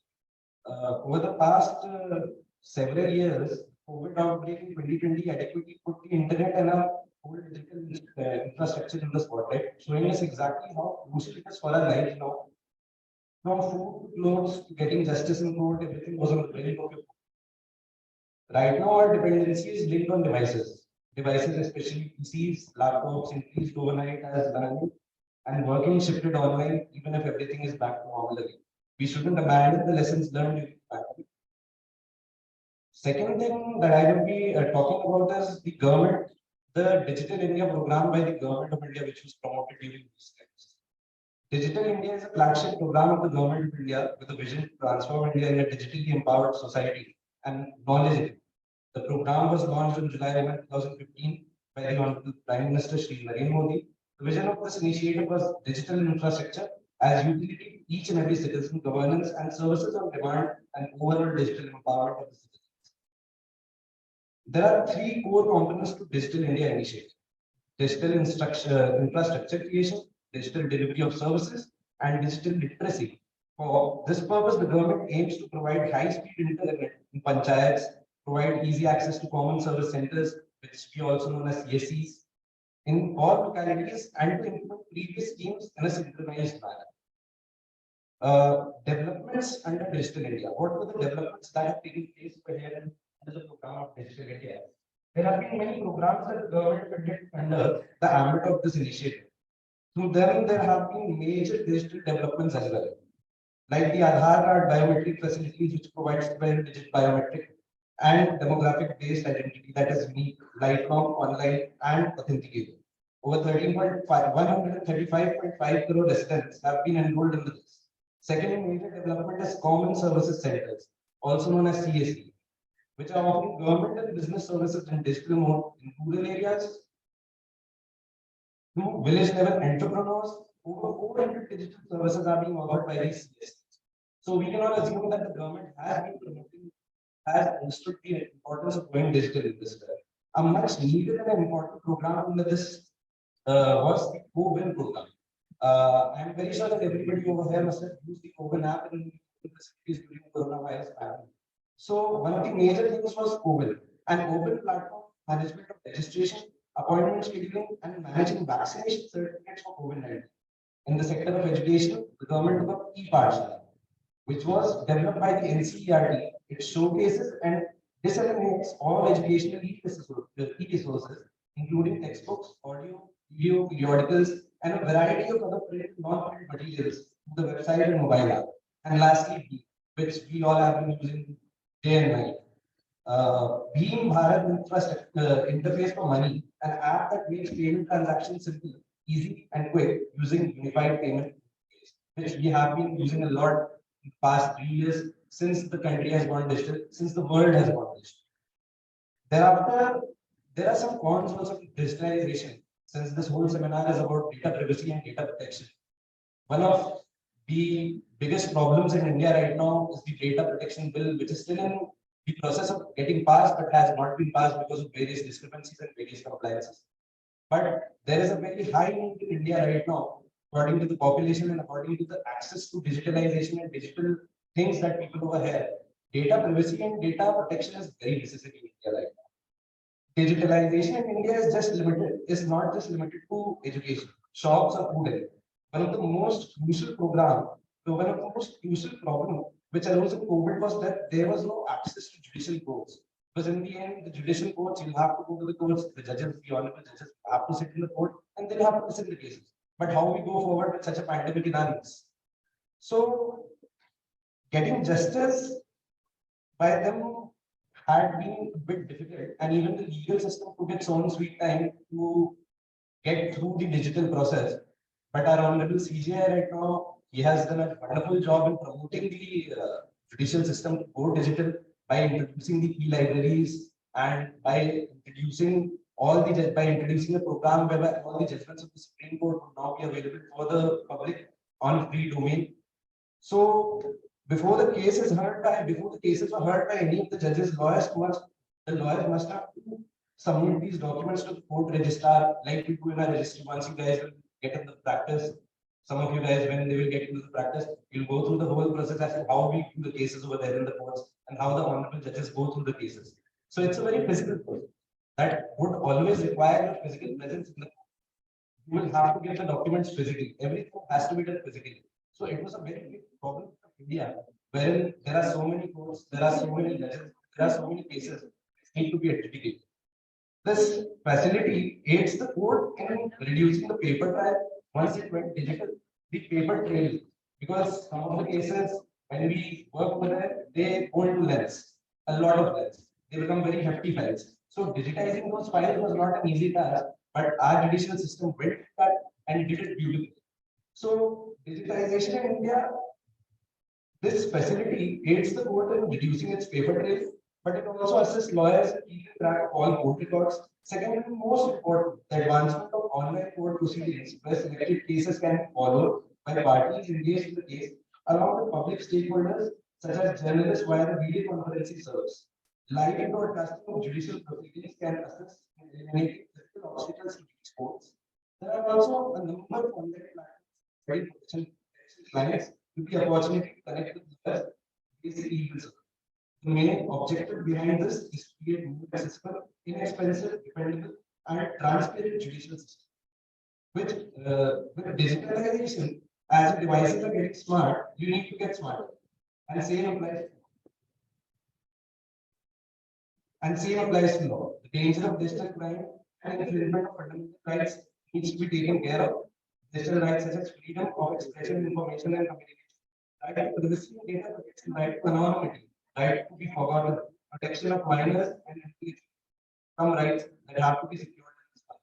And I am very sure that our judicial system is working as a pro data privacy and data protection system. And I am very hopeful that in the coming future, India will have a very strong data protection and data privacy system, which would go a long way in the development of our judicial system.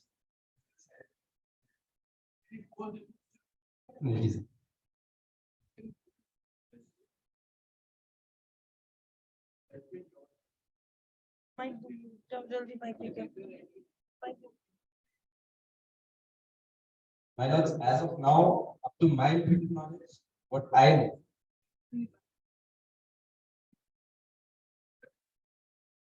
Israel has developed some app. Yes. And they are able to reach everywhere. Facebook, WhatsApp, or judgment, or election machine, everywhere they can input and give the result as you desire. Today, someone is coming in this. The morning I heard it, but I was asking you for judgments are sacred. Unless they wrote into, if it is legal, there will be millions of big cases. So how we can secure, protect ourselves? I would definitely address this question of yours because recently this case was adjudicated before a bench, a constitutional bench of the Supreme Court also, regarding the validity of the government taking this software of Israel and using it against some politically motivated number of countries, not just India. But the thing about this software was that this software was only available. This software was only available for the governments to use. And now, my lords, it would be upon us to trust our governments. Prepare these available to everyone who is about capacity easy. They are trainers, they are not intelligent beings. Definitely, my lords. But my lords, this is why we would need a very assistance.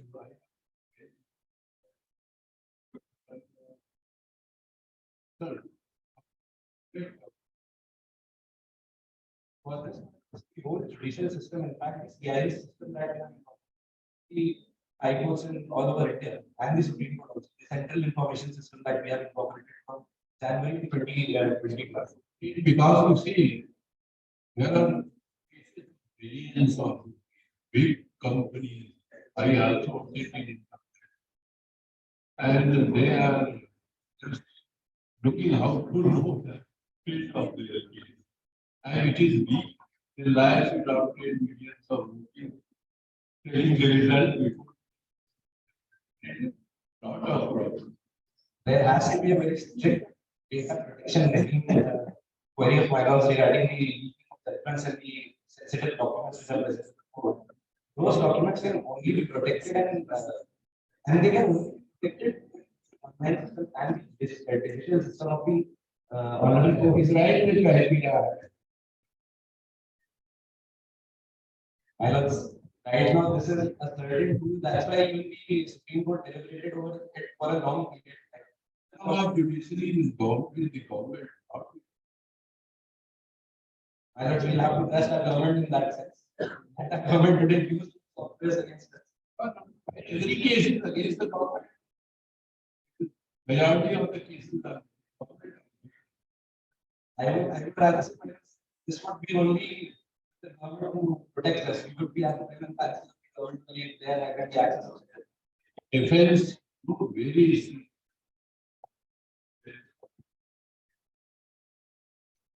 I am happy enough to have read many of my lord's judgments also.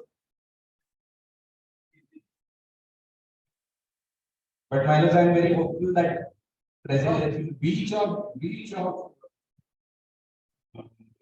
data, privacy requires counter act to protect the data. Otherwise, Because they are going to attack my lord, we have to keep our defenses very strong.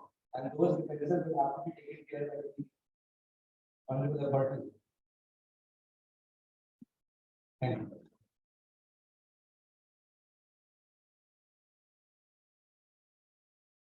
Thank you so much, sir. You're not obligated to win. You're obligated to keep trying. To the best you can do every day. With this thought, I congratulate everybody who presented their papers during this session. It was indeed a great effort. Request that you to come forward and give away the award to the best researcher and the best presenter.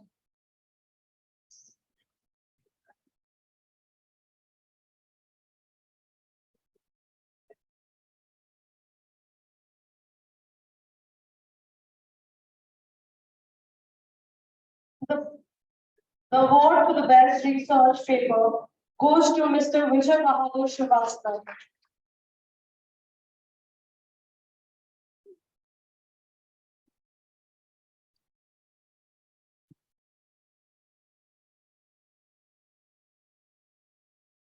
Mr. Vijay Bahadur Srivastava, sir, if you are here, please come forward. The award Professor Divya Arun Director, the guide of Mr. Vijay Bahadur Srivastava will take on behalf of sir. The award for the best paper presenter goes to Ms. Yagya Bharadwaj. She's online. Are you connected virtually?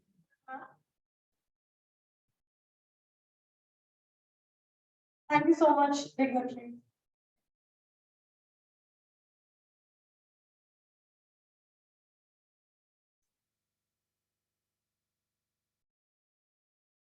Ralph Emerson believed that the reward of being well done is having done it. However, we would be falling short of our duty if we do not recognize the sincerity and the hard work that is put in by the entire team and make this event a success. May I request our dignitaries to quickly give mementos and certificates to the organizing team for the National Seminar 2022. Faculty can meet. Please, I request you to please come on the dais.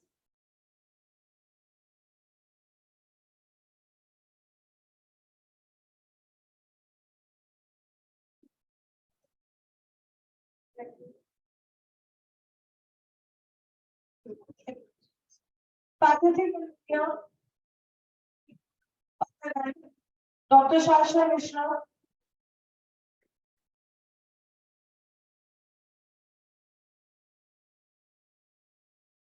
Faculty convener of the event.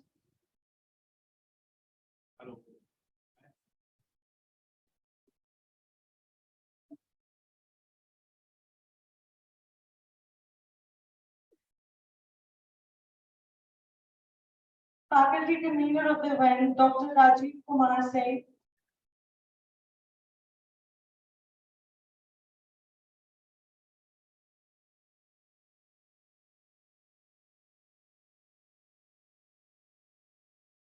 Faculty core committee members, Dr. Tarun Mishra.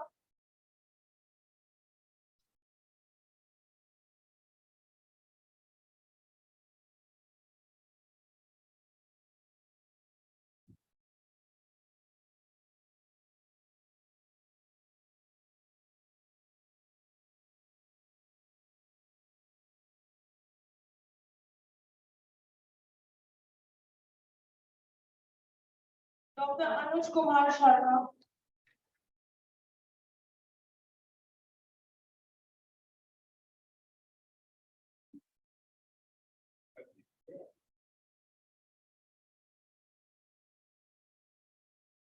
Dr. Reshma Mehta.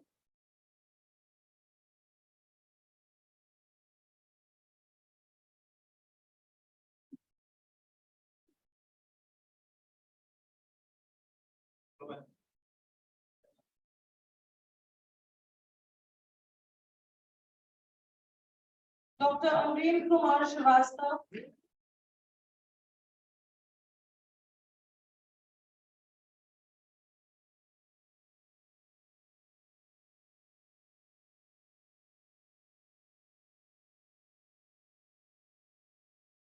Ms. Priyanka Shrivastava.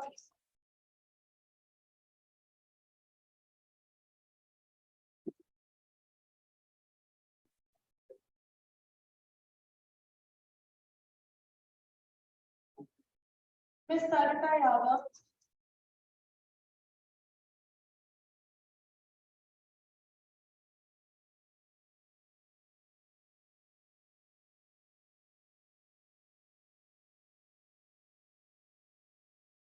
Mr. Abhishek Anand.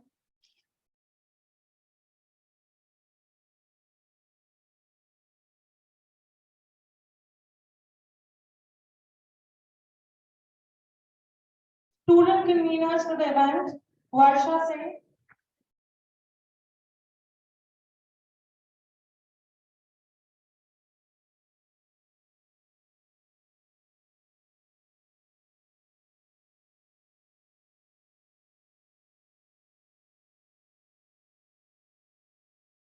Jasmine Suri.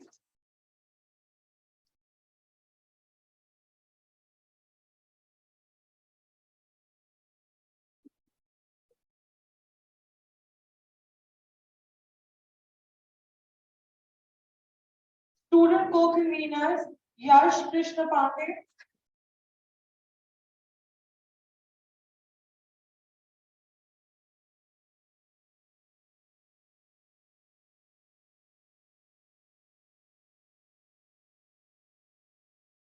Rituparna Das.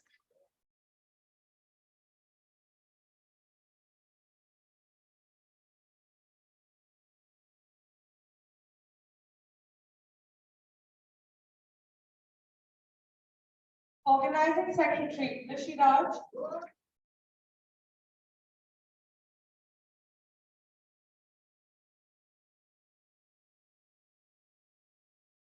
Core Committee, Swasti Pandey.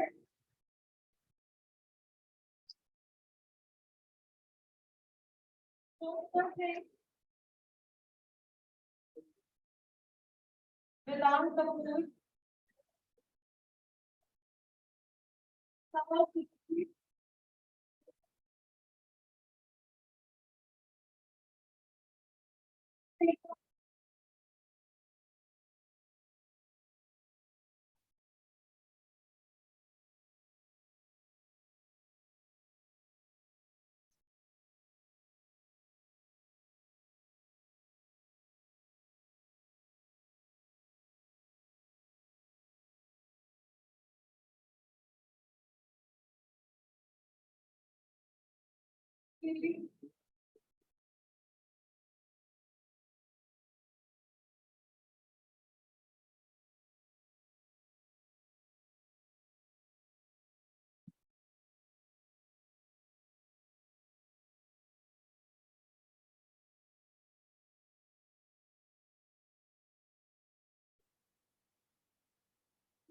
Sumit Pandey.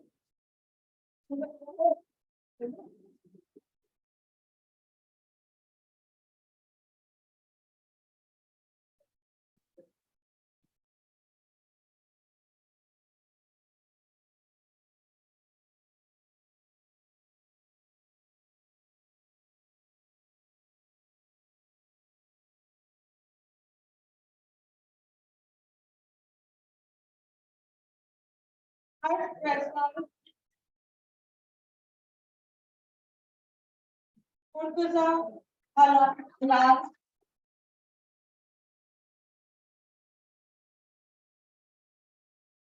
Pragati Tripathi.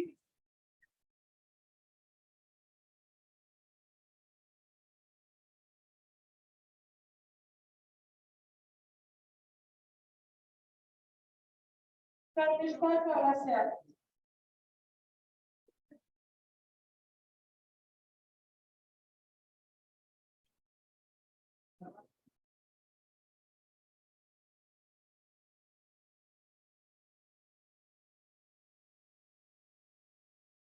Organizing Committee, Shelly Gupta.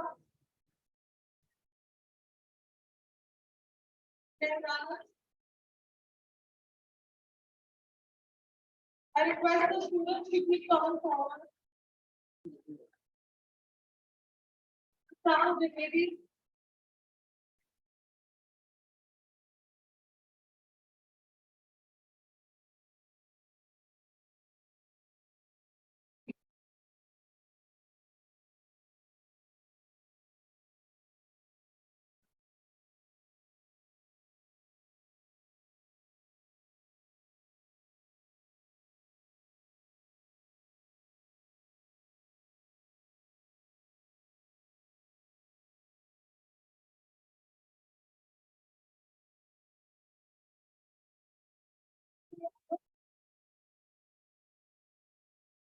And Abhishek Pandey.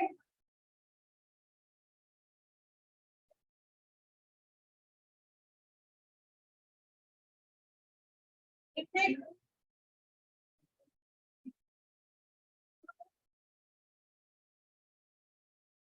Art Singh. Sharanya. Utkarsh Mishra. Mohita.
Congratulations to the audience.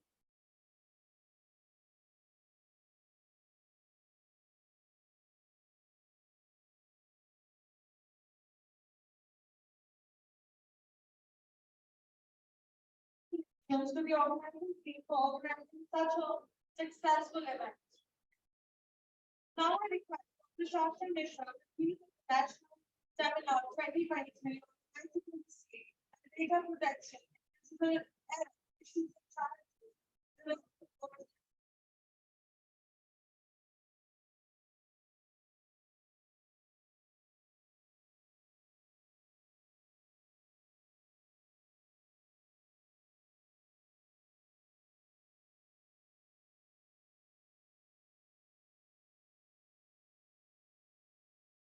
We request Honorable Wing Commander Dr. Anil Kumar, Deputy Pro Vice Chancellor, Amity University, Uttar Pradesh, Lucknow, to felicitate our chief guest, Honorable Mr. Justice Devi Prasad Singh, former Judge, High Court of Judicature at Allahabad, with a memento.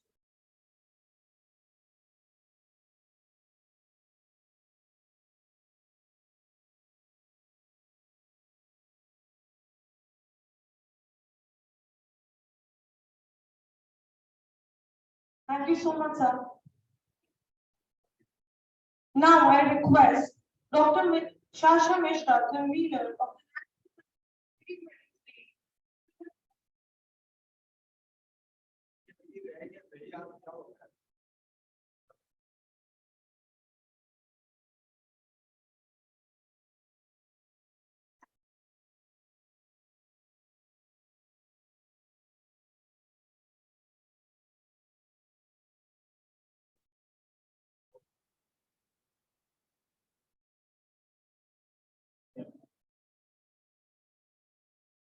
the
So a very good evening to everyone. Sushma, assistant professor at Lucknow.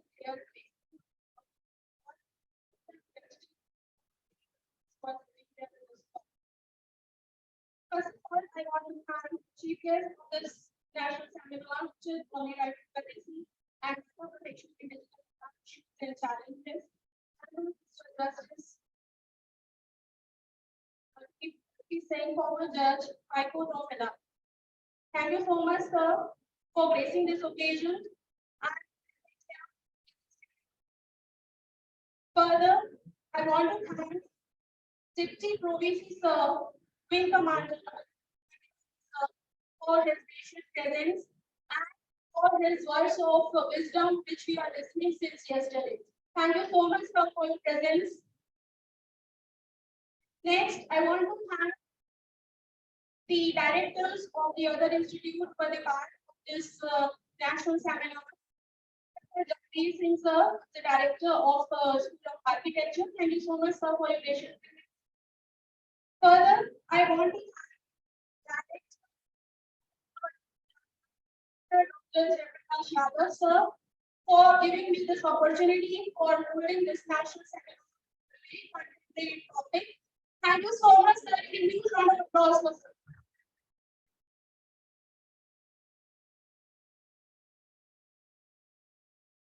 Next, the event will not be successful or it cannot be conducted without the help and without the support of my team or my colleagues.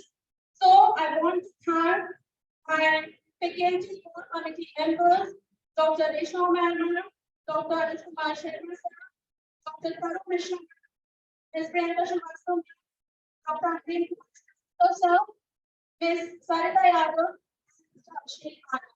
Thank you each and every one of the faculty members for the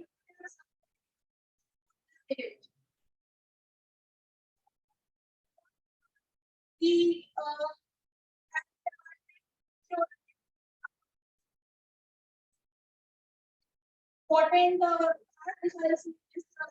because post-COVID everything is going hybrid and the way which they have support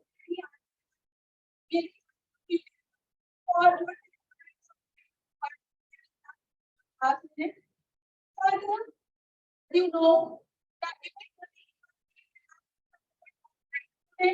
but the backbone of this event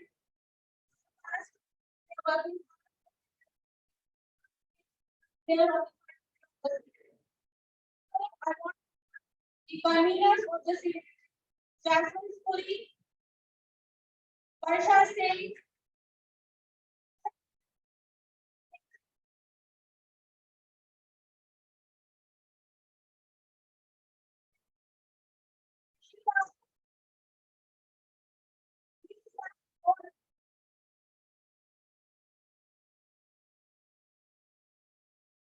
next for committee students who have supported us all the time. Then we have the organizing committee for suggesting suggestions.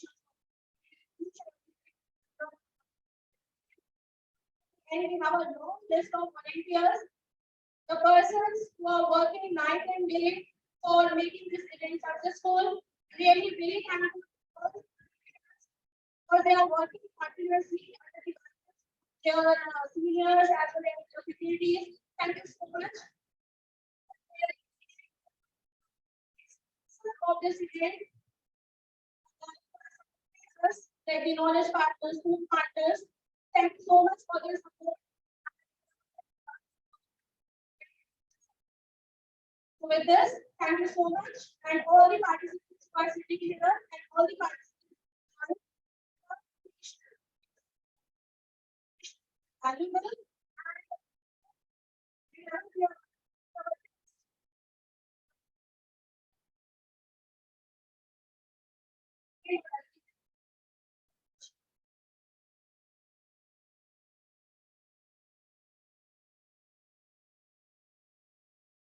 Thank you so much, ma'am.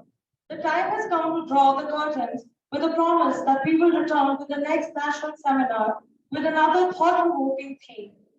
Thank you everyone for joining us. I request everybody please stand up for the national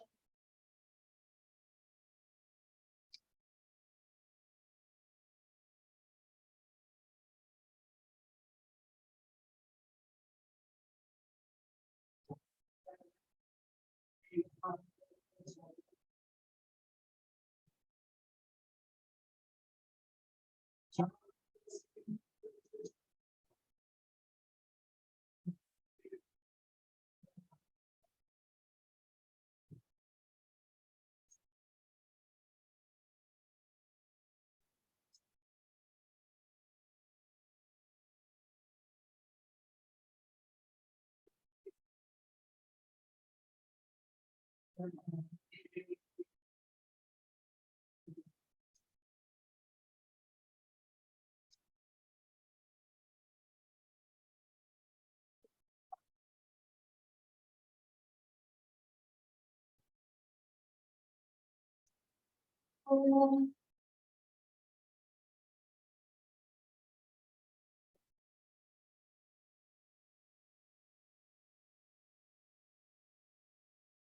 request the esteemed dignitaries, faculty, members, participants, and students to please come to the dais